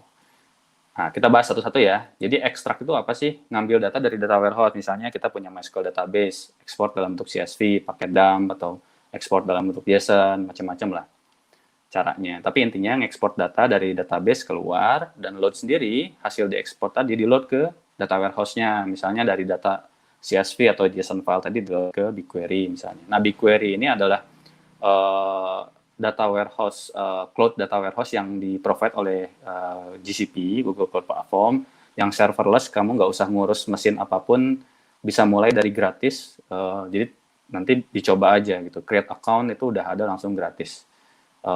Sampai ke jumlah data tertentu dan besar query tertentu. Nah, transform ini macam-macam, intinya ngubah data, bisa penyeragaman, pembersihan.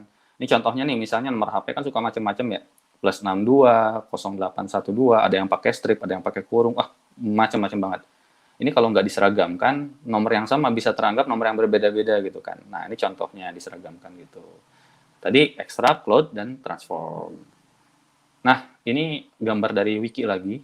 Saya malas sekali ya dari wiki ya. Jadi ekstrak gitu kan, kita masukin. Jadi yang di sini yang biru di tengah ini data warehouse-nya ceritanya, diekstrak dan di load ke sini, terus ditransform muter-muter di sini, terus dipakai buat reporting, analysis, forecasting. That's ELT. Tuh. Nah, gimana nih data warehouse di GCP gitu kan? Data warehouse di GCP itu kurang lebih kita coba aja ya, kita pakai contoh case biar nggak ngambang. Misalnya kamu punya data di MySQL, kamu mau taruh ke data warehouse-nya di GCP BigQuery, kamu ngambilnya setiap hari gitu, setiap jam 1 pagi kamu copy datanya dari database, terus pakai taruh di BigQuery, terus dibersihin, terus available buat teman-teman analytics dan scientist untuk pakai. Tuh, biasanya jam 1 pagi, kenapa? Karena nunggu 1 hari penuh tutup gitu. Jadi biasanya buat reporting dan apa tuh biasanya nunggu harinya beres dulu lah biasanya.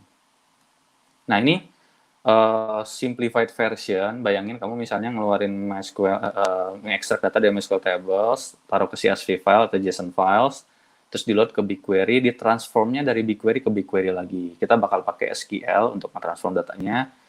Jangan takut kayak kedengaran kompleks, nanti ada contohnya, dan contohnya gampang banget, dan di schedule setiap jam 1 pagi, itu schedulingnya menggunakan Cloud Composer. Jadi kita bisa bikin jobnya dari mulai nge-extractnya, nge-loadnya, nge-transformnya, itu di kode semua di sini gitu.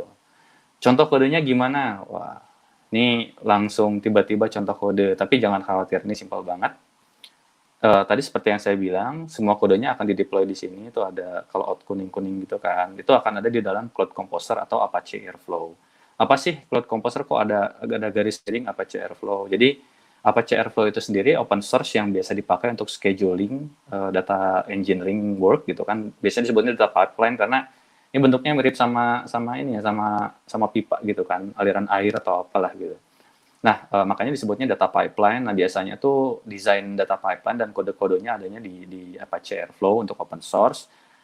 Cloud Composer itu adalah Apache Airflow yang manage. Jadi kamu nggak usah pusing-pusing mikirin servernya gimana, setupnya gimana, karena salah satu challenge dari data engineering itu data infrastructure, di mana kamu harus setup banyak service-service terkait tools big data. Nah, ini salah satu cara untuk memudahkanmu itu bisa pakai Cloud Composer. Nah, kita mulai dari yang saya highlight kuning dulu, yang ekstrak gitu kan. Kita mulai dari ekstrak kayak gimana nih contohnya. Ini jangan khawatir, cuman 4 line kode gitu kan. Ini cuman bilang kita bikin sebuah objek dari sebuah kelas yang namanya MySQL to Google Cloud Storage Operator. Google Cloud Storage itu apa? Google Cloud Storage adalah semacam hard disk yang di cloud, yang unlimited, bisa dibilang simpelnya gitulah. Ada hard disk di cloud unlimited, kamu bisa taruh file di sana, gitu kan. Saya misalnya bilangnya task ID-nya extract from MySQL, query-nya mau kayak gimana gitu kan, apakah select bintang atau apa, dari apa gitu kan, bucket-nya apa. Jadi ada istilah bucket itu semacam kayak folder di dalam hard disk-nya si cloud storage itulah gitu. Jadi kamu taruh nama bucket-nya di sini apa, dan MySQL connection-nya apa, di mana MySQL connection ini kamu taruh username dan password di dalam Airflow UI-nya.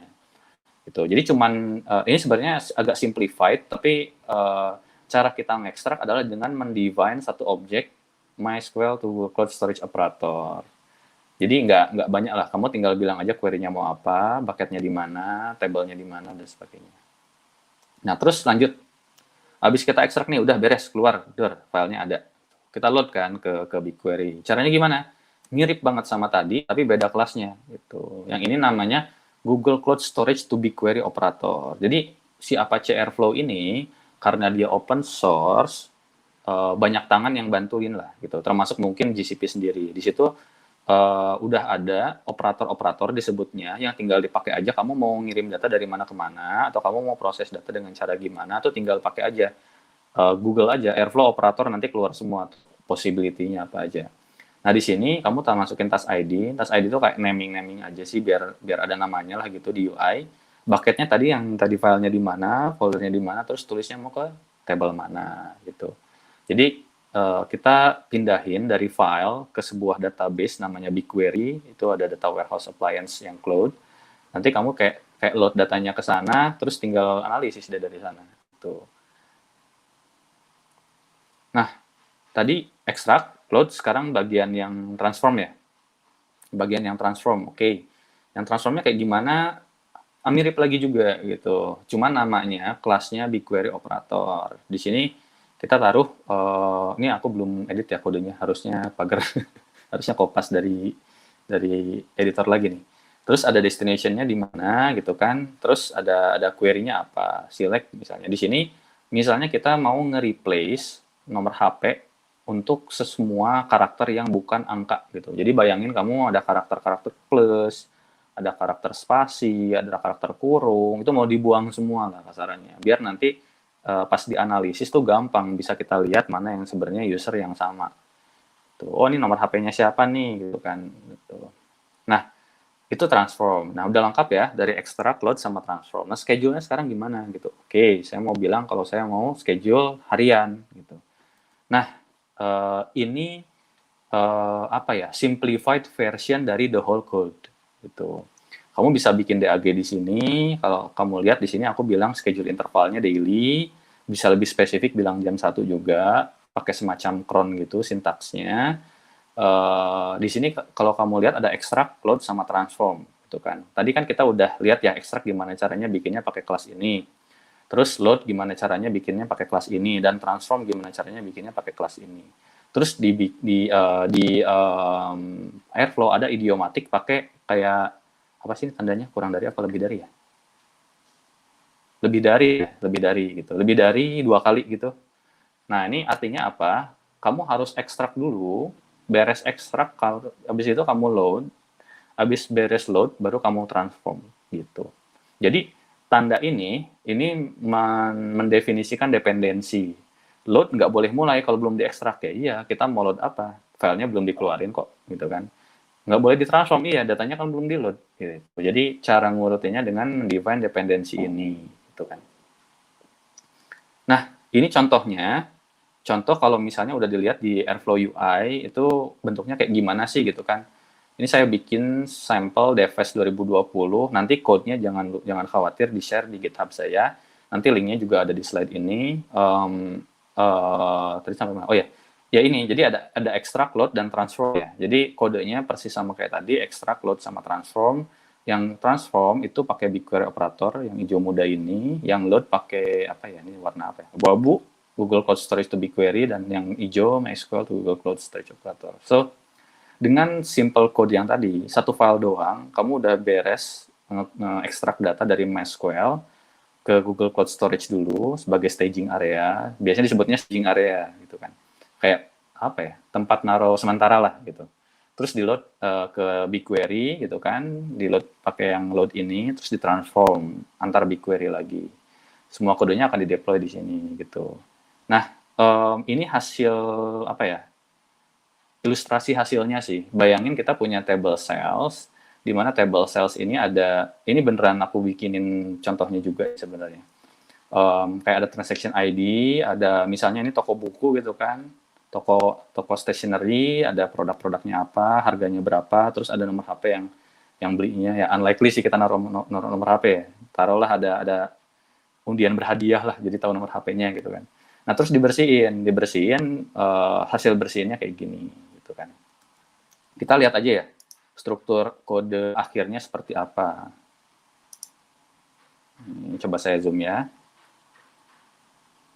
Ini tested on local, jadi kalau mau kalian coba harusnya udah oke lah gitu.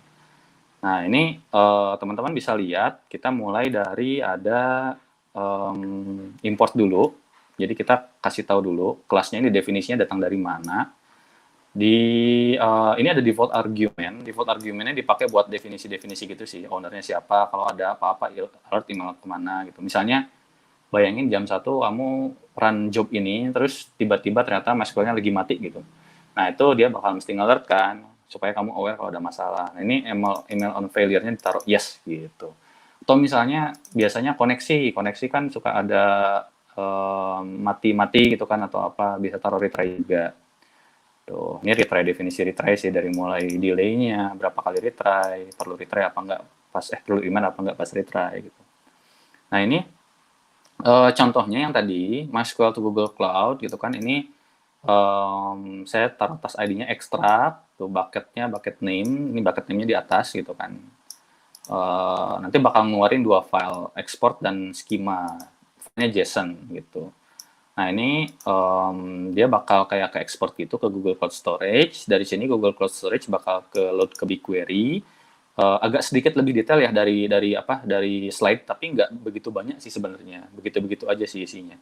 Contohnya ini buat BigQuery. Saya bilang write runcat. Kalau ada isinya hapus, taruh yang baru gitu. Ini sebenarnya replace lah bahasa sederhananya. Create disposition, create if needed. Kalau tabelnya belum ada, tolong dibikin gitu. Ini sebenarnya pengen simple aja sih karena buat apa? Demo juga kan, sebenarnya nggak jadi demo sih kayaknya. Nah terus ada source format, nah ini kan keluarin JSON tuh, nah, source formatnya dibilang JSON gitu. Nah ini kalau kalian cari di Google apa aja possibility-nya itu nanti bakal keluar banyak kok, kayak misalnya mau Parquet, Afro itu data engineering type of files, atau misalnya CSV gitu kan yang mungkin lebih umum, dan file-file lainnya gitu. Tapi biasanya flat file sih, kalau Excel gitu aku nggak yakin bisa. Excel ada cara lain lah, Google Sheet ada cara lain. Nah, BigQuery operator ini yang terakhir itu adalah transformasi. Jadi bayangin kamu query dari sini dengan menggunakan query ini, terus kamu tulis ke table baru, cells clean. Nah tadi nih yang mana sih? Balik. Nah ini kan dari cells ke cells clean. Jadi dari yang kotor ke yang bersih. Ini yang bagian transformasi. Terus yang terakhir kita define dependensinya, extract, load, transform. Udah, itu aja. Nggak aneh-aneh. Oke. Nah, ini di sini GitHub-nya. Di sini slide-nya. DevFest 2020 Data Warehouse. Harusnya agak mudah diingat lah ya. Kalau nggak bisa tanya panitia juga. Nah, DevFest 2020 Data Warehouse. Slide termasuk juga si GitHub-nya ini. Ya, dari aku itu aja sih. Thank you. Nggak lama-lama kan ya. Silahkan Q&A, panitia. Oke, thank you banget Mas Randy. Materinya simple tapi menarik banget, sangat praktikal. Kita lihat di chat di YouTube mungkin belum ada. Mungkin mereka ini ya terpana ya. Wah, kok mudah banget. Aku ngelihatnya, aku belajarnya padahal sulit banget, tapi kok di sini satu file udah selesai semua. Iya, Oke, tinggal berarti taruh di pakai- komposer, di run udah bisa nih. Berarti Airflow dengan Composer sama ya Mas ya? Dengan Sama. Cuman komposernya manage lah gitu. Maksudnya kalau Airflow kan kita install sendiri dan installnya lumayan ribet. Pengalaman pribadi itu kamu mesti ngurus Celery, Redis, mesti ngurus mungkin Kubernetes clusternya juga gitu kan, mesti ngurus web servernya, schedulernya gitu kan. Debuggingnya juga kalau ada apa-apa lumayan agak ribet. Jadi kalau misalnya udah manage service ya tinggal run gitu kan, spawn, terus udah itu tinggal dipakai aja. Oke, menarik. Jujur aku belum pernah kalau pakai yang tadi Composer, tapi kalau Airflow lumayan dan itu sangat menarik sekali sih. Oke, mungkin kita sambil menunggu teman-teman nanya, aku ada pertanyaan nih. Tadi ada ETL dan ELT. Nah, itu kapan Mas kita pakai salah satunya? Mungkin bisa diceritain pengalamannya juga. Oke, bentar. Sebenarnya ETL atau ELT itu tergantung banget kita mau nge-transformnya pakai apa gitu. Kalau misalnya kita mau transformnya pakai Spark, Hadoop gitu kan. Nah, itu sebelum masuk misalnya data warehouse, bisa kayak BigQuery gitu kan, itu bisa pakai file base dulu lah gitu. Di situ diproses dulu. Tapi itu belum dianggap data warehouse, masih data lake biasanya namanya. Itu artinya transformnya tidak di sana, terus di-load ke data warehouse. Ini mungkin agak beribet ya, cuman kadang-kadang orang bilang juga, oh kalau masuk ke cloud storage, terus diproses pakai Hadoop, itu ELT gitu kan. Aku nggak mau terlalu pusing sama terms, tapi intinya urutannya begitu. Kalau misalnya kamu lebih nyamannya prosesnya pakai processing yang di luar data warehouse, then it is ETL. Tapi kalau yang aku contohin tadi, BigQuery itu udah enak banget juga buat data processing. Pengalaman aku, 95% maybe, 95% kebutuhan itu bisa diurusin sama BigQuery, tinggal pakai SQL aja. Jadi kalau misalnya mau pakai BigQuery, kayaknya enak ELT ya, kalau udah dari structured data kayak MySQL. Tapi beda cerita ketika datanya masih random banget ya Mas ya? Benar. Ada yang tanya tuh, Tegar. Oh ya, ada satu pertanyaan, mungkin bisa di-highlight Mas Doni. Dari Malik Fajar Mubarok. Day one. Misal kebutuhan real-time analytics, apakah ada tips? Monggo Mas Randy. Oke. Real-time analytics ya. Real-time analytics itu kan berarti secara real-time ditulis gitu ya. Tipsnya, real-time analytics itu ada beberapa possibility. Sumbernya apa dulu? Kalau sumbernya database, itu mesti pakai change data capture. Tapi kalau sumbernya misalnya aplikasi, bayangin misalnya kamu pengen nge-capture usernya nge-search, usernya ngebuka page tertentu. Nah, itu kirim aja ke PubSub. Kirim ke PubSub. PubSub itu adalah service di GCP yang semacam kayak queue gitulah gitu. Jadi kamu bayangin ada antrian data, kamu kirim datanya ke sana, terus secara streaming kamu ambil dari sana. Nah, biasanya kalau kebutuhannya belum terlalu clear, taruh dulu BigQuery, karena BigQuery juga support real-time insert. Jadi kamu tinggal kirim ke PubSub, subscribe dari PubSub gitu kan, terus taruh ke BigQuery. Tuh. Oke, berarti nggak perlu pakai pipeline yang tadi ya, kalau seperti itu? Beda. Karena ini kan lebih scheduled ya. Getting started. Oke. Kalau mau belajar lebih lanjut, kira-kira gimana Mas? Step selanjutnya nih. Sebenarnya di data engineering itu cuman 2 sih, ada batch sama real time aja. Jadi nggak begitu banyak yang, kalau batch kan tadi aku udah contohin ya. Kalau pengen start really simple, udah aja pakai BigQuery dulu. Kalau pendapat pribadi ya, karena di 2 tempat dulu, di Traveloka 5,5 tahun, terus di Ruang Guru, itu works for 95% of the cases gitu.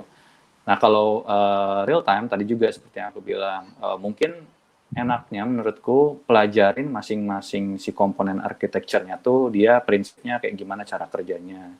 Jadi, oh ternyata di PubSub itu modelnya begini, dia pas di subscribe atau ada consumer baru datanya ada dan sebagainya itu better ngerti dalamnya juga secara high level dulu lah ya pastinya gitu kan. Terus dicoba dengan praktek simple cases, kayak tadi kan simple cases banget ya gitu. Nah udah cobain dulu aja yang batch 1, real time 1, udah di sana mulai berangkat dengan use case yang makin advance.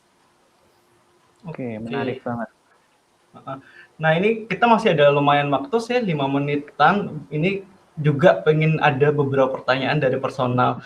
Nah hari ini kan ada berbagai macam Google Developer Expert ya yang share-share juga. Nah tadi juga Mas Imre sempat share bahwa Mas Imre adalah seorang Google Developer Expert di bidang, kalau tidak salah dengar, data flow. Tapi sekarang dia lebih Kubernetes. Nah kalau Mas Randy sendiri ini gimana? Google Developer Expert-nya di bidang apa? Terus kayak gimana sih jadi seorang Google Developer Expert? Soalnya aku pernah tanya personal tuh di WhatsApp tuh kemarin. Sekalian aja tanya di sini, gimana sih ada tips-tips? Oke. Iya. Sebenarnya mungkin kalau, pertanyaan pertama dulu ya. Pertanyaan pertamanya saya lebih dalam di mana? Saya mungkin kalau bisa dibilang lebih dalamnya di BigQuery. Jadi emang kayak tiap hari pakai, kadang-kadang nemu case, kayak gini behaviornya. Jadi kalau dibilang dalam banget itu di BigQuery-nya gitu. Terus gimana jadi Google Developer Expert? Sebenarnya sih awal mulanya lebih ke kayak cari solusi architecture yang lumayan bagus, nemu BigQuery, di-apply di kerjaan, di-notice sama teman-teman dari Google Cloud, terus diajakin. Sebenarnya diajakinnya pertama kalinya sama Imre juga gitu. Ini Google Cloud Expert apa sih gitu kan? Oh kayak gini, cobain gitu kan. Dan interviewnya lumayan berat sih, ada semacam kayak paper-paper yang lumayan mendalam juga terkait teknologinya. Karena kan Google walaupun ada solusi yang internal, semua garis merah atau dasar atau konsep teknologinya semuanya dibikin papernya gitu kan. Kayak misalnya dulu MapReduce, terus data flow juga ada Millwheel gitu kan. Si paper itu di interview kemudian masuk. Nah dari sini yang asalnya mungkin sharing di beberapa tempat jadinya agak amplified gitu sih. Jadi niat buat contribute ke teman-teman komunitasnya lebih terfasilitasi lah gitu. Oke, berarti untuk teman-teman nih yang sekarang pengen banget jadi GDE, kalau sekarang masih menjadi peserta nonton, mungkin selanjutnya kita bisa contribute gitu ya Mas ya, ke komunitas, ke blog misalnya, atau ke GitHub dan sebagainya. Ada final remarks Mas dari Mas Randy? Ada pesan-pesan atau gimana buat teman-teman yang mau belajar GCP, yang ingin memperdalam karirnya, ada nggak yang bisa di-share? Iya, mungkin kalau dari aku sih lebih coba aja ya. Ada quick labs yang bisa dipakai gitu. Quick labs tuh enak banget gitu, maksudnya diarahin banget lah. Environment-nya juga kamu nggak usah kayak setup pusing-pusing, tinggal pakai cloud console-nya aja, terus spawn terus beres gitu kan.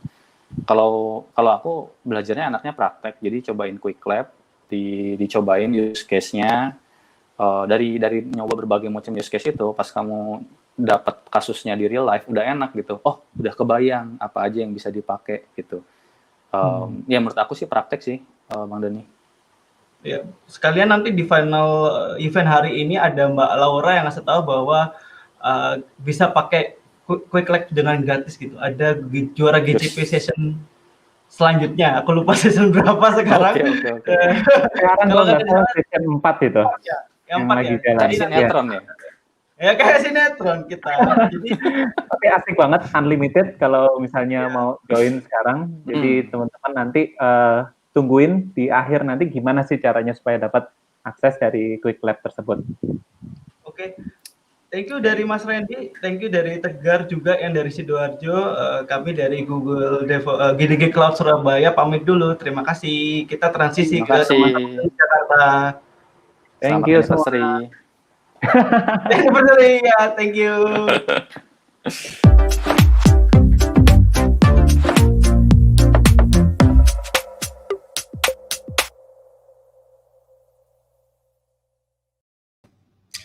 Oke, terima kasih GDG Cloud Surabaya tadi atas transisinya dan pembicaranya Mas Randy tadi juga keren banget. Sebelumnya saya dapat inspirasi tadi karena Mas Ri dari Cloud Bandung tadi pakai baju DevFest, tahun lalu saya juga pakai akhirnya. Oke, jadi teman-teman yang di sini udah hadir dan masih stay dari tadi pagi, terima kasih banget udah stay, tetap join di acara DevFest Indonesia 2020 kali ini. Untuk pembicara selanjutnya, kita kedatangan pembicara yang keren banget dari Singapura. Jadi buat teman-teman yang penasaran nih gitu, pembicara selanjutnya bakal ngomongin apa, di screen udah ada introduction sedikit tentang topik yang akan dibawain dan pembicaranya. Langsung aja kita akan panggil on stage. Wei Yuan, please come to the stage. Stage is yours.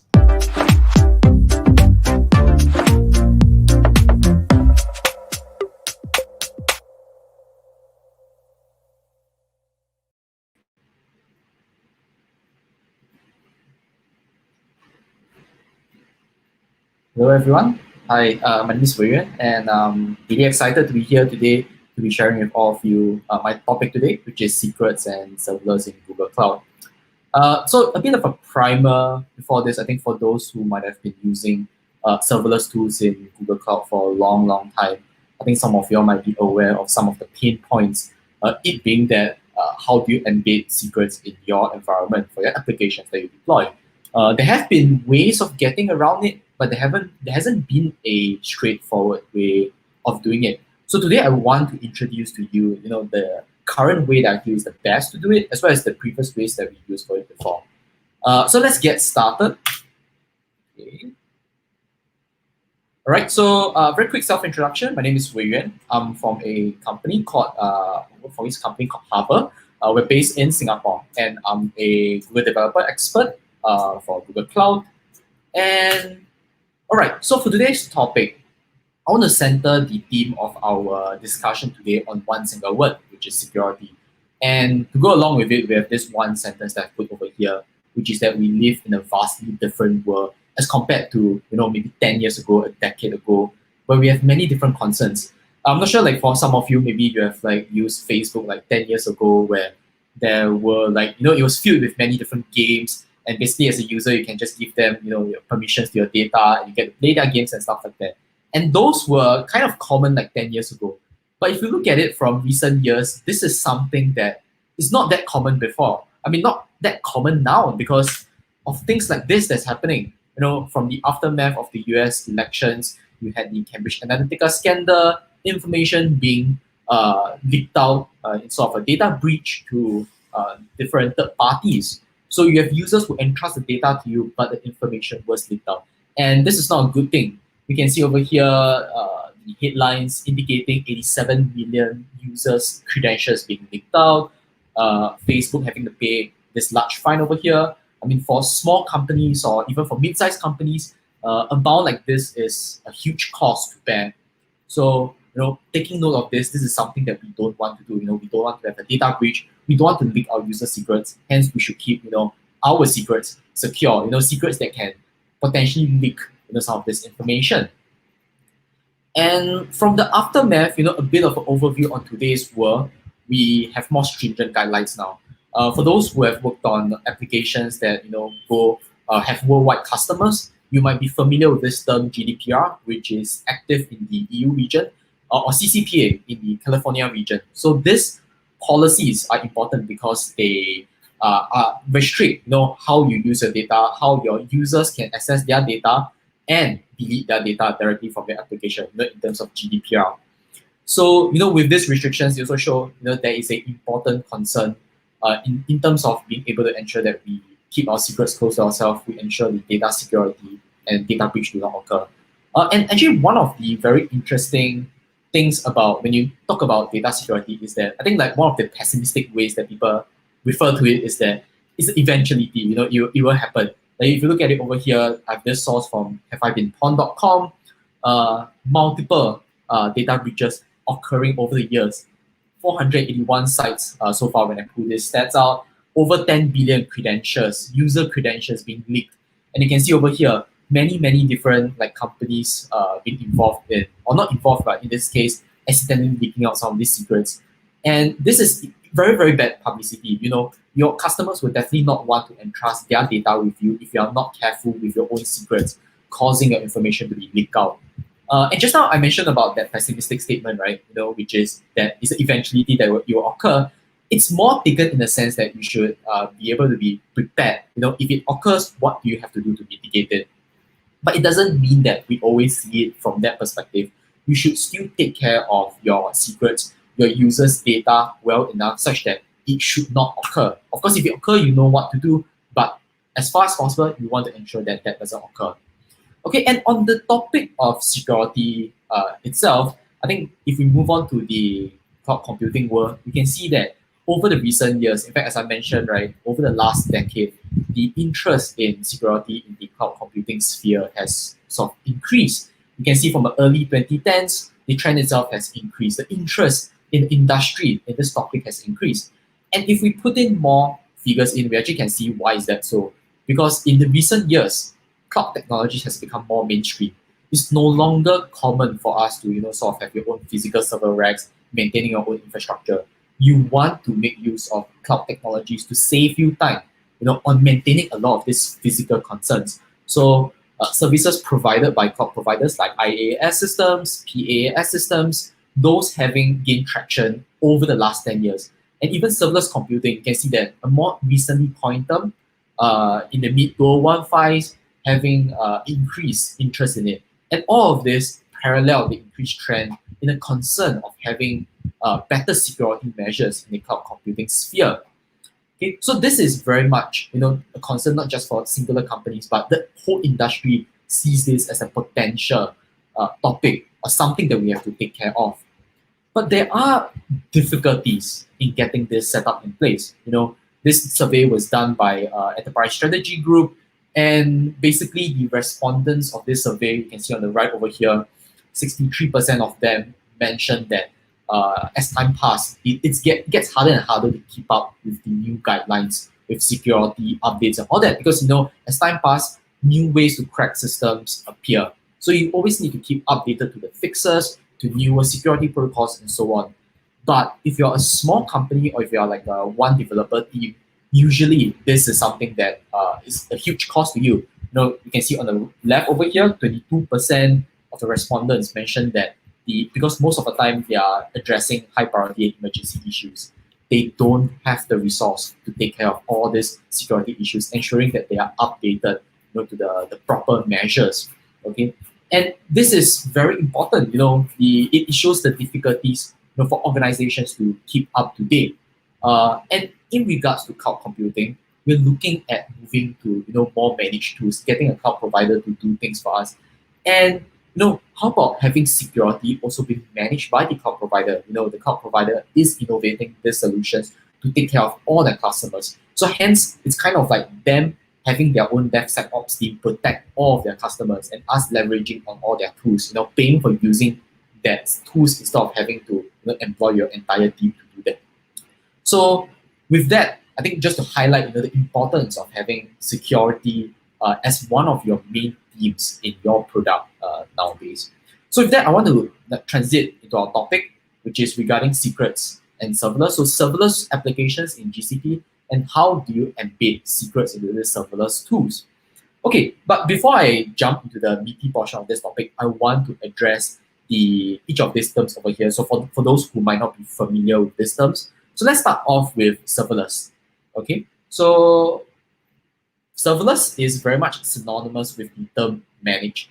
In the terms of the cloud provider, the term manage means that the cloud provider is the one managing these tools for us, as opposed to us self-managing the systems ourselves. And this itself, I've taken this verbatim definition from Wikipedia, which highlights two important points, which is that the infrastructure itself is managed by the cloud provider, as well as the dynamic allocation of the resources, which means in terms of your deployment of those resources and scaling up and down, you know, knowing perhaps when the CPU utilization hits a certain percentage, okay, it's time to scale up. Okay, so all these concerns are managed by the cloud provider. And as the developer or as a company, I'm most concerned about the application code. I need to get my application code, which is my product, up, online for my customers to use. But the infrastructure concerns are maintained mainly by the cloud providers. Okay, so that's the explanation, a very lean explanation I have on serverless. Let's touch about secrets next. So in the context of applications, what exactly are secrets?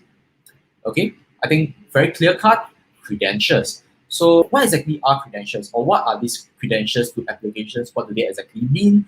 If you're building like a backend application, you definitely need a data store. So something like a database, username and password, those are secrets that only you should have access to. Because if this information gets leaked out, your users' data can get leaked out in that case. So we need to secure that. Things like API key as well. If you're using a third-party service, you could also be saving your users' data with a third-party service. So in order to ensure that your users' data are not leaked out, this secret is also something that you have to keep close to yourself.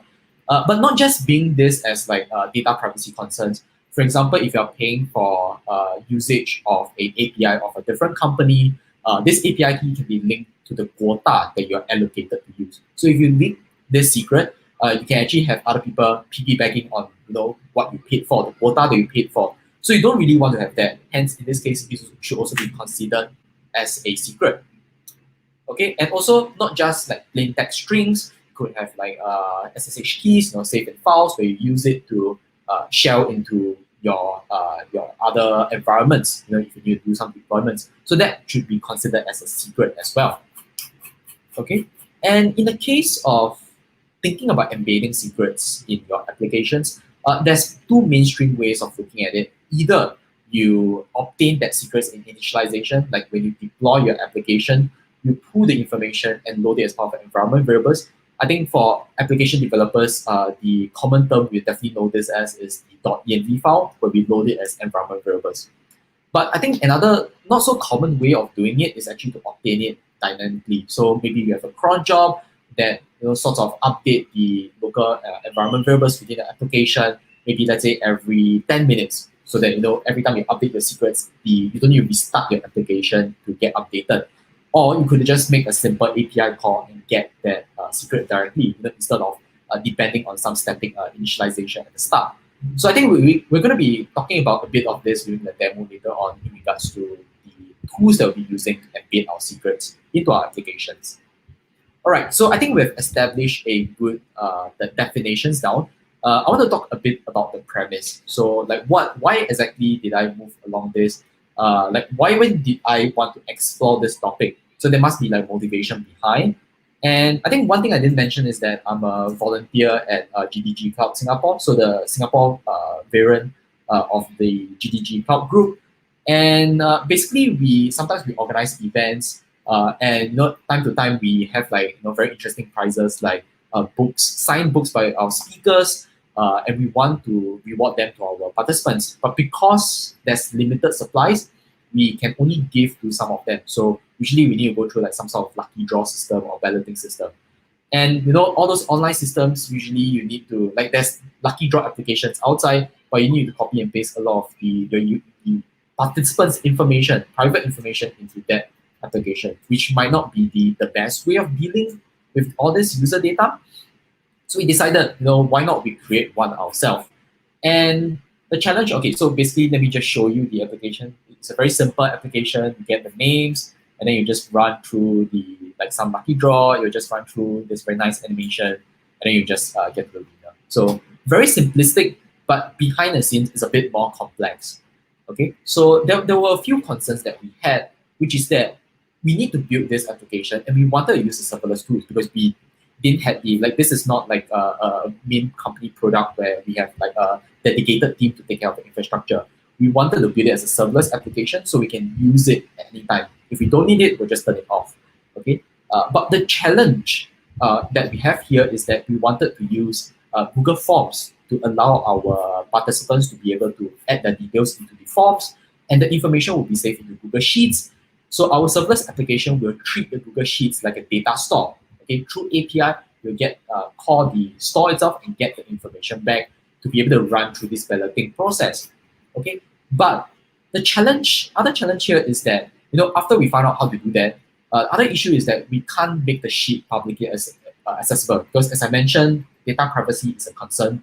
We can't just leave it public. Like, my serverless application can reach out to the Google Sheets if I don't put any access control, but that means anybody can access it. So I need to find a way such that my serverless application can access Google Sheets without having everyone else being able to access it. So proper access control measures. Okay, and we found out how we can do it. We can actually put service account credentials within the serverless application, and then from Google Sheets, if you use Google Docs before, you can actually add different users or different user accounts to be able to edit or read the document. So it turns out we can actually do that for the service accounts as well. So we found out that since we can do that, then we just need to make sure that we put the credentials of a serverless, the service accounts into the serverless application, and let the serverless application use these credentials to make the API call to get the information from the data store. Okay, so this worked out. This methodology worked out well, but then we started thinking, the credentials of the service account. If you have used it before, it's something like credentials.json. There's some key values in there. Those are secrets. How do we exactly save a secret inside a serverless environment? So that's where we start our entire journey, looking into it. Okay, so before I touch on to the portion on the secret tools, I just want to touch very quickly on the serverless applications. In GCP, there's multiple tools that you can use in regards to hosting your applications: Compute Engine, Kubernetes Engine, Cloud Run, App Engine, and Cloud Functions. Just very quickly to mention it, serverless mainly is referring to Cloud Run, App Engine, and Cloud Functions. Okay, so mainly, right, you're concerned with mostly your application code. Everything else is managed by the cloud provider, as per the definition of serverless. And but instead of focusing on all three of these tools, I wanted to just focus on this tool, Cloud Run and App Engine, because they allow me to have a containerized expression of my application itself. I can create a Docker file and use that to deploy for my application. So specifically for Cloud Run and App Engine Flex custom runtime, okay, not App Engine standard. And both of this, we managed to deploy to both of these tools. It works equally. There is minute differences, or rather not minute differences, but kind of moderate differences in these two tools. So to touch on that a little bit, okay, I'm just going to skip through this. The underlying infrastructure, okay, there's a typo here. There's an underlying infrastructure between these two tools. Cloud Run is run on the gvisor Container Runtime Sandbox. App Engine custom runtime is on GCE VMs. Okay, I'll explain this a little bit later. It might not have any big significance now. Environment, okay, I chose both of these tools because I wanted to use Docker file configuration to deploy either of these applications.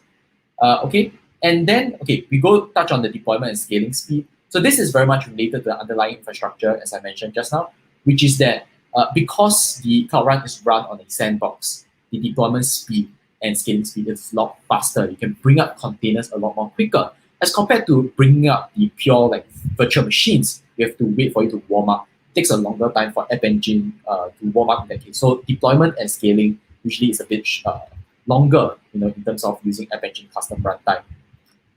There's also other things like scaling and billing info. I'll touch on that on the later part of this sharing.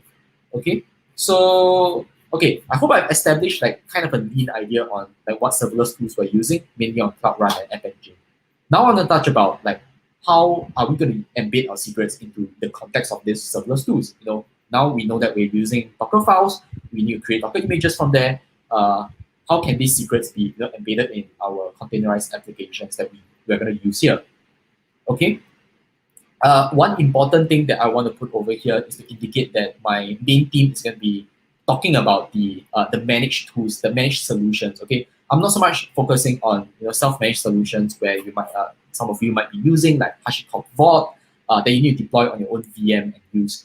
I think since we are using serverless applications, we already want the cloud provider to take care of a lot of these concerns for us. Hence, in the case of a secret management tool, we want the cloud provider to also take care of most of it for us instead of having to maintain it ourselves. Okay, so that's the main, all my solutions are going to be revolving around the term managed. Okay, and I'm going to talk about 4 methodologies to doing it. But the first one over here, so the first one is actually not really something I would recommend. In fact, I subtitle it over here. You probably shouldn't do this. In fact, most of you might also have done this before as a very quick and dirty way as you're getting started with serverless applications and putting secrets in there. But likely this will also not go into production because baking your secrets essentially means that you're putting your plain text secrets into the Docker file. This is something we definitely don't want in a production environment. I mean, if your Docker images get leaked, it's a really big security concern. Okay, and so just to explain this very quickly, it's a methodology. The idea behind it is just putting your secrets in a Docker image. So to run through this, essentially you prepare your secrets in your build environment, maybe using Cloud Build or maybe some other CI, and then you copy the secrets, like maybe your .env file with your Docker image, and once you have built it, you push the image to container registry. Okay, and then you use that image to deploy to Cloud Run and App Engine. So once you deploy that to Cloud Run and App Engine, you will have access to your secrets directly because it's all within that system, within that image itself. You'll be within the container when it's brought up as well. Okay, so let's talk a bit about the pros and cons. Some pros here is that compared to the later solutions I'll talk about, it's not costly because you're not using any tools. Like it's kind of like a duh moment, but it's yeah, I mean, you're not paying for extra stuff, yeah. But it's not that good of a solution, as I'll explain later on. Yes, it's also easy to understand because again, you're not using any tools. Okay, but the cons actually, there's a lot of disadvantages to doing this. Because the idea is that now, if you're putting secrets into your Docker images, you're coupling application context along with the secrets. Imagine, if one day you need to switch from version 1 to version 2 of the secrets, okay? And then you deploy, this application. But then you found out that there's some bug with the application code. You need to roll back to the previous version. You roll back to the previous version, finding that it's version 1 secrets, those are outdated. Your application breaks again. So you end up not being able to roll back. You have to instead build an image and sort of redeploy that. So it makes it a lot harder to maintain your application context versus your secrets. So it's a really bad idea for this. It's not a scalable way of doing it. Every single environment, like production, development, you need to create a new image. By right, it should just need one image and then you insert the secret file directly from there. But again, yeah, because the way it's being done, it's not scalable. The more images you have, every single image that you build has secrets. And this is the problem because, this essentially all of these Docker images, right? You just need someone to download that image, run that image, and they can see all the secrets there. It's plain as day. So it's really hard to manage. You want to delete the secret, good luck. You need to delete all these images everywhere. So it's really, really hard to manage because you're doing it like this. So very much so, I want to say again, you can, if you're experimenting, you definitely can do this, but don't do it in production. Definitely don't do it. Okay, so let's look at a slightly more enhanced way.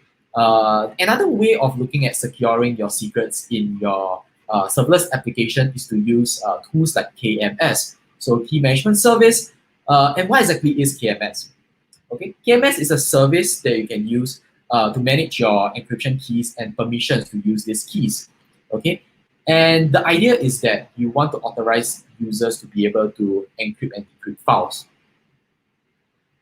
So the important part of using this is similar with our previous methodology, which is I want to bake my secrets into the Docker image, but before doing that, I encrypt the files so that it's not plain text. So anybody who downloads this image won't be able to view those secrets.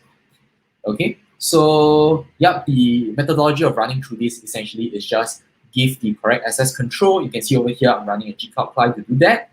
And then from your workflow, right, as you deploy the image to production, you have some service account that can decrypt these files before you start your application. For example, the env file, encrypted env file to decrypted env file.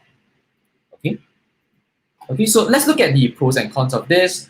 Okay, going back to this, compared to the previous method, no longer in plain text, okay, or no longer the files in plain text itself is encrypted. So anyone who have access to this Docker image cannot take a direct look at those secrets. So it's somewhat a better, at one layer of security there already. Okay, but there's still a lot of problems. You're baking the image, you're still facing the issue with your build being covered with secrets in terms of the rollback issue I talked about. It's not scalable. Again, environment problem. You build 3 images for 3 different environments if you need it like for production, development, staging. Okay, so we've established 2 methodologies so far. I want to touch on third one, which is KMS with cloud storage, to resolve a lot more issues that we found with the second methodology. Okay. Okay, so I'm just going to go through this. I think I'm running out a little bit of time, so I'm going to go through this a little bit faster. Okay, sorry. So the idea about using so cloud storage, firstly, to mention about that, you have your bucket, which is used for storing the encrypted files that you generate using KMS or encrypt using KMS. Okay, so the idea now is this: instead of baking those files into your Docker image, you want to put it into a bucket instead. And when you deploy your application, just pull this file from the bucket and decrypt it. Okay, so this is what I'm going to be. I'm just going to go through this a bit quickly because this is what I just explained. So yeah, when you deploy it, you just put the encrypted file and decrypt it. Okay, so that can be your encrypted ENV file, for example. Okay, so talking about the pros and cons, the encryption. So the idea is that we're protecting our secrets. The secrets are secure within our environment. I mean, it's not part of the Docker image anymore, by the way, and it's much more scalable now because now you're no longer binding it to your application code within your Docker image. But again, there's still some concerns on this, which is that now you're paying for multiple tools. We were using container registry, now we're using with KMS, and then on top of it, now you need Cloud Bucket. We're doing using so many tools for doing one single thing. Is there a better way of doing this? Okay, and then with more tools means that Cloud Bucket has access control. With your KMS, there's access control as well. It's a big problem. Okay, so it's hard to manage. That's where we started thinking about something that was released this year, Secret Manager. Okay, so Secret Manager allows us to do things a lot more simpler because instead of having KMS and cloud storage and all these tools, right, you can just manage all your secret versions from one single place, from the use of gcloud CLI or the API, or using a CLI as well. Yeah, gcloud CLI, console, or API. That's what I mean. Okay. So, yep, as I've mentioned, it's a managed solution for storing and retrieving your secrets. And the good thing is it comes with versioning. So this is something we didn't have with KMS. Okay.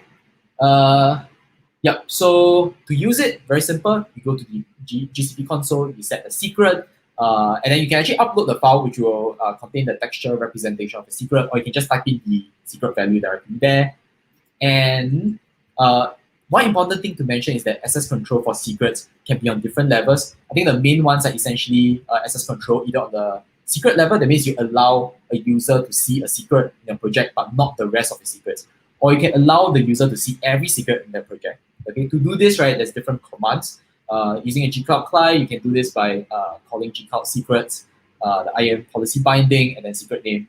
If it's on the project level, you have to do it gcloud projects, IAM policy binding with the project. And then the role itself, yeah, is the same: secret manager, secret accessor. Okay.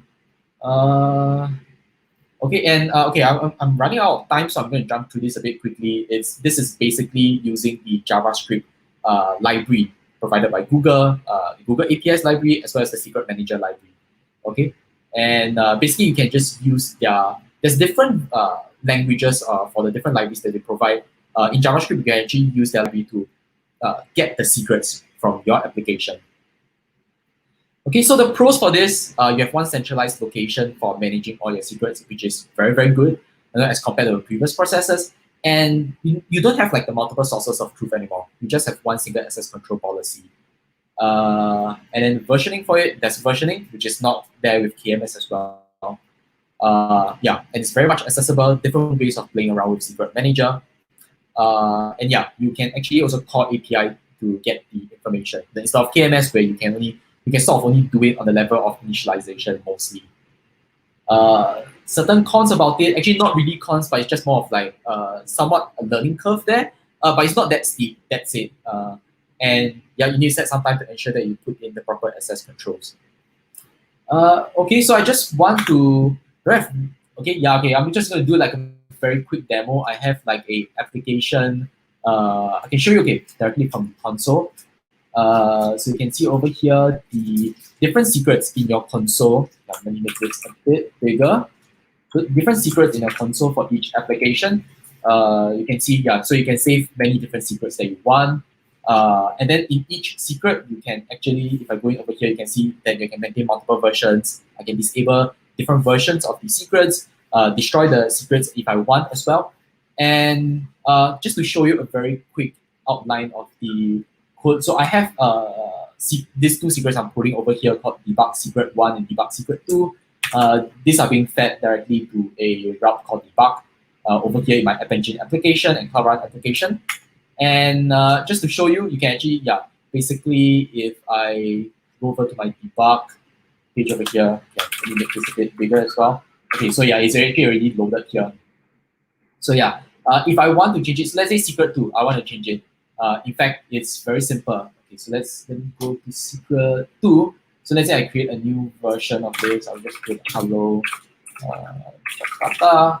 Okay, let's add the new version. And you can see that it's instantaneous. It's very fast because I'm pulling the secrets directly. So it's immediately updated. So there's many different ways of using this. In fact, I don't have much time, but this is like one way of how you can use it. Use the API to call it directly.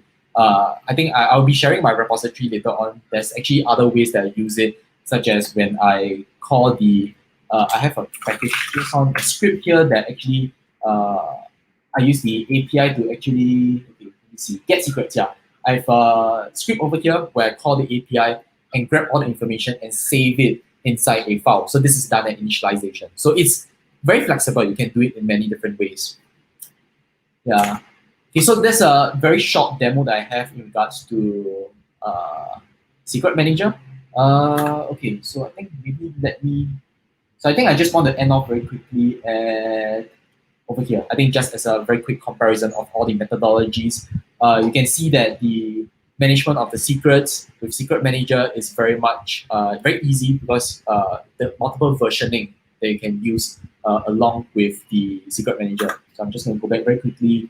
You can see over here again that you can maintain multiple versions if you want. In fact, I could have not destroyed version 2 and maintain its usage inside some other application, maybe version 2 of that application. Okay, so it's an additional advantage over using KMS. And then deployment, you can see it's very fast. Just now updated it, immediately updated in the application, when I refresh the page. Very highly accessible, many different ways of using it. Easy to manage in terms of access rights. But cost, I would say, to caution a bit that it might be, it's not very costly, okay, first to say that. But the thing is, of course, if you're comparing to the usage of PMS, actually you can see that it's definitely more costly. The equivalent usage of, let's say, 3 deployments a day for 1 month, you can see over here that the comparison is almost 100 times different. But the idea is that this cost doesn't scale up, by the amount of users you have in the application most of the time. So this is a static cost, and for $6, $6 is actually quite cost effective, for having all the security protocols maintained by Google for you in terms of managing secrets in your serverless applications. Okay, so I think this is probably a good place to stop. I have a lot of additional information, but I think I'll just move on to after. I'll share these slides later on for those who are interested in the repository if you want to explore into it. Okay, I think probably just to talk very quickly about the company I work for. If you're interested in looking into a job at a company I work at, do feel free to send in your CV at the talents@harvard.sg. And I hope with that, I hope that you have enjoyed my sharing for today. If you need to find me on this different social channels, you can look for me at these different social channels here. So thanks for listening on my sharing today. Oh, well. Hello. Okay. Thank you for the sharing. It's so dense topic, I guess. It's very huge topic. But we already have several questions in the comment section, but I also want to add one more questions. Maybe I will share after the do you have any experience to build full apps using serverless? Is there any obstacle with managing serverless with the application getting bigger? Any tips to manage secrets in production? Okay, so to answer the later part, I would say Secret Manager, since I have been talking about it, it's very much scalable as compared to KMS. I've used KMS before for serverless applications before Secret Manager came out.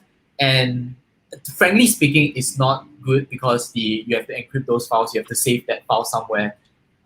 It's not that easy to manage as compared to, let's say, having a console in GCP to manage those things. Okay, in regards to experience with building full applications with serverless, yes.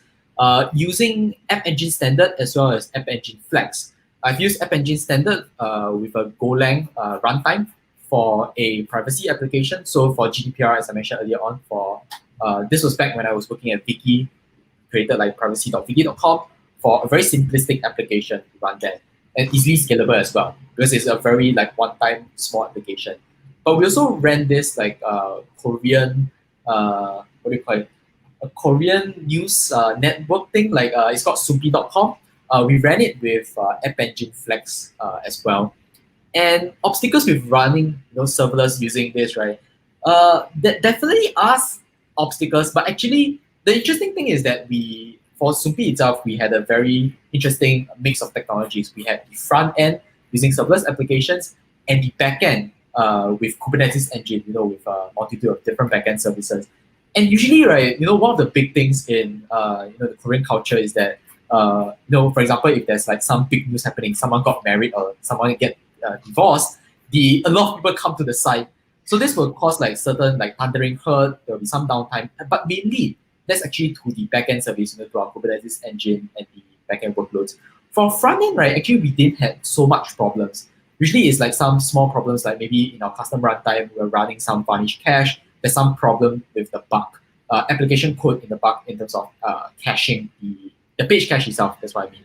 Yeah. So with serverless application, in fact, a lot of those scaling concerns is taken off our hands. It was very, very easy to manage the application. All right, that was so much information for all of the participants of current sessions. But it's a quick question. You just need to answer like with yes or no. Like previously, you say we don't have to restart the server or services to getting a values. What about adding a values? Okay. With that, adding values, I would say that would depend on how you are using it in production. So I imagine that for most of us, the way that we are visualizing it is that if we need to add a new value, like let's say I'm using a new Google API key, I will need to change the application code as well. So I would say no to a big part of that, where you likely have to redeploy your application with a new application code to get a new secret. But that is definitely possible if you basically you could have some mechanism in there where you can just put in some values in a database in regards to the secret and pull the information directly instead of coupling it with application code. All right. So basically, we don't have to restart like doing so much work. So after we added in the keys, it's so simple, I guess, but it's quite expensive, right? Yes. Okay, Wei-Yan, I guess that's it because we have to move to the next speakers. Thank you so much for attending these sessions today. All of the GDGs in Indonesia that held this event, thank you so much for your participation. Maybe I will see you next time. Okay, thank you, Wei-Yan. Thanks for having me. See you. Okay, see ya. So, okay guys, pembicara selanjutnya juga international speakers. Kita mendatangkan pembicara dari Jerman. Without any further ado, because our speakers also have some other talks to do, I will call Randy Gupta to the stage.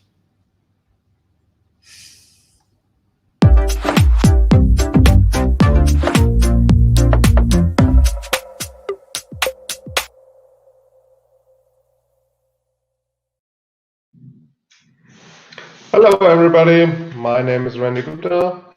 I'm Google Developer Expert for Cloud, and I would like to speak with you about Knative today.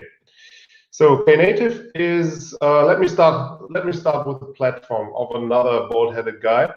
Kubernetes is a platform for building platforms as a better place to start, not the end game. So with that, Knative is building on top of Kubernetes, and because Kubernetes itself is focused more on its core functionality, it takes care that your workloads are running, that if nodes go away, that everything is scheduled respectively. It is any additional functionality around networking, for example, and well, at everything that is more advanced, Kubernetes expect to be done by other services.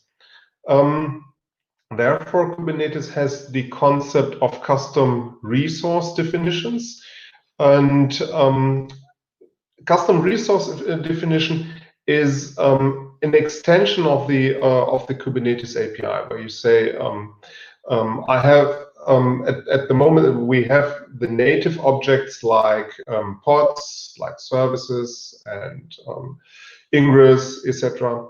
And Knative is adding another resource, the Knative service. And for that, it comes with an operator, with a controller, and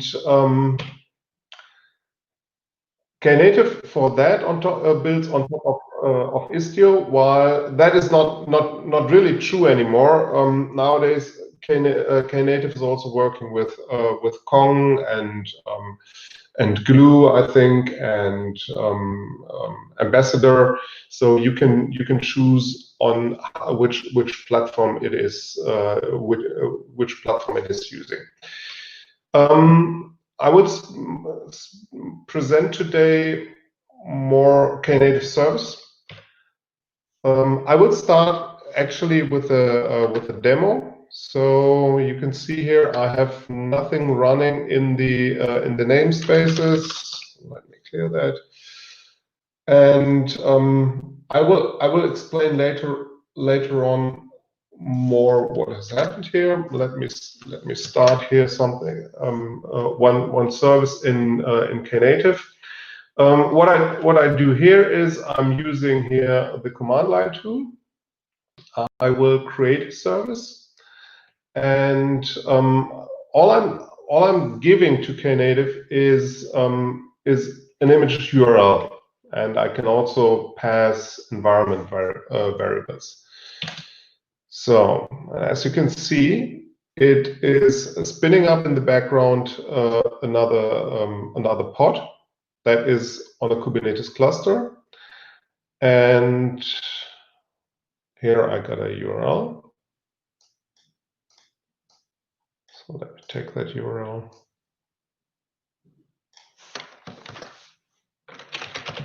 And invoke it. So there was nothing before on the cluster.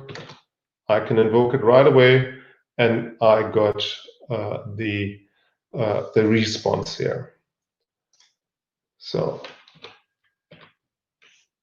as I said, I will explain more later on. So, what Knative is aiming at is it strives to make the development in Kubernetes easier.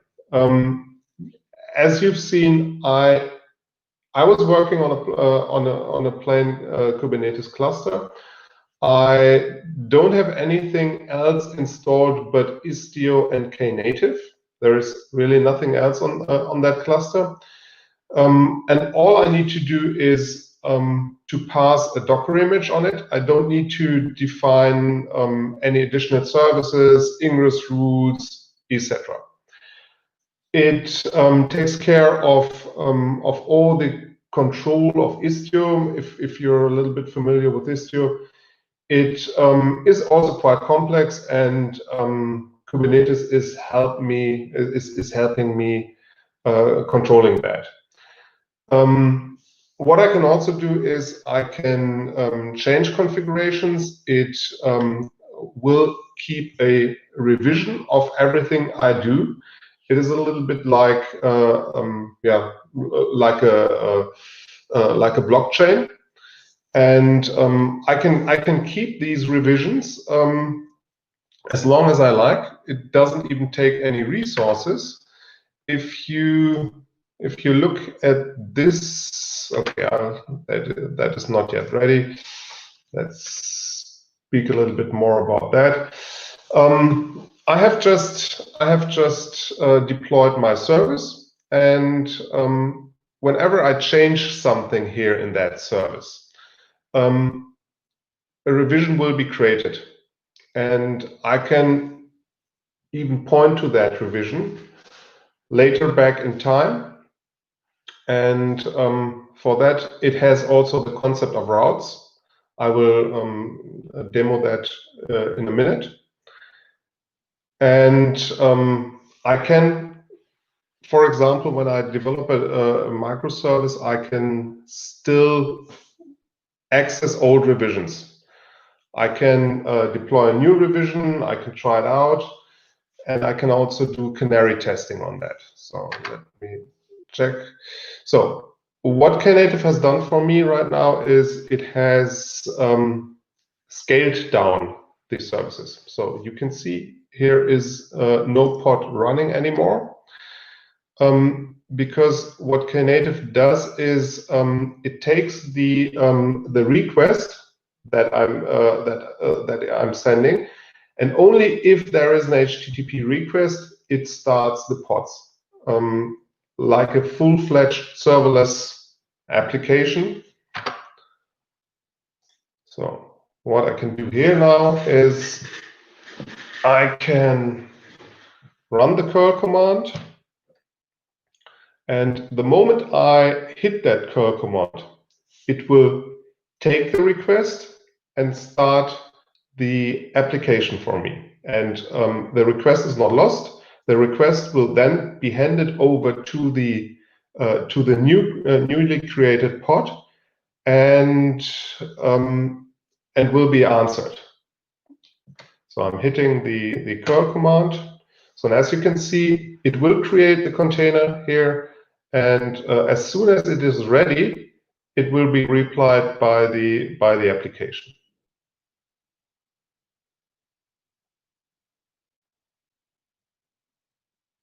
So now that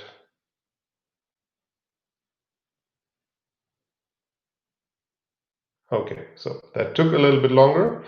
Now the pod is running, so the pod is there, and I can run the command over and over again, and it will be replied. After a grace period of like 30 seconds, it depends on the configuration. You can configure that. The pod will be spin down. With that, I'm not wasting any resources. So, okay, that was the other demo. So let me have a look a little bit more in detail of how these Knative service objects look like. I have said that Knative service is built on a custom resource definition. What you can see here is such a CRD. Let me. Oops, that is a little bit too big. So let me create another resource. I have here yet another image, which I have here in my GCR. And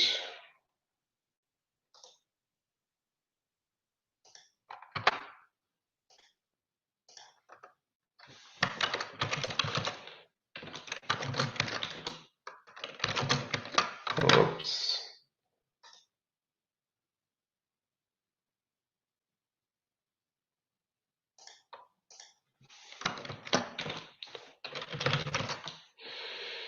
So I will now apply this object. As you see, I don't have to give much information.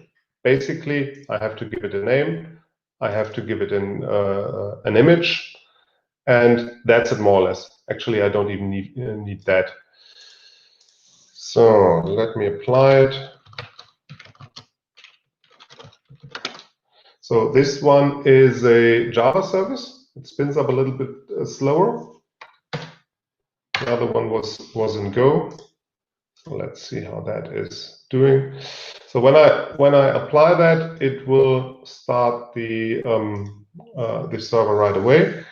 I can use kubectl to get routes, and I can also use the command line tool of Knative, which I've showed before. That is kn, and That means case list.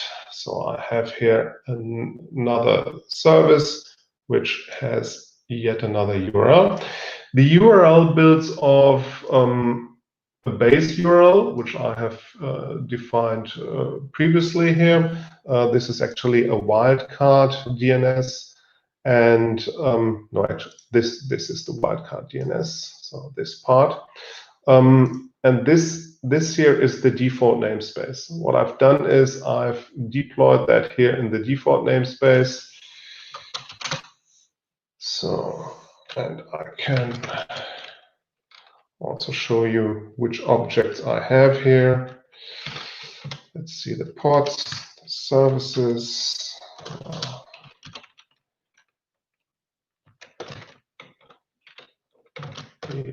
What else is exciting? Rods might be of interest. So I have this here. Now I was speaking too long, and as you can see, it is now spinning down the container, which is not a problem. I can ask it. I can still request it, and it will start the container again.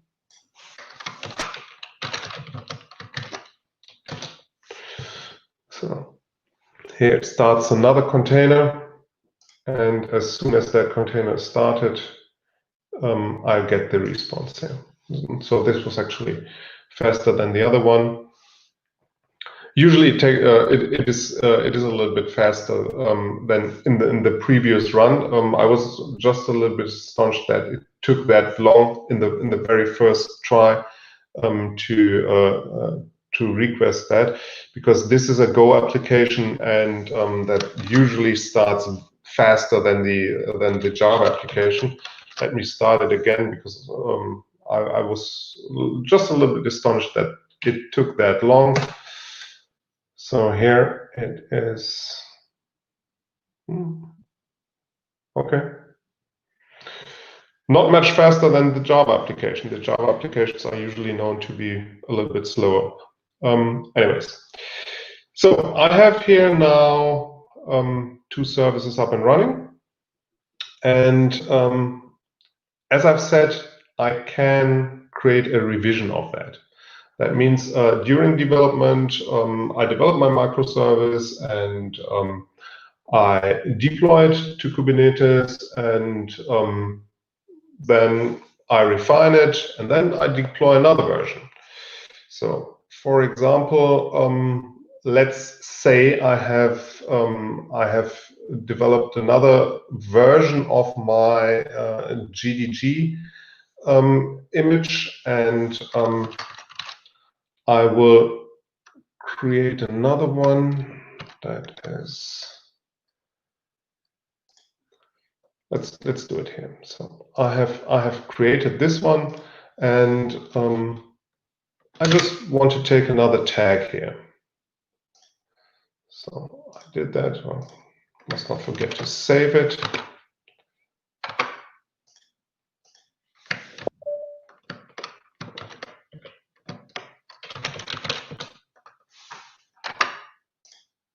Let's keep that here.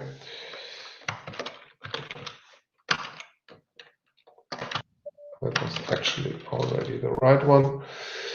So again, I have changed the image version. So this one is actually not needed. I just put it another tag. I could use an entirely different image here, but I simply use another tag. So I apply it, and with that I will get another microservice running. So if I go back to my slides, what I did is I have actually changed the configuration here. And with that configuration change, Knative has created another revision for me. So, and I can see these revisions.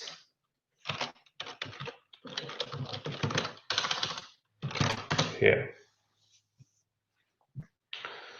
So that was the old revision, and that is the new one. So if I run my curl command again,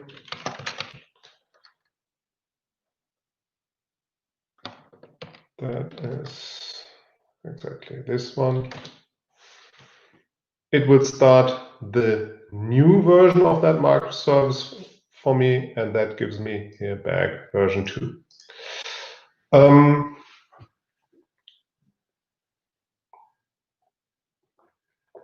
So, however, since I have still here the old revision, I can make that accessible to me through routes.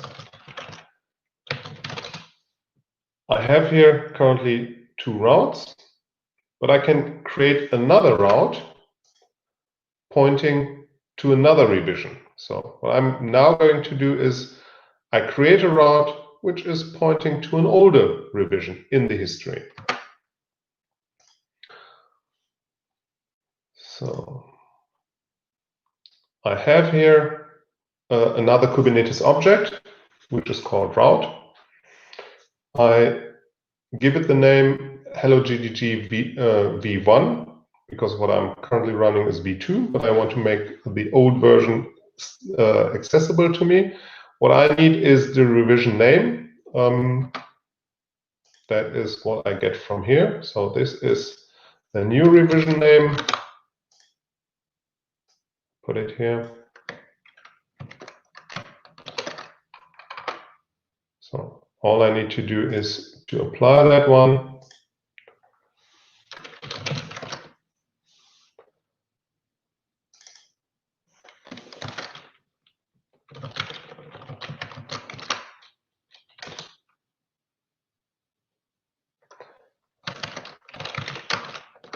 That should give me another revision. No, sorry, I'm wrong. I have the revision, but I need to. It will give me another route. I've just created a route. So for the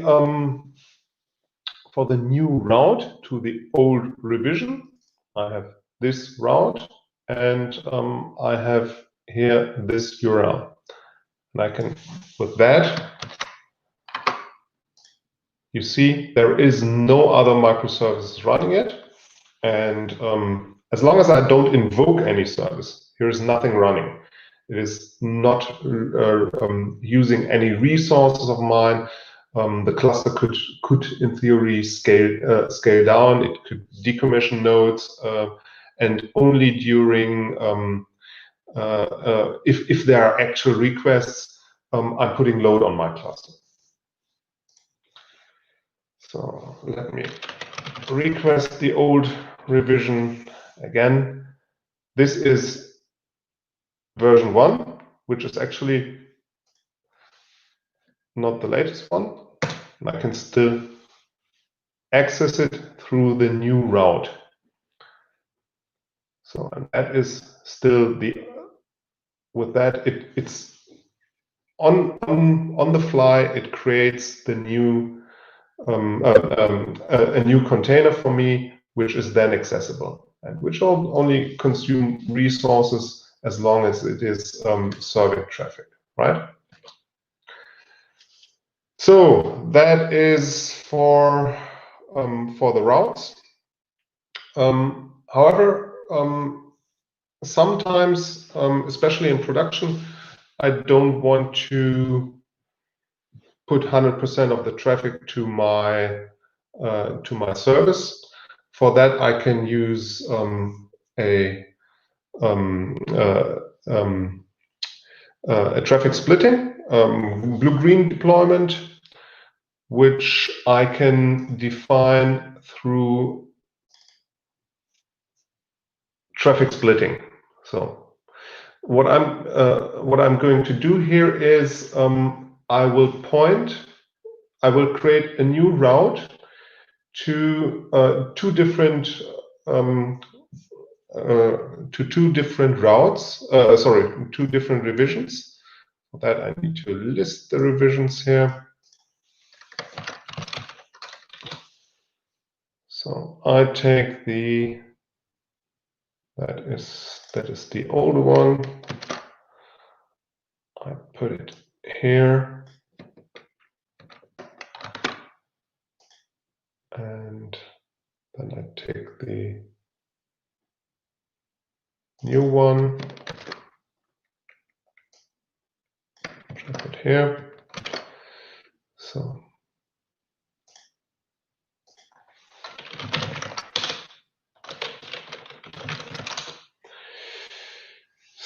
and all I have to do is to apply it.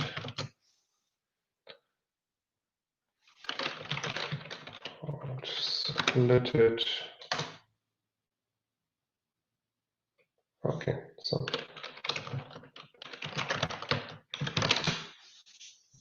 I have here another route. So that gives me another URL endpoint. And since I have defined here a percentage of 50, 50, 50, it will then serve traffic equally from the old pod and the new one. So it's not exactly a canary testing here in that case, because in the canary testing you would rather use a small percentage and then shift the traffic over and over, so that you get from, let's say, from 5% up to 100% to the new service. Anyways, for demonstration purposes, I have put here 50-50%. So let me request that one. That is the splitted route.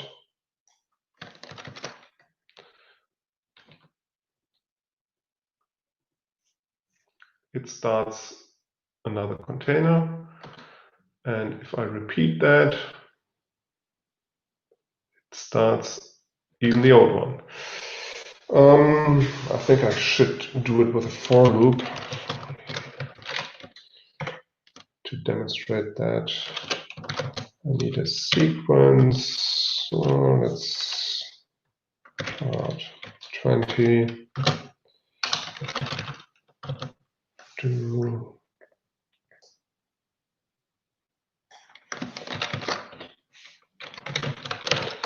Done. So let's see what happens. So as you can see, the requests are splitted equally to both microservices. So demo.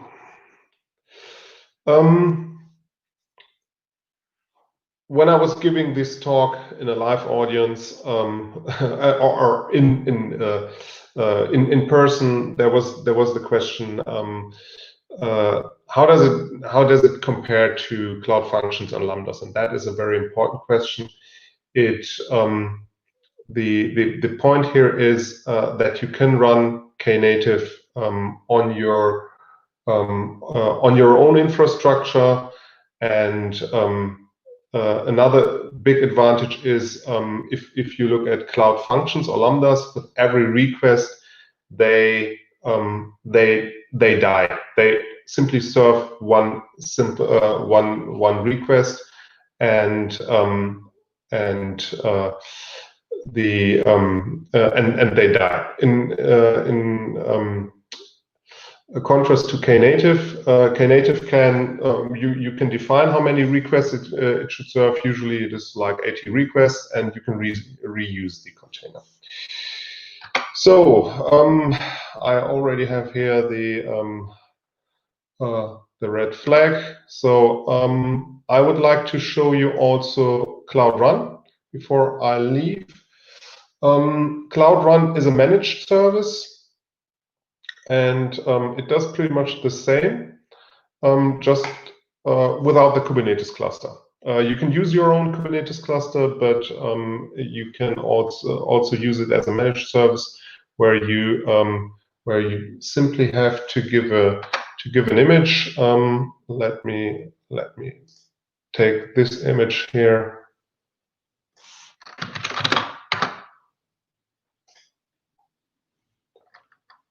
So service name.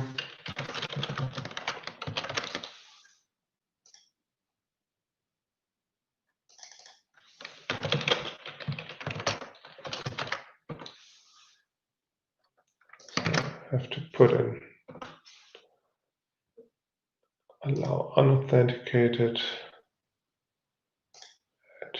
trigger. Okay, no, I don't need it. I don't need a trigger. Great.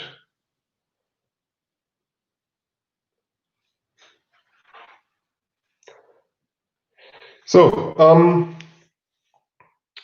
I'm running out of time. So therefore, I need to skip this one a little bit. Yeah, I'm happy to answer a few questions now, if you like. And so that's it. That's it for my presentation here. That is Knative and Cloud Run. Cloud Run is actually the managed service of Knative. So since the time is running out, I will stop here now, so that I can. Oh, that was the wrong URL. So that I can answer a few questions around that. Okay, Randy. I guess if you still want to show the GCPs, you can do it. We will wait. And so far, we only have one questions in the comment sections. Okay, there is it. The service running. Yes, that is now from Cloud Run. All I've done is I have tossed the image, the URL. I don't even need a cluster for that. I can simply use Cloud Run right away. I can use my Docker image. I can use whatever language I want. I can have it triggered by, for example, GCS bucket events by PubSub, etc. And that is way more powerful than just using Cloud Functions. I see. So we will jump directly to the questions. Here are the question: what is the difference with GKE and Knatives?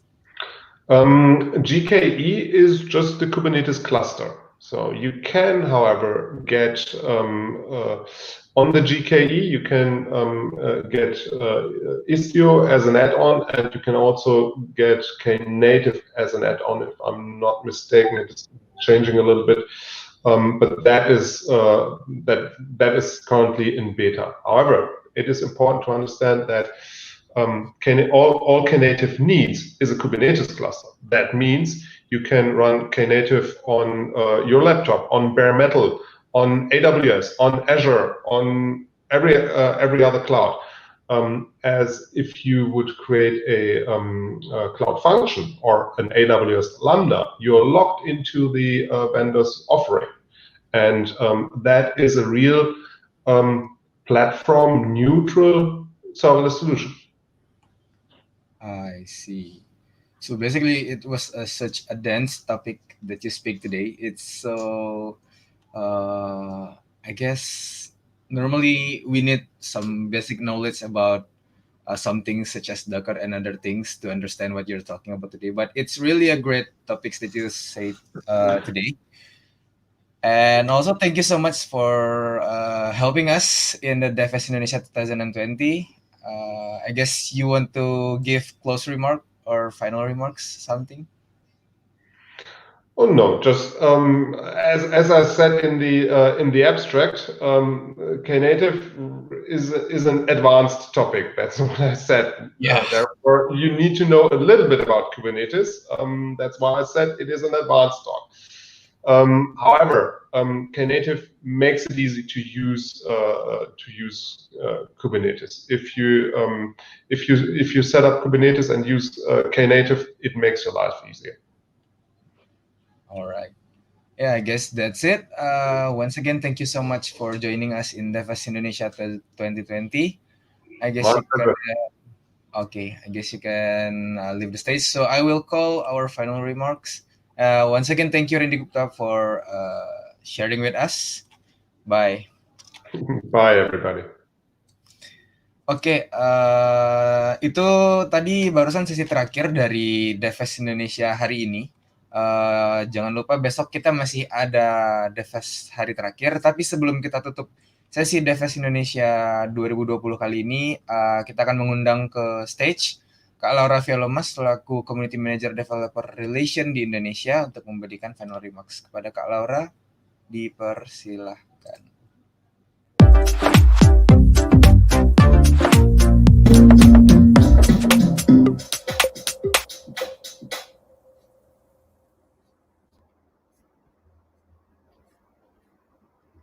Oke, selamat sore teman-teman semuanya. Terima kasih Raffi untuk waktunya. Terima kasih sudah mengikuti DevFest hari ketiga. Jadi seru banget ya, tadi kita sudah belajar berbagai macam topik yang dibawakan oleh pembicara yang punya background yang berbeda-beda. Kalau tadi kita mendengar dari pembicara dari Google, dari Prudential, ada juga Google Developer Experts, dan juga beberapa international speakers. Jadi saya harap tadi teman-teman mengambil kesempatan untuk langsung interaksi dan juga diskusi dengan pembicaranya. Nah, sebelum kita mulai, saya perkenalkan, nama saya adalah Laura Filoma. Tadi kalau Raffi bilang Developer Community Manager, jadi tugas saya adalah untuk membangun partnership kepada teman-teman developers di Indonesia. Jadi bagi profesional ada GDG, ada GDE, bagi perempuan ada juga WTM, bagi mahasiswa ada juga DSC. Bagi teman-teman yang ingin ikutan, ada pertanyaan, bisa langsung kontak aja ketua komunitas di kota masing-masing, atau kalau misalnya mau kontak saya juga boleh di @laurafieloma, kalau misalnya mau kontak lewat social channels. Nah, hari ini saya mau menjelaskan tentang beberapa learning resources yang teman-teman bisa coba. Jadi setelah kita belajar tentang Google Cloud seharian, pengen langsung belajar hands-on, saya akan bagikan beberapa resources-nya. Sebentar saya share screen dulu.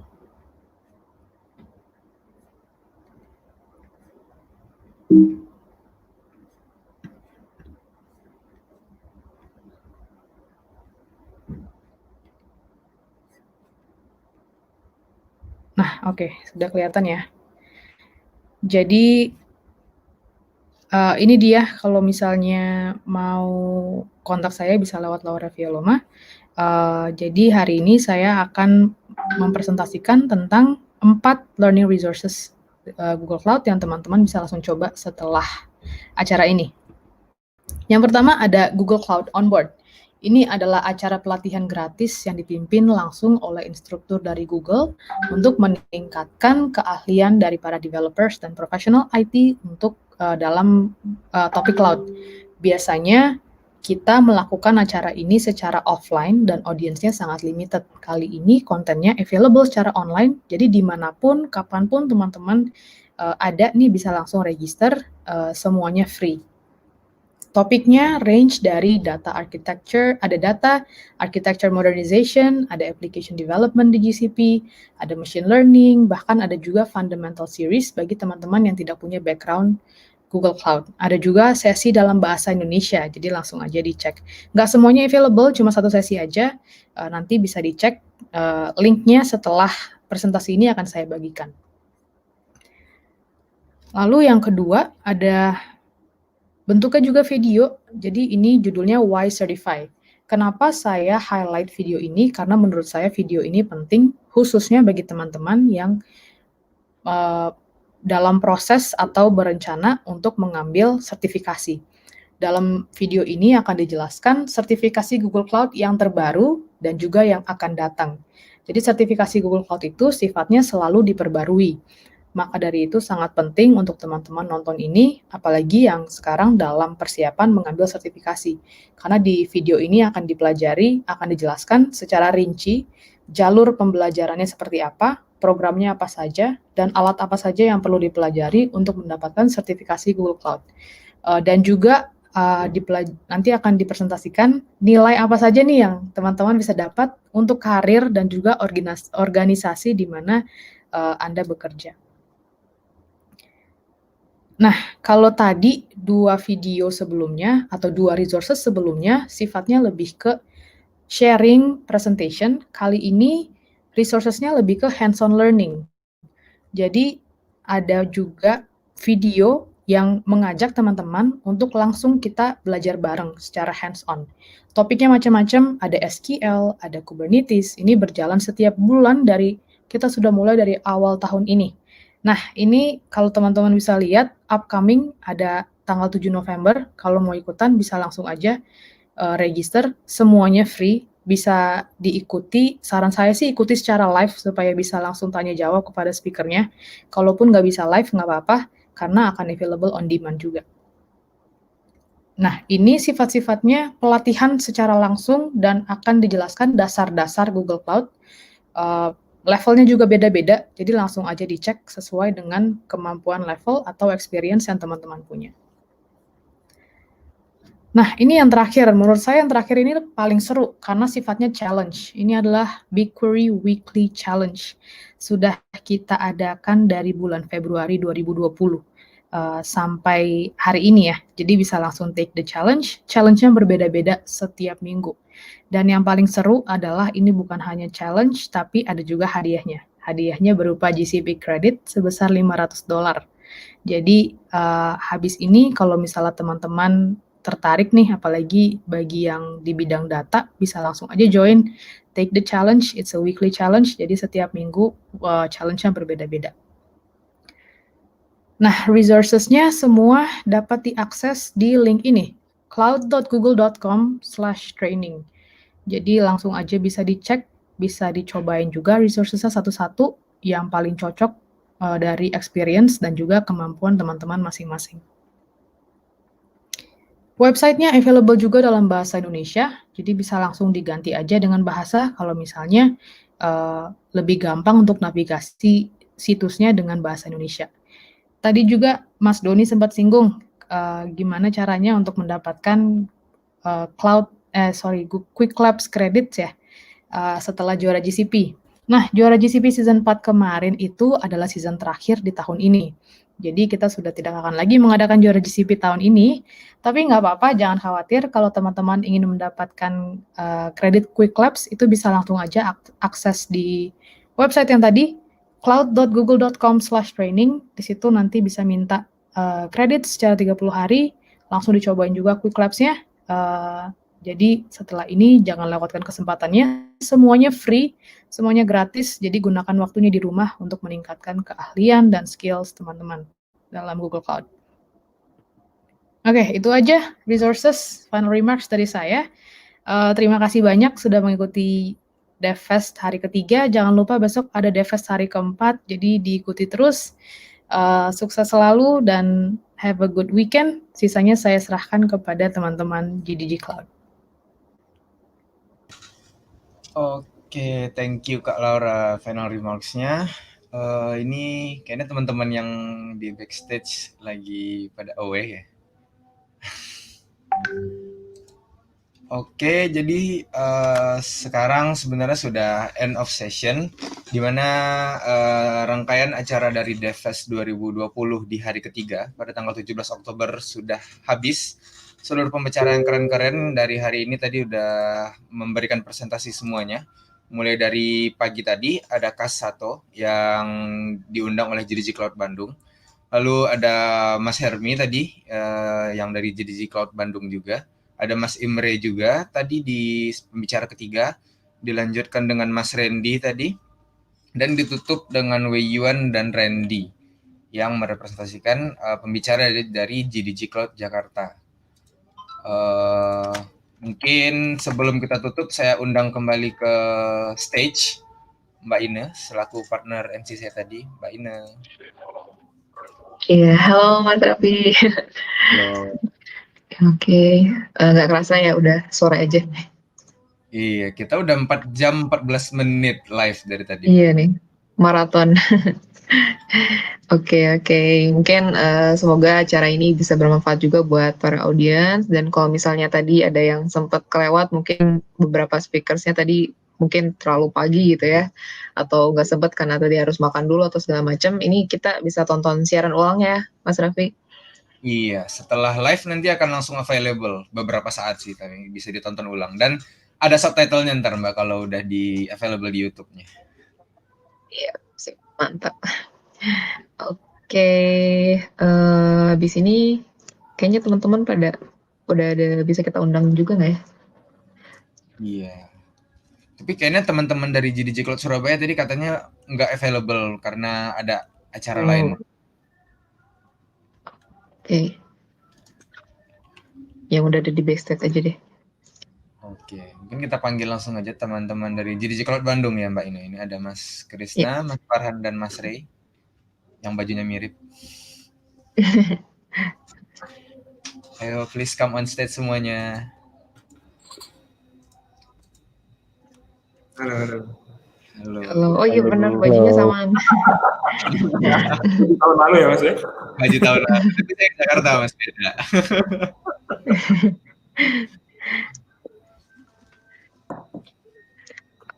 Oke, mungkin ada closing remarks dari Mas Krisna selaku dari GDG Cloud Bandung Lead. Apa ya? Sebenarnya ini aja sih, amat disayangkan banget sih tahun ini kita DevFest-nya nggak offline event kayak biasanya due to coronavirus ya.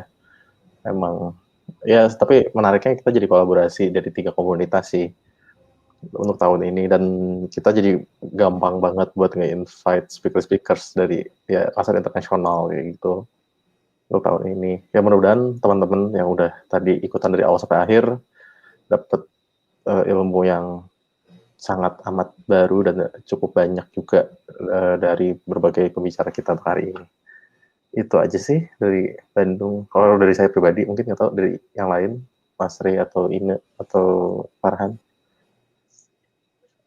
Cukup. Semoga terbantu.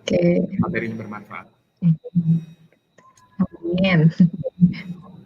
Oke, jadi kalau teman-teman mau share juga hasil dari event ini kebetulan ada banyak yang udah bilang terima kasih atas ilmunya juga. Kita juga terima kasih pada teman-teman yang udah partisipasi di event day 3, dan jangan lupa besok kita masih ada satu lagi ya untuk day terakhir dari GDG.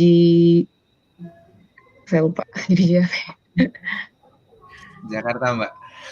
Jakarta ya, orang dari Soalnya Oke. ada 2, Mas Doni dan Mas Tegar tadi pamit duluan karena ada kesibukan lain dari untuk hari ini. Jadi mungkin kalau dari Jakarta kita juga sangat menyayangkan ya karena DevFest kali ini nggak bisa offline. Padahal DevFest setiap tahunnya mungkin biasanya adalah event yang sangat ditunggu-tunggu dari seluruh community yang ada, terutama developer ya. Yang tahun kemarin itu untuk DevFest-nya sendiri itu ramai banget, bahkan kita kekurangan kursi ya kalau saya ingat di penyelenggaraan event DevFest tahun lalu. Ya mungkin ada plus minusnya kayak tadi Mas Krisna bilang, ketika kita mengadakan DevFest-nya online kayak gini, ini kayaknya baru pertama kali nih kolaborasi 3 daerah gede di Indonesia nih, Cloud Surabaya, Jakarta, Bandung. Dan mungkin terakhir tadi tambahin Mbak ini juga, besok itu ada 3 sesi yang dimulai dari jam 12:30 untuk DevFest hari terakhir. Jangan lupa untuk ikut juga. Mungkin dari saya pribadi udah sih mewakili GDG Cloud Jakarta.